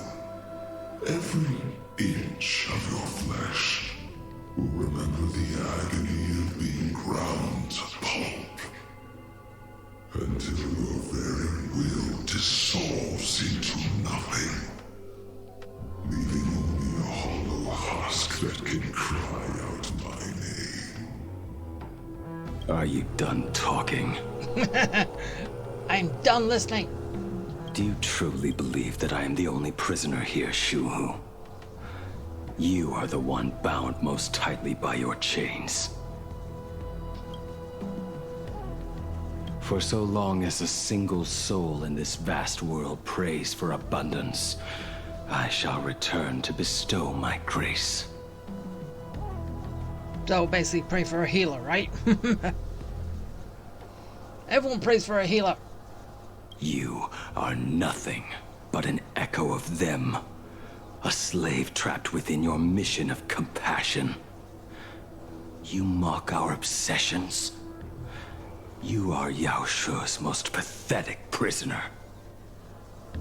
Are you trying to provoke me? Why is it working? No. I am pronouncing your sentence. I never dove into this abyss for the sake of a mutual end. I came for forging. As long as you cling to life, you must keep reshaping this body to fight back the gnawing from the veracity. And that struggle is exactly what I want. Let the maw of this Eon husk be the furnace. Let our undying flesh be the iron. And let death, 1,000 times over, be the hammer. Right here, I shall forge and recast you again and again. Not to destroy you, but to create a cage that can hold you prisoner for all eternity. And the thorns of this cage shall forever be aimed at that savior who branded you with your mission. Yaoshu.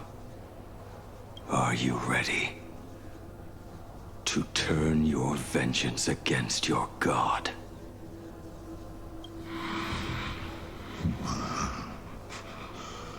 I see now.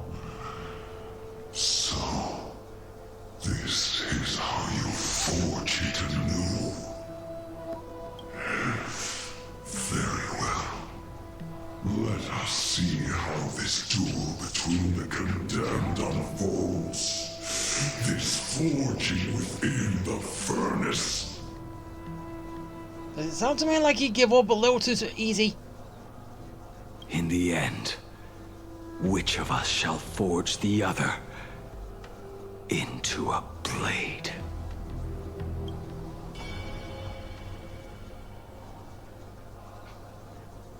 I said a little bit. You seem to give up a little easy. When reunited with family after a 15-year separation, 22% of organic life forms will weep and embrace, whereas 59% will exhibit indifference or outright rejection. Yet, choosing to conduct a covert investigation instead is entirely unheard of. You harbor suspicions regarding Mr. Ryusuke. Why is that, Miss Himiko? Before Star Rail Fest began, I stopped by his office to look for the family's records on the Phantom Moon games. Out of concern, or perhaps curiosity, I leafed through his portfolio. The artwork was magnificent, with each piece serving as a microcosm of a different planet. That was when it suddenly dawned on me. 5 of the worlds he captured in these paintings are now gone. So, what does that mean? He's been putting each planet into a painting? Lost to the fires of war waged by the Antimatter Legion. Just as you suspected, Mr. Ryusuke's travels have been highly suspicious. In the year 1969 of the Arcadian calendar, he traveled to the Delcor Ring to sculpt a statue for the Doctors of Chaos.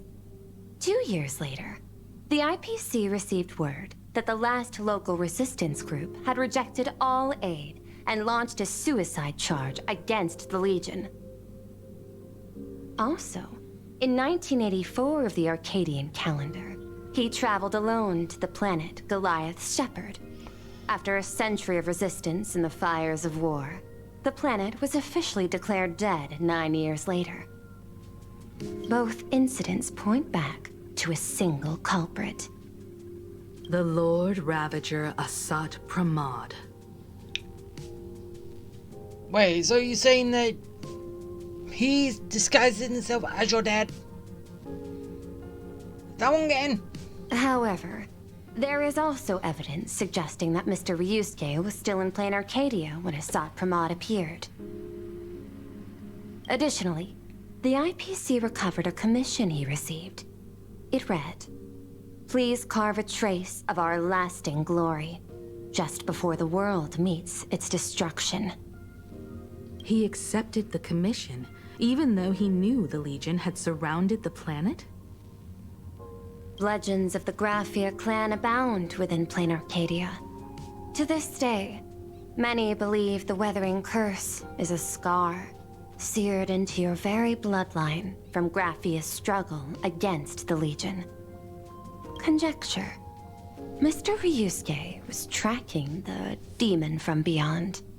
He likely believed that finding him was the key to breaking the Graphia clan's curse. Any other conjectures? There is another possibility. Please forgive me if this sounds out of line. There is a 52% probability that Mr. Ryusuke was being used by Asat Pramod. He might have even chosen to work for him. Well, I was also saying disguised as him, but that too. I'll have a word with him. I'll leave it in your hands, Miss Himiko. Dad, do you have a minute to talk? I do. I'm 1000% free for you. What brings on this surprise call for your old man? I was worried you were too busy, so I didn't want to bother you these past few days. That foolish didn't hurt you, did she? Actually, what am I thinking? A mere herald of death is nothing to my Himiko. You probably handled her in no time. She wasn't even there. And that kid is something else too. I'm telling you, everyone at school is a huge fan of the Astral Express now. 15 years. The blood-stained games are finally over. And this time everyone survived. It's time we sat down and talked. Just as father and daughter. Huh? Am I dreaming? My little girl actually wants to have a real talk with her old man. Well, I don't care if I heard you wrong. I'm taking this to the bank. Praise the Astral Express. Praise Hakivilli. Give me 10 seconds. No, make it 8. Your old man is on his way. There's no need to rush like that. Love you, kiddo. I should have seen that coming. Himiko, open up. It's your time. You're here already. Were you already waiting out there? Himiko, come over. Tell me more about this. Yeah, seriously, you were waiting out there. Why were you waiting for this? I originally planned for us to meet at the school, but since you're already here, let me show you around the Express. Oh, I would love that. I was in such a rush last time. I really want to get a good look at the place where you spent the last 15 years. Who could have imagined it?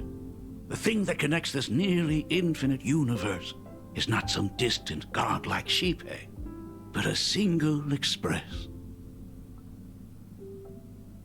I have met many artists who dreamed of boarding the Express just to get a closer look at the legacy of trailblazing.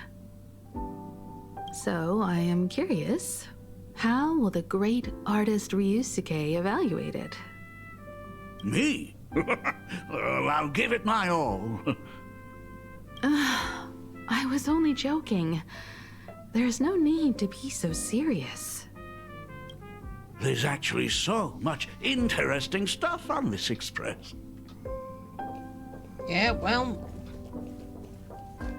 This table is kind of different from the others, isn't it? I mean, they all look alike, but this one doesn't seem authentic. A lot of old furniture was destroyed when the Express crashed.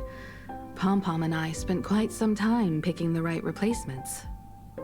Ah, out with the old, in with the new, huh? Well, the Express has been running for years, so it's only natural to have to patch things up every now and then. You must have had a hard time keeping it running. It's not that hard. I'm used to it.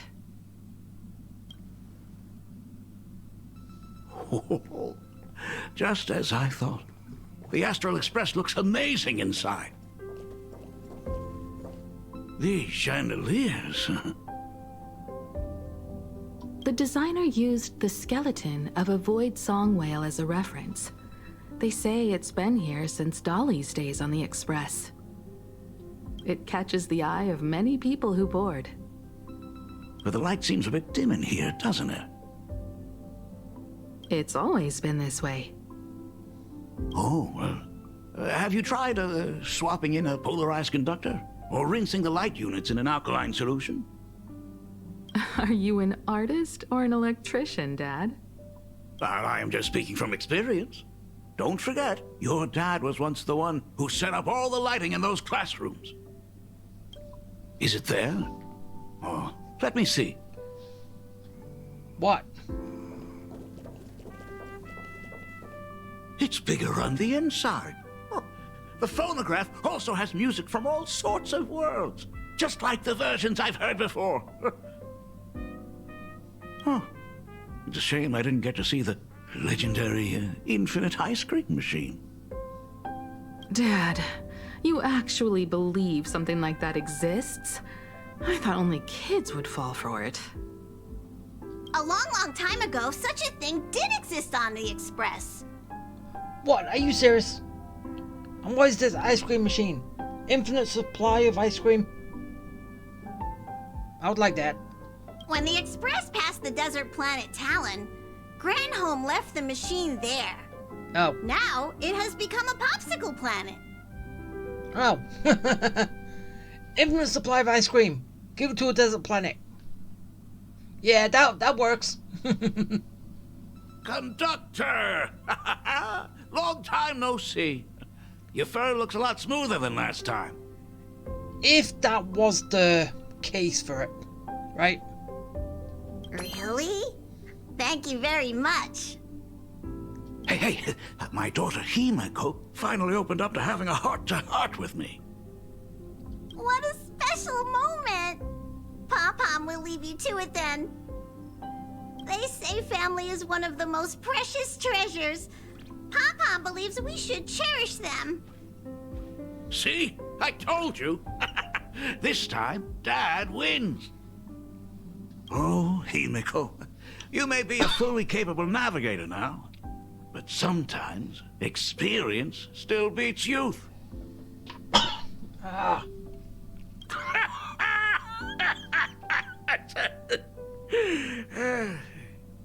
Aren't you tired of talking non-stop? Are you actually worried about me? I am so touched. Perfect. I'll make you some coffee. Huh? Well, might as well swing by the meeting car to say hi to that, Intellitron buddy.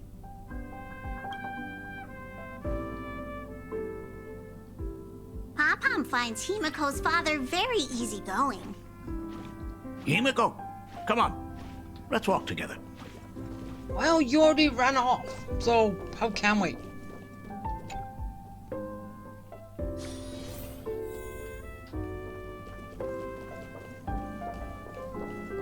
Intellitron buddy! Long time no see. Ah, welcome to the party car, Mr. Ryusuke. That was Rumor has it that the drinks in the World's End Tavern are all brewed from jokes. Since we are in plain Arcadia, any single joke before a drink would be second to none. Since there is only a single joke, it is quite literally second to none. Mr. Ryusuke, the tension detected in your micro-expressions has increased by 33% since our last encounter. Oh, nonsense. Himeko is brewing up a cup of coffee just for me. Is there anything in the world more wonderful than that? A cup of hot coffee right before the end. This must be what they mean by life is short and bitter. Huh. Well, now I see why they call you Shush. Well, since I'm still among the living, let me tell you a joke for a change. A long time ago, there was a truly terrible nameless. They snuck aboard as a passenger, seeking a certain answer. Now one day, they ordered a drink from a service robot on the express and told it a joke. A long time ago, there was a truly terrible nameless. They snuck aboard as a passenger, seeking a certain answer. I have retrieved the same joke from the archived logs. It is indexed under the title, An Unfunny Joke. It's always heard it. But did you know, the first time the robot heard that joke, it laughed with pure joy. Don't go filling Shush with nonsense. Its database is already enough of a mess. So what, can we delete some of it or not? Dad, here's your coffee. This cup is huge. Himeko, tell me, are you still holding a grudge against me? What are you talking about? Now drink up while it's still hot. Come on, drink your bucket. Analyzing components. Results show coffee concentrate, Heldoran butterfly scales, a species of fish from a gas giant, trace amounts of iron particles, and various other unknown substances. Really? That is what's in Himeko's coffee? Mr. Shars, you must be exhausted after telling all those cool jokes. How about a nice hot cup of coffee to warm you up, huh? My inspiration circuit is vibrating. My radar indicates that the conductor requires my immediate assistance. Good luck, Mr. Ryusuke. I sense danger. I must flee. Oh, Himeko, if I do not make it out of here, please deliver my resignation to Miss Starley. Tell her I will not be coming in tomorrow, which is really no different from any other day. So what, you get paid for not showing up?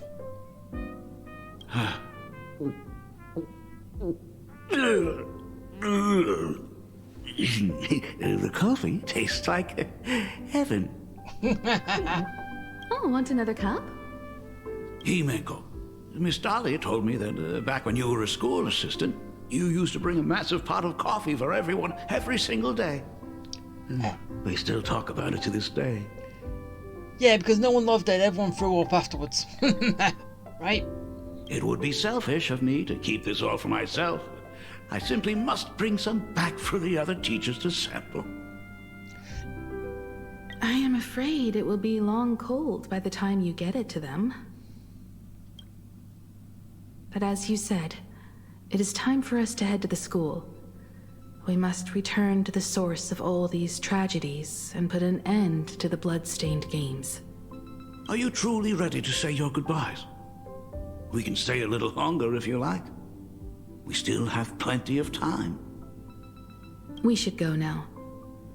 I have been ready for 15 years.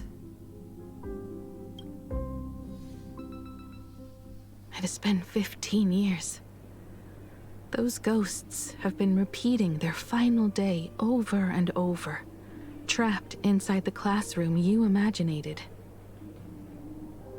Even if they are merely shadows of the past, they deserve to be set free. Oh, you're right. Let us use one final goodbye to close the chapter on the Herald of Death incident.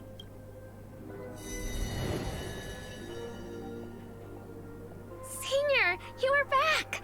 We're all waiting for you. Sorry I'm late, everyone. It's okay. Thank you so much for coming.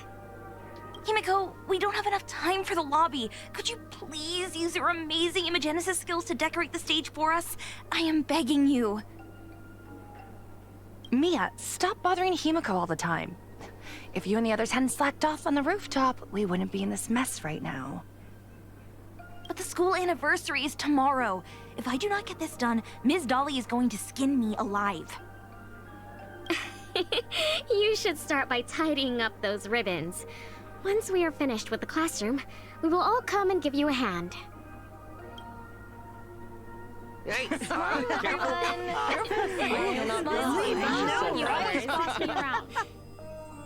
Wait, did you hear that?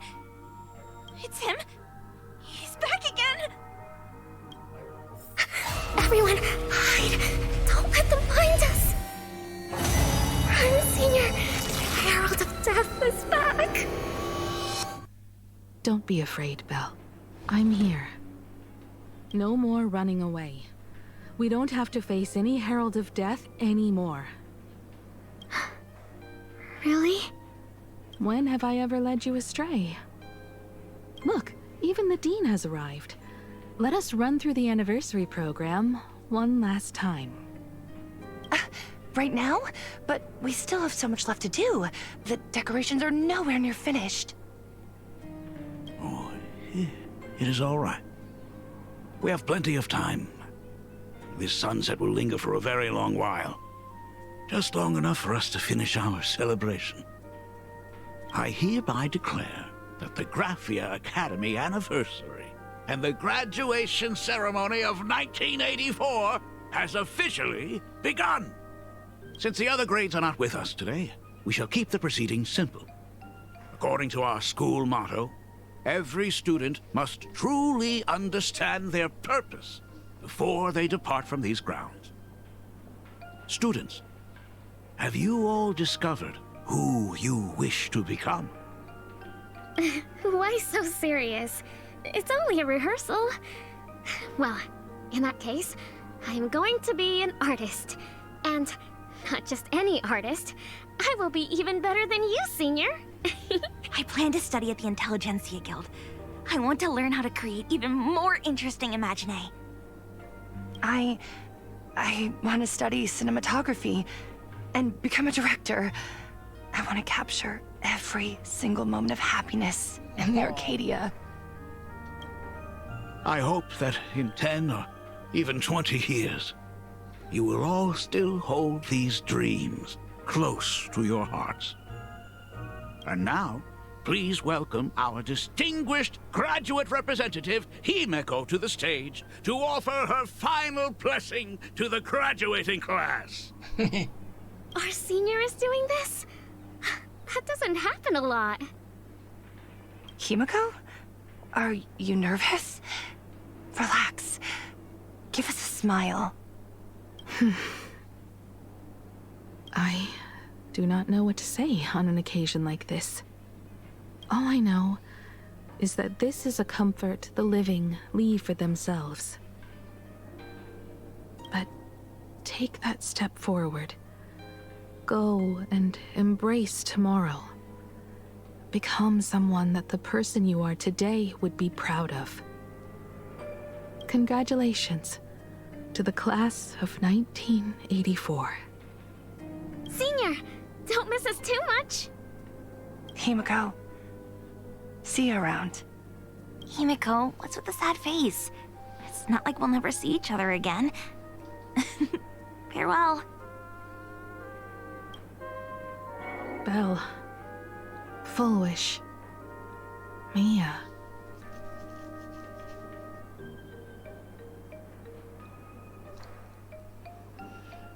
Okay, confusion. Wasn't Himeko in this class, but now they see her as a senior? Don't... Safe travels, everyone. Yeah, anyway. 15 years. The blood-stained games that altered the course of so many lives have finally come to an end. If only I had not lost myself in my own grief. If only I had looked after that child properly. Well, perhaps everything would have been different. It was not only the Herald of Death that pushed her towards that abyss. Full Wish said that it took Plain Arcadia 15 whole years to kill her. Will this world ever get better, Dad? I don't know, but I'm willing to believe in it. Dad, All these years. Just what have you been doing? Is that concern I hear in your voice? If you say so. After the blood-stained games, I traveled to many different worlds. Every time I set foot on a new planet, my thoughts always returned to you. Until one day, I happened to see news about the Astral Express. The person on that screen was so different from the daughter in my memories. I was afraid, to be sure. And I did not want to disturb the life you had found. As long as I never saw you in person, I could keep telling myself that lie. My daughter had fulfilled her dreams to soar among the stars. Von Walk? Owenly? New Londinium? Step by step, I made my way into the very bedtime stories you used to tell me. Were they beautiful? In this vast universe, nothing holds more beauty than the lands en route, yet to be reached. You may have been a poor excuse for a father, but even so. Thank you for setting me on this trailblazing path. Same here. Thank you for fighting so hard to be here alive. It's still early, huh? Let's have a walk around the campus. I have something very important to tell you. But it can wait. Something very important? No. Give me just a moment to gather my thoughts. Okay. Wonder what that's gonna be. Whew. Nice weather today.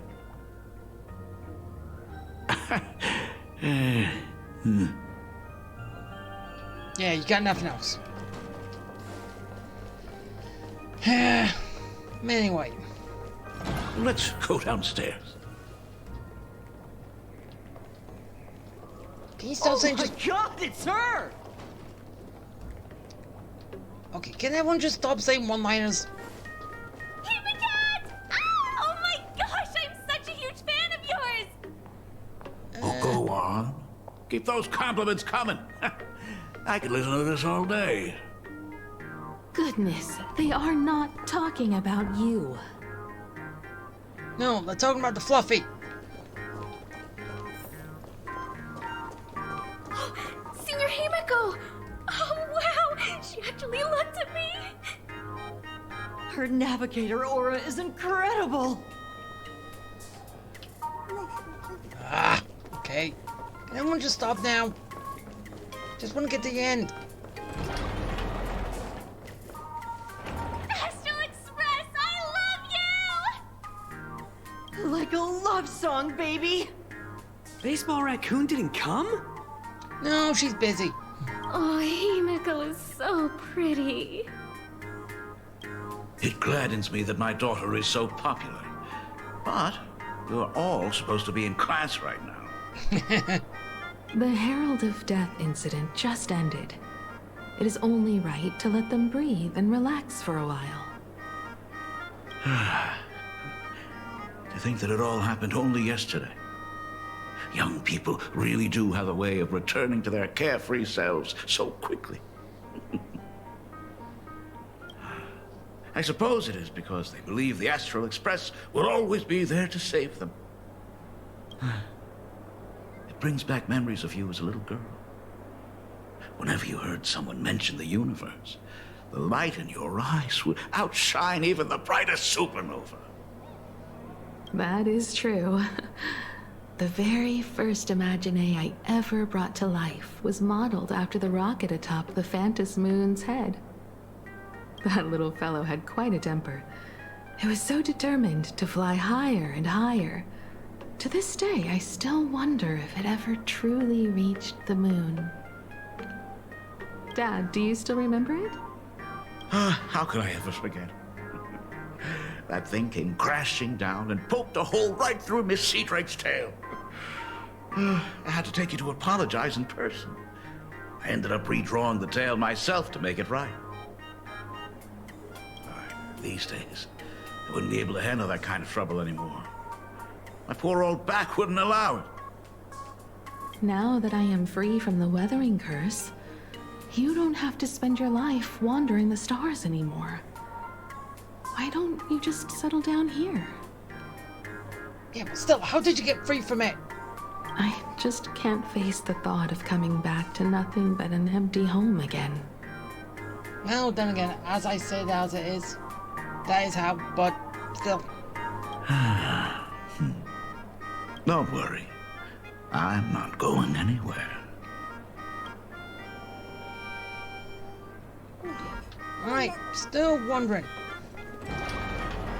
The Imagenesis classroom is ahead. So nostalgic. Ms. Dolly? She might have taken the day off. Then what's this? I never noticed it before, but on closer inspection, this classroom is so much bigger than it used to be. It must be because of that incident. As the culprit behind it all, you haven't forgotten, have you? Of course. Well, since I couldn't get you onto the real Astral Express back then, I figured drawing you a substitute instead would be easy enough. The principal himself imaginated an express and went tearing across the campus with his daughter in tow. It even made the front page of the Dual-Mention City News back then. Looking back, you were always such a bright and spirited girl. Which is why I encouraged you to reach for the stars. When the weathering curse took hold, did that dream only end up weighing you down? If it weren't for those dreams you gave me, I wouldn't be the person I am today. I'll never forget. Whenever the weathering curse flared up, you would always sit by my bedside and hold my hand, telling me the stories of Sir Camor. That was always your favorite. Whenever your fever refused to break, you would cling to my sleeve and just wouldn't let go. So, I would start from the moment Sir Camor invented the diving device and go all the way to the second voyage of the interstellar explorers. Like clockwork, right about then, you would close your eyes and drift off to sleep. Yeah, that was the first story you ever told me.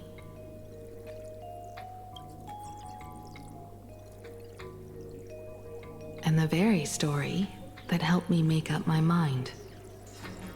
Even if I could never leave this place, if fixing the Express meant sending just one soul to the stars, that would be enough for me. Yet before I knew it, I'd already traveled far beyond anything I ever imagined as a child. I think I understand how you felt back then. Perhaps one day, I'll set down my duties as the navigator and come back to this place too. What about the Astral Express? A crew of the most incredible nameless will keep the Express sailing on. Like a teacher watching their student, or a father his daughter. I understand that feeling. Then your dad will always be here at home waiting for you. So, what is this important thing you need to tell me about? Yeah. That important thing. Dad, are you hiding something from me? I knew I couldn't hide it for long, Himiko. I am sick. What?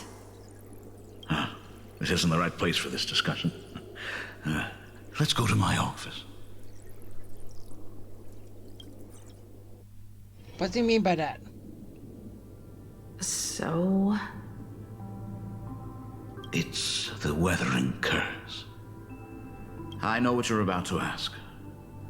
do not share the Graphia lineage, which is why I believed I could find the demon from beyond and save you and your mother. But in the end, Ryusuke was just a useless man who couldn't save his wife or daughter, or even himself.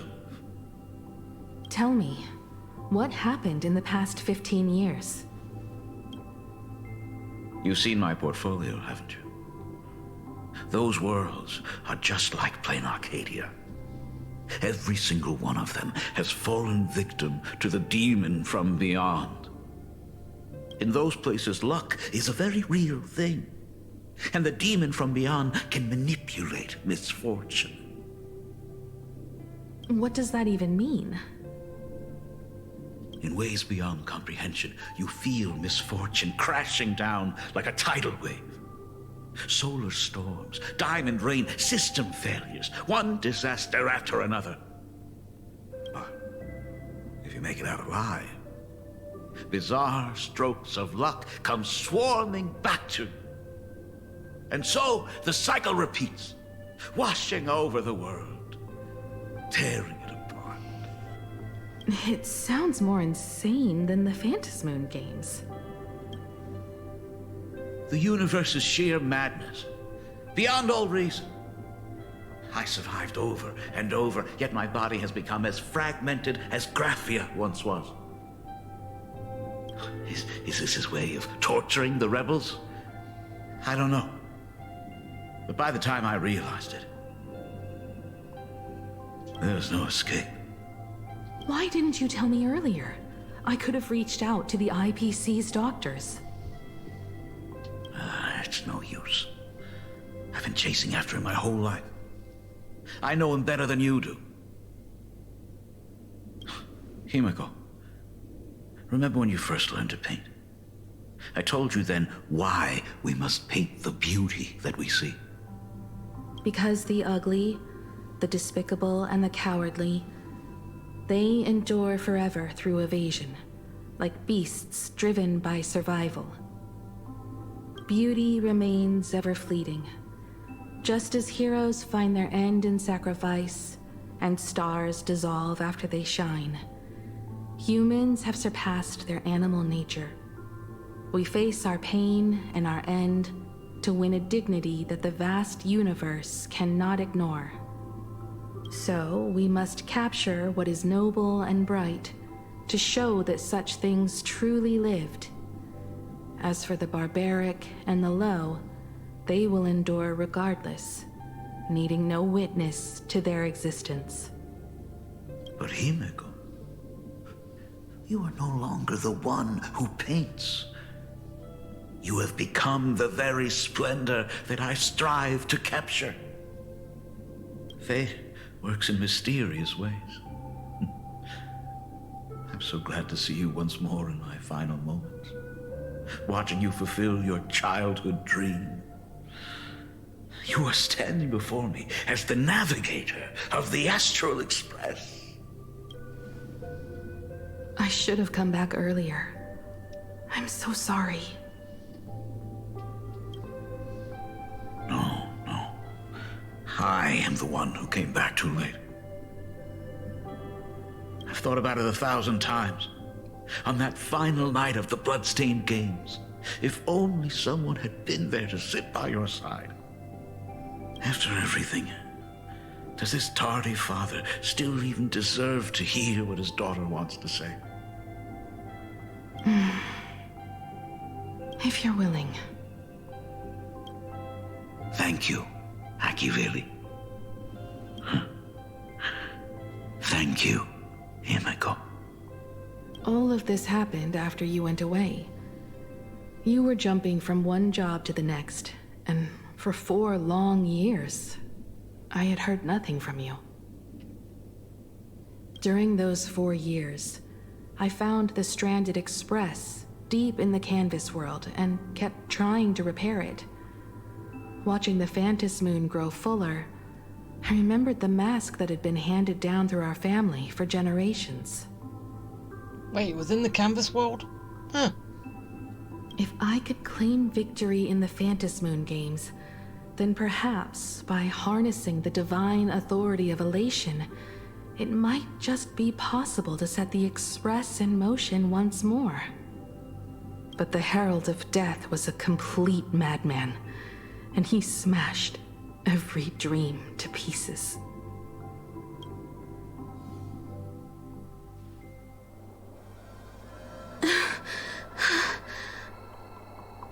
These bloodstains. The Herald of Death is heading to Dovebrook. He's already killed so many people. When will it be enough? Himiko, are you afraid? You're asking if I'm afraid? Who the hell was that? Of course I am. After seeing all that carnage along the way. Oh no, so this is young Himiko? Belle, Mia, everyone was splattered everywhere. Like spray paint. Twisted and crushed. They watched themselves turn into... while they were still alive. But Himiko, I'm here for you. I'm okay. I'm fine. If I don't stop him right here and win the Phantasm Moon games, there will be no tomorrow for anyone, let alone a new journey for the Astral Express. And someone needs to avenge those students at the Academy. That is not your responsibility. If you are afraid, let me handle it. I know hunting down the Herald of Death isn't my responsibility. If I turn around and walk away, no one will blame me. But I am already here. I can't let him get away. Yeah, I'm not really scared anymore, really. Okay, so we get to play as young Himiko. As I said, who was she talking to? The suppression squad sent by the Department of Aberration Defense. They're all gone. Completely wiped out. They struggled through the pain as the Herald of Death dragged and smeared them across the ground. But these stains... Is he really so far gone that he's using himself as paint? Even so, he still managed to break through the blockade ahead. That's terrifying.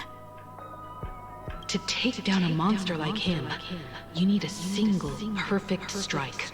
Overwhelm him before he can even react. I think I've got it. But first, I need to buy some time. Let me handle that for you. All right, but buying time is easier said than done. It's too narrow here. We need more room. The best bet is to pin the Herald down on that bridge. I'll take all the wish power I've gathered since the Phantasm Moon became full, and use it as fuel to paint it into existence. The sheer destructive force unleashed from creating a massive object will break him and leave him completely incapacitated. But by doing this, even if we defeat him, you would be giving up any hope of winning the Phantasm Moon games. Yeah. By burning all the wish power, I will be forfeiting my victory. But even if I did win the games and restart the Express, what would happen to this city? To my friends, my teachers, and everyone else? Where would they have left to go? To set the Express in motion with Aha's power, while standing by as innocent people are slaughtered by monsters? To soar into the stars while turning a deaf ear to the screams on the ground? Someone who does that has no right to call themselves a nameless. Oh, I knew I should have stuffed an orbital cannon or a molecular saw into the case, using that bigger on the inside Trailblaze tech, just like the Astral Express. Remember that for the future, then. Right. When this is all over, I will have to give it a try. Another body.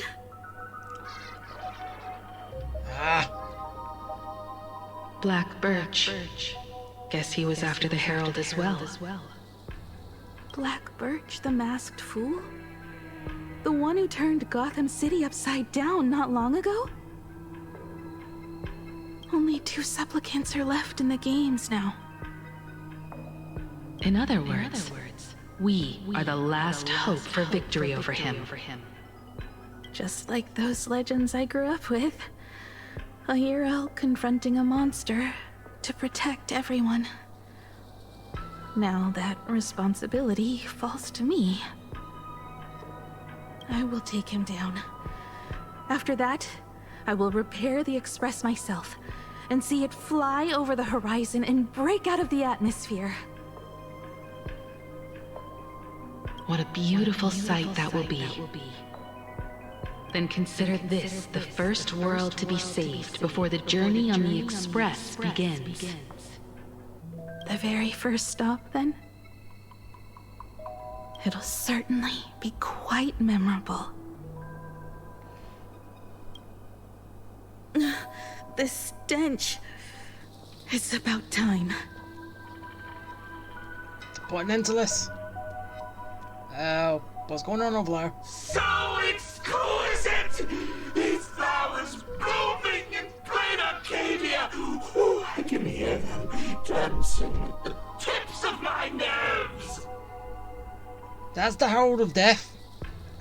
I was thinking something more dramatic than that. Than someone. What is that?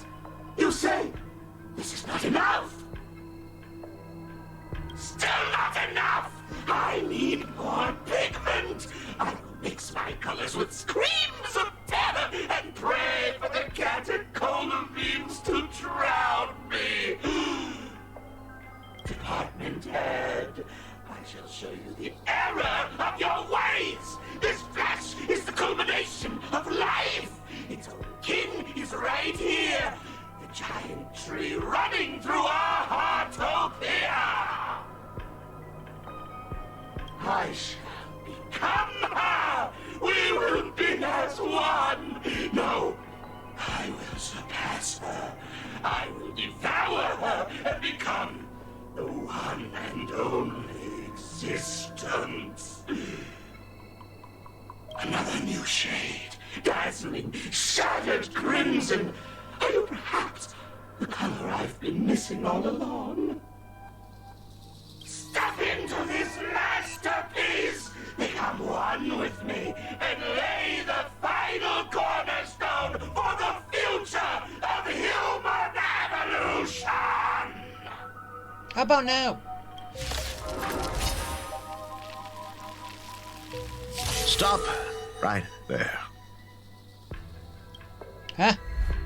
So, you actually conquered the Herald of Death and set the Astral Express in motion once more at the end of the blood-stained games. Wait, what's going on? How? Michael, I believe in your bravery. When confronted by death, you will undoubtedly choose to resist. But you were so frail and sickly. How could you possibly defeat the Herald of Death, who slaughtered every single supplicant? And how could you hope to repair such a massive, stranded express? Well, the answer is clear. It would be impossible for you. That is, unless you had another person helping you. Okay, so Laz who was. It just wasn't being shown. Right, but again? Don't deny it yet. I've been tested by you enough along the way. So now, give your father a little room to breathe.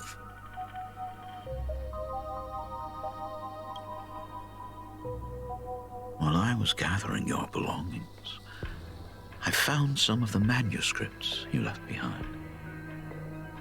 There were 2 distinct sets of handwriting upon those pages. Every trace in that house proves that 2 people once shared a life there. Legend says that during the Canvas Age, the grand artist Whitebow painted his late daughter onto a scroll and breathed life into her. Suppose, just suppose, that my brilliant daughter created a likeness of herself, a self-portrait so perfect that it breathed and moved with her. I predicted this from the start! Didn't I? If that is the truth, then every mystery is explained. Yeah, the Himiko we know is an imagine made from her daughter. From his daughter. During that night of the blood-stained games, a girl at death's door and an imagine she created followed the trail of the Herald of Death all the way to Dovebrook. Yeah, see, I called this, but then again, I actually called it. She drew herself, so it grew up into grew up normally, but yeah. But as I said, I already called this. As a monster bearing Shuhu's flesh and a supplicant lost to madness, Marcus and Tali defeated the pair before him without lifting a finger. Driven by pure instinct, he slowly closed in on them. He intended to use their very lives as pigment to paint a new bloody bloom. Little did he know that he was walking straight into a trap of their design. The moment he drew near, a massive iron fist was imaginated from the sky above. It crashed down and crushed into dust. It was the night of July 22nd, 1984 of the Arcadian calendar. A colossal shockwave radiating from Dovebrook district shook the earth. As the dust settled, a strange urban legend found its way into every corner of the world. Over 10,000 sightings reported a giant arm descending from the sky that evening. In the hours that followed, the Department of Aberration Defense confirmed that the Herald of Death was completely incapacitated. So, the engine of creation? Wait, no, it was... What? Theories were endless. Was it a divine act by Yaha? Or a weapon built by the IPC? No one knew for sure. Yet the silhouette of that giant remained etched in every mind as a testament to heroism. It was just an arm. Yet beneath the brush of a girl who yearned for the stars, it became an extension of humanity's reach.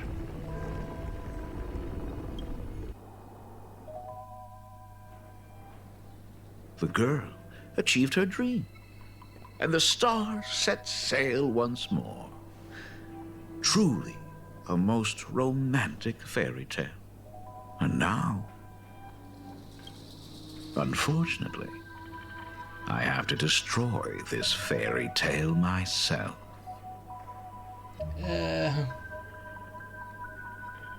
You don't believe me? I have no idea who you truly are. But that little girl who longed for trailblazing, my frail and sickly daughter. From the very beginning, Himeko never left Plain Arcadia. Ain't that... That is not something you should joke about.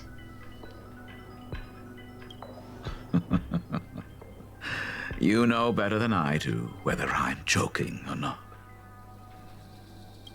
By the way, things outside aren't looking good. The Arcadia is drowning in problems. Is it really wise to stay here instead of helping the younger crew members?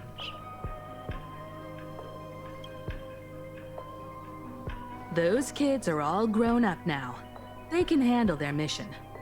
And as for myself, I am staying right here to deal with the biggest problem of all. Okay, things are starting getting good, probably reaching its climax.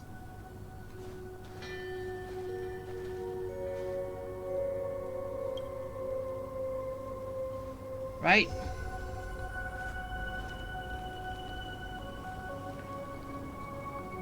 Are you intending to stay here until the outcome is revealed? It might take forever for him to return, or he might never come back at all. No, he's fine. He'll be back soon. Or maybe, if I just complain and say, I wish Blade were here, he'll just show up. Anyway, it was his choice. We already said our goodbyes. Thank you for staying with him until the very end. Now, it is time to deal with your matters. Gray-haired girl, you seek me out with her token in hand. What is it that you desire? Already told me? Our first meeting was just before we took the boat here. Wait, then who did I meet before? I only answered the call of wish power because of that mask. The one painted by Evanesia. Without it, I would not be here. So, who is this me you speak of? Me, of course. Are you... Not you again. A meanie will always be a meanie. So was him!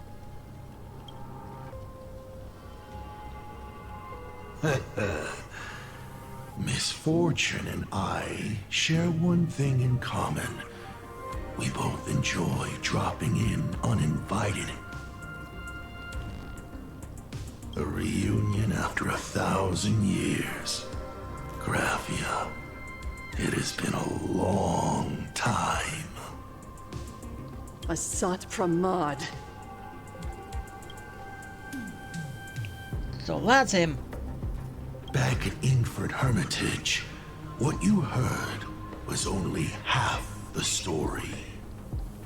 1,000 years ago, amidst the ruins of Ahatopia, I found a baby girl on the verge of death.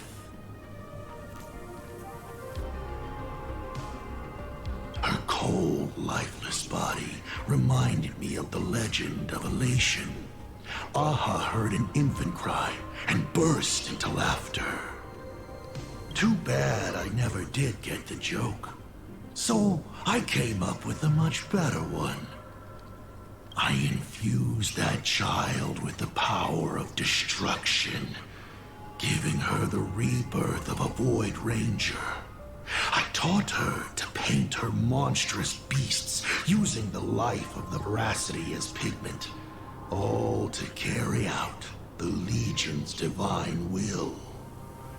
Graphia, your name was your commission, to paint the world and carve a trace of our lasting glory just before the world meets its destruction. You were doing so well, right up until you saw that express crash. It gave you ideas, Graphia. Unrealistic, foolish ideas. Since that day, I have had nothing to do with you or your destruction. Your failure began the moment you tried to destroy the Express. All you did was turn the spirit of the Nameless into a rallying cry for rebellion. I took the power you forced upon me and used it to save the innocent. You commanded me to record the end of worlds, but instead, I created a sanctuary. So, you think putting on a human mask makes you one of the Trailblazers? How amusing. Look at yourselves. That weathering curse is still eating away at you and your kin. It is the inescapable price for being a child of destruction who dares to betray her fate. And what about me? I have destruction powers, but I've gone against it. So you're saying I got the weathering curse too? World and canvas? A total disaster. Yet you still tried to dress it up as a victory. Do you know why I haven't spared Ahatopia a single glance for an entire millennium? Because you bore me. But now, things have changed. Someone far more interesting than you has returned. And unlike you, she is the real deal. A genuine Nameless. That is why I have returned. Simply to tell you all this. Himiko? Oh. I've had my fill of this drama. Now, I'm dying to see how your face handles my fist. For 1,000 years, I have painted them over and over again. Every innocent life you extinguished during the Sind-Earth Age. Tell me, Asat Pramad, are you prepared to face their fury?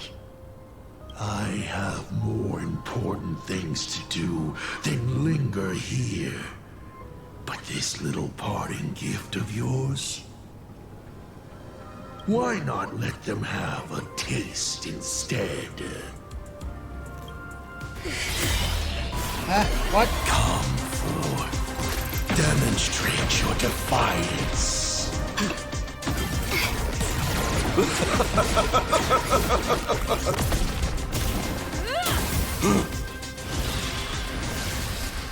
Is it over? Watch out! Pity. Such a clean strike. The odds of success are 0.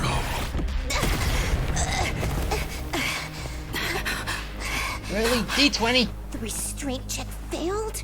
A 1 in 10,000 chance. The moment I cast the dice, the outcome is fixed. Uh-oh. Remove the mask, protagonist. It doesn't suit you.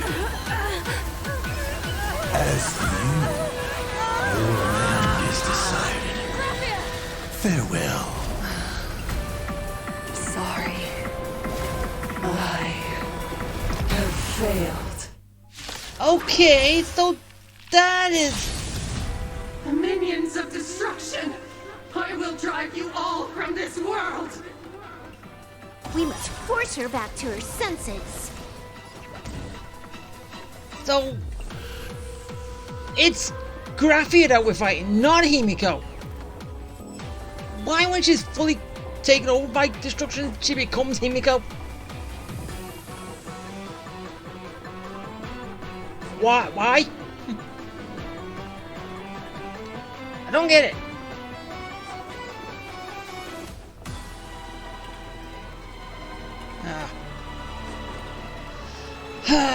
Seriously, why'd I do that?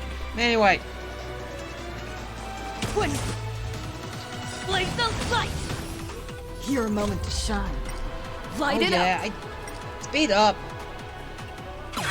All eyes are on you! The gate! Do your worst, Master Fox. I decide the rules of the game! Fury! Got enough one. Of the dead! Do your worst, Master Fox. I decide it's the rules of the game! Do we have to go full force? Of course not. That is exactly what that Mimi wants. Stars favor us. Best of luck. An explosive star. You stepped out of line. Keep going. Yeah. See you later.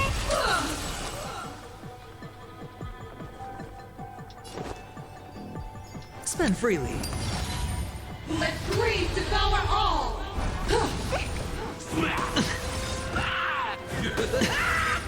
I've got a shield. You can't hit me.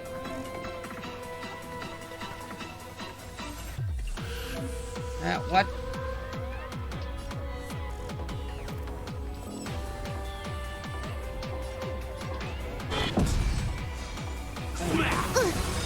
What was that?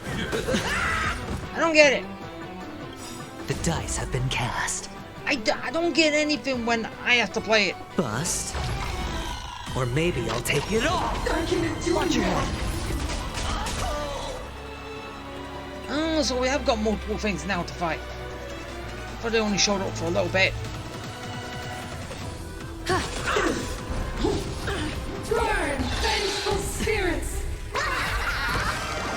Of that omen. Don't thank me. It's not thank me. The game is fixed. Hey! Thought I was just a mascot. I'll vanquish you! Hedge your bets. Go do it! Left is humanity's anthem. Trampling!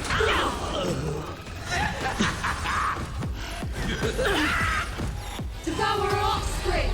Fight for me! Nah. Watch your head. People always say that the will of heaven can't be overturned. Observe the heavens with my divinations. Shine like a peacock. Best of luck. Yeah, I know. I just got that in. Explosive star. All march. Our might command. You stepped out of line. Leave me alone. Your moment to shine. Light it up. All eyes are on you. The game is fixed. Divination says this will hurt. Good. Deserve it. Do your worst, Master Fox. So basically, does my thing that I do boost everyone's ultimate move to its max? And basically, Evanesia has 2. Hesitate. I decide the rules of the game. Absolutely cannot let you touch this place. Oh, great. Astral Express. Department 4. Ow! We need to finish this fast and catch up to Asat Pramod. Looks like I have to use level 999 one more time. No need for that. If a sword is needed, let it be mine. Blade is back!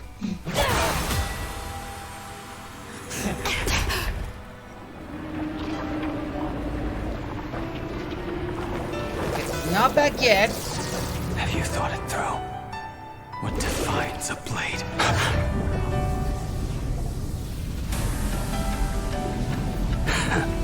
The sharpness that endures, after all, has worn away.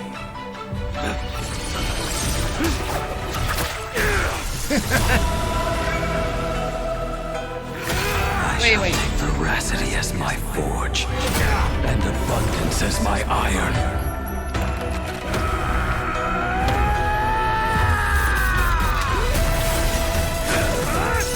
Dying a thousand deaths. Tempered into a blade!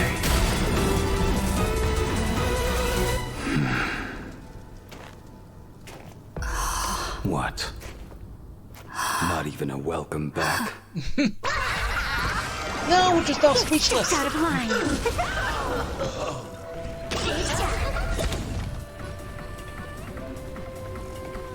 Alright. You will serve as the tempering fire! No way! Blade! You answered my prayers! 1 in 10 chance of survival. I choose to survive. I take those odds. Hedge your bets.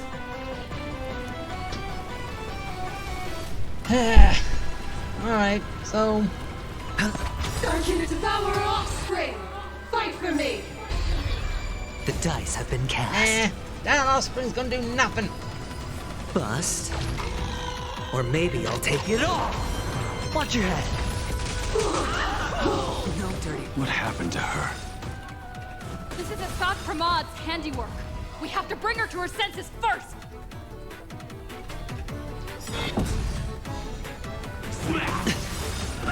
All in. Yeah, we're just gonna kick her ass. Serve as the tempering fire! We'll bring her back to her senses. Of that omen. Don't thank me. Oh, Clark! Our might command! The game is fixed!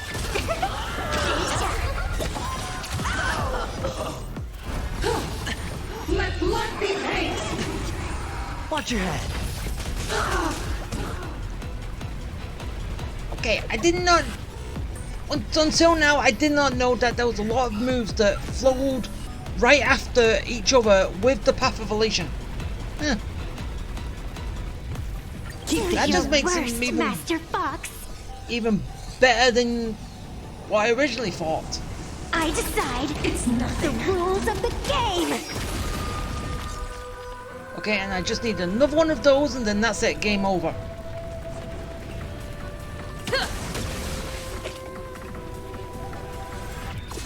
I'll fight for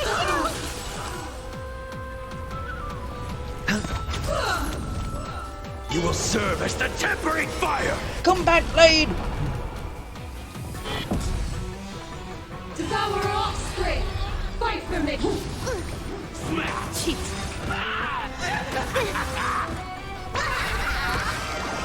Best of luck. An explosive start, don't think. Feel. You stepped out of line. Call me the Galactic Twin Cleaver.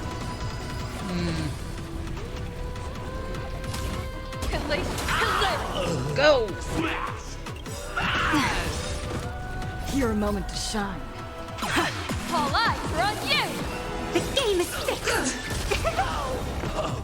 Okay, it doesn't. But... Ow! Darken endure more! Whoa, you're way over the limit. You will serve as the tempering fire! And it's Sure, over. I'll play along. The dice have been cast. Bust.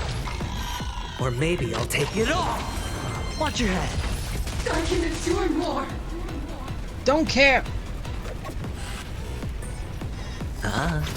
Absolutely cannot let you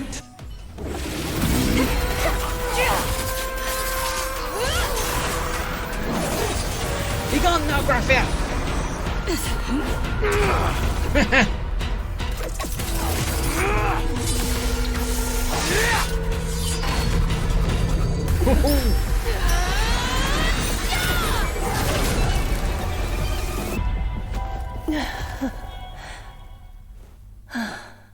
We brought her back. At least. That's good. I hope I am not too late. Nope, you're fine. So basically, your whole thing was to get rid of Shuhu, but you kind of force Shuhu back into you to become this. So, what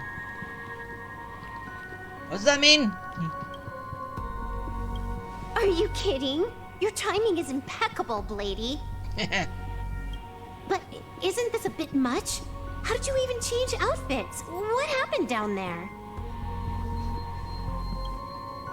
I used the Leviathan's maw to imprison Shuhu. But that doesn't matter. What matters is that you made it out alive and got the job done. Not yet. I have made a decision. Oh. On what? This time, I will stay and become a supplicant. I am joining the Phantas Moon Games. Okay, I had a feeling he was going to do a lot, but then again, I thought all eight masks were taken. But then again, I kind of thought that you getting a mask turns you into this, but... What? You're going to stay here and poke your nose into this world's business too? Hey, he's already here. You might as well stay. Let us settle this first. Are you okay? Thank you. All of you.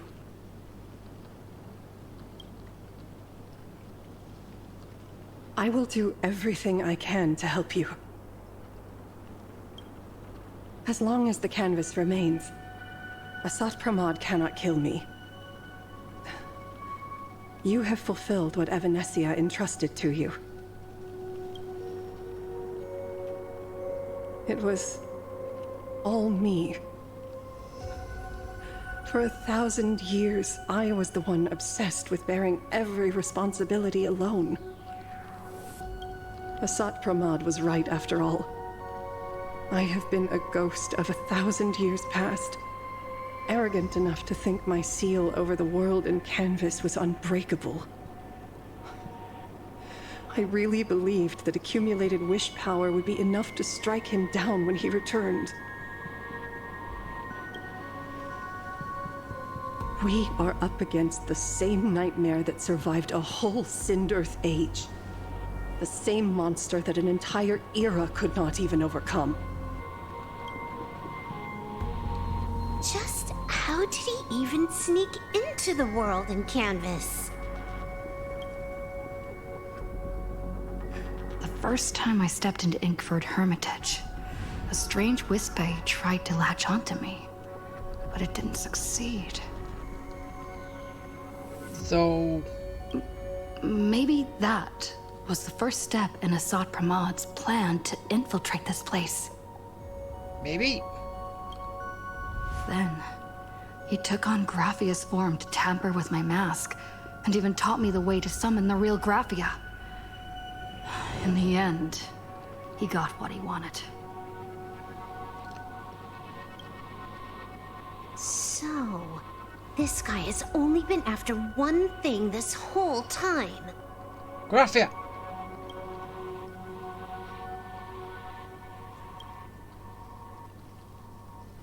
And to awaken the husk of the veracity, we need to leave this place as soon as possible. The giant maw that swallowed me is starting to stir.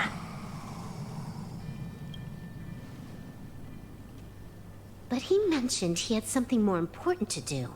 What is that even supposed to mean? He has so much on his plate, no way he can split himself into pieces and handle everything at once, right? Yeah, I think Himiko's dealing with the other part, right?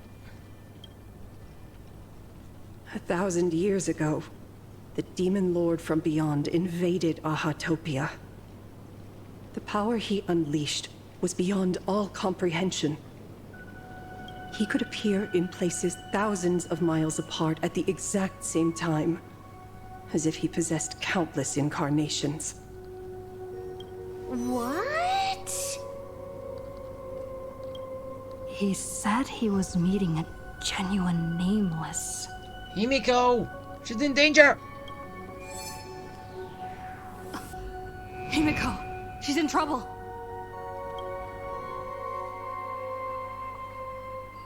The biggest problem? Do you mean me? You said that classroom was a secret place of your own creation, yet Full Wish seemed to know everything about it.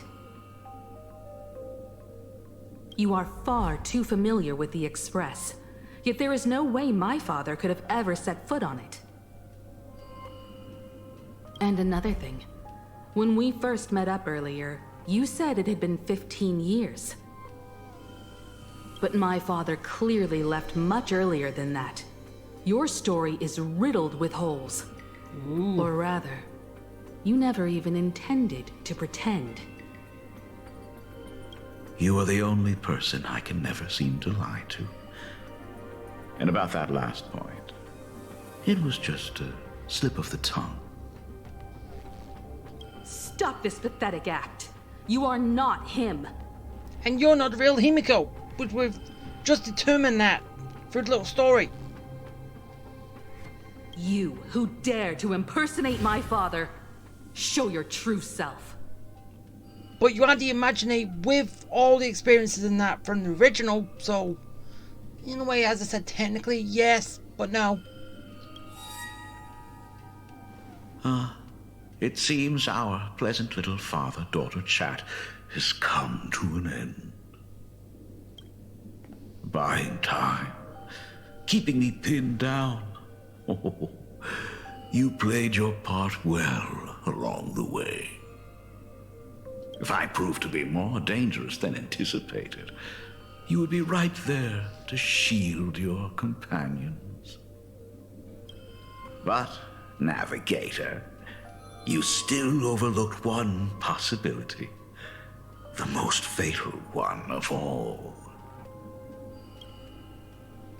Why don't you try to guess at what exact point did I take Ryusuke's place? From the very beginning. Because you said 15 years ago. And as Himiko just said, it's been longer than 15 years.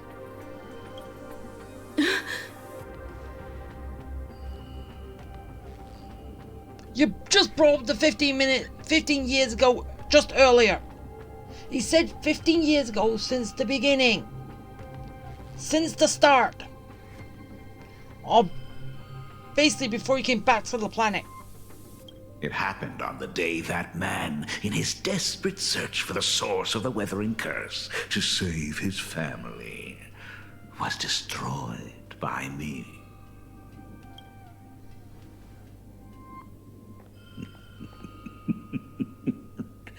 That year, Himeko was 6. At her mother's funeral, she met her father for the first time. You are lying. I have told you only one lie in all these years, my dear daughter. Nice to meet you. I'm your father, Ryusuke.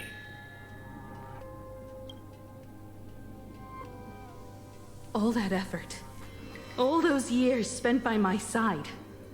What are you really planning? Even I find it hard to tell what goes on in this head of mine sometimes. But now, as I look at your face, at that exquisite expression, it all makes sense. I had so much fun playing a father. And the best part, that was not even the most fun I have had today. Hey, can you hear me? Someone who looks like a Supremod just showed up at the tavern. We are under attack by Asai Pramat. Dan Heng and I will do everything we can to cover Yao Guang. I've played along this far, so why not make it interesting? Let us add a dash of red to our little opening act. You have proven your theory by tearing off the mask of Ryusuke. As a courtesy, It's now time to strip away your disguise. The ugliest lie of the Trailblaze. The truth that has been hidden for 15 years.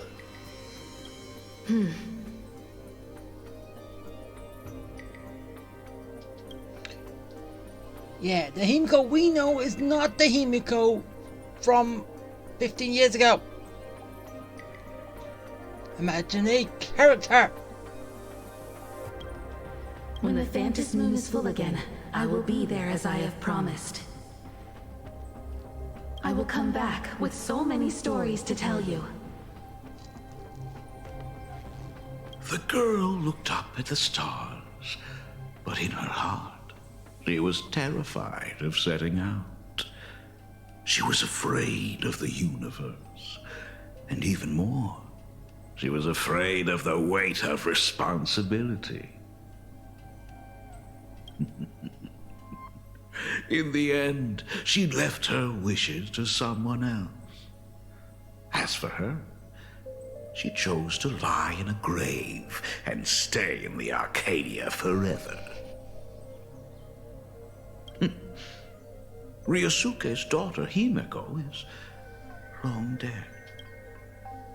When she saw how vast the stars really were, she ran away. Yeah, I got that right from the beginning. It's not something new, but just as the Trailblaze will always converge with the destruction, culminating in awe-inspiring obliteration.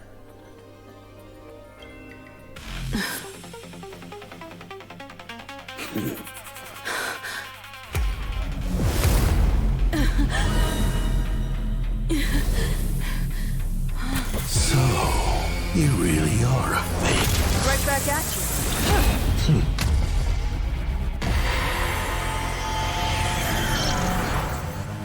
Wait. Oh, denizens of this Arcadia, lost in its splendor. Once I beheld the Astral Express rise again towards the stars. Since then, you have known 15 long years of unbroken peace.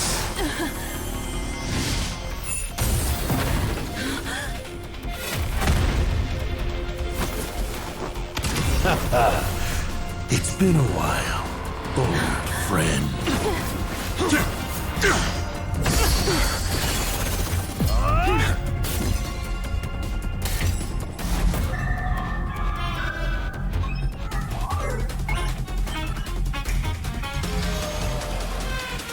For 15 years it was I, Asakawa, who delivered every promise of beauty to this Arcadia in advance.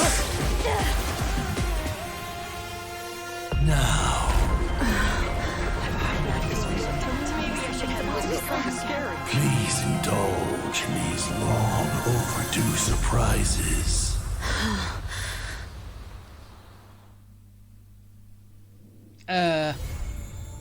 What? Wait. I'm done? Come on, you cannot leave us there! Hell no! No, you cannot leave at that point! I'll do that later. But, as I said, for God's sake, you cannot take it at that point. But, as I said, as soon as we got to Planet Arcadia and she kind of met Ryosuke, and what was said, I already knew that Himiko was an Imaginate. Well, then again, I said made in her image, but possibly made in the mother's image. I don't know. And then and then obviously the 15 years would kind of make some sense that she grew up into this. That Himiko would, but then again, Ryosuke... Well, then again, they both did technically say that both of them were dead. Himiko said that Ryosuke was dead. And then, obviously, Ryosuke said Himiko was dead. So... That's been in the back of my mind since the very beginning. Nice. But they didn't want to leave it. They didn't want to leave it there. They turned that original thing into sort of like a joke. But it was still gnawing at me. But now it's fully been revealed. Himiko is Imaginate, which, as I said, would be so good if after this she would have got a path of elation. Maybe also still keep fire, but path of elation would have worked so good for her at this point right now. But as I think, it's still technically the same. But anyway, enough about that. It was all good. How basically Blade became his new form by jumping in the hole. Yeah, the hole is still there. Yeah, imagine if I could jump into it. Just a little information. Not really much, is it? And yeah, everything building up to it was actually fun and interesting. But yeah, now we just gotta think, what the hell is gonna happen when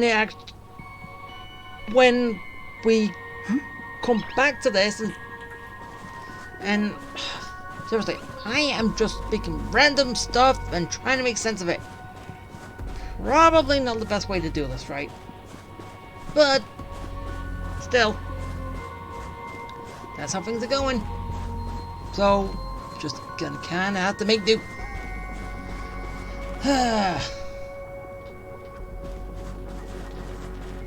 And anyway, as I said, how we found out how we got the path of elation, I still don't understand why stuff like that didn't happen on the Lethe with either the path to hunt or the path of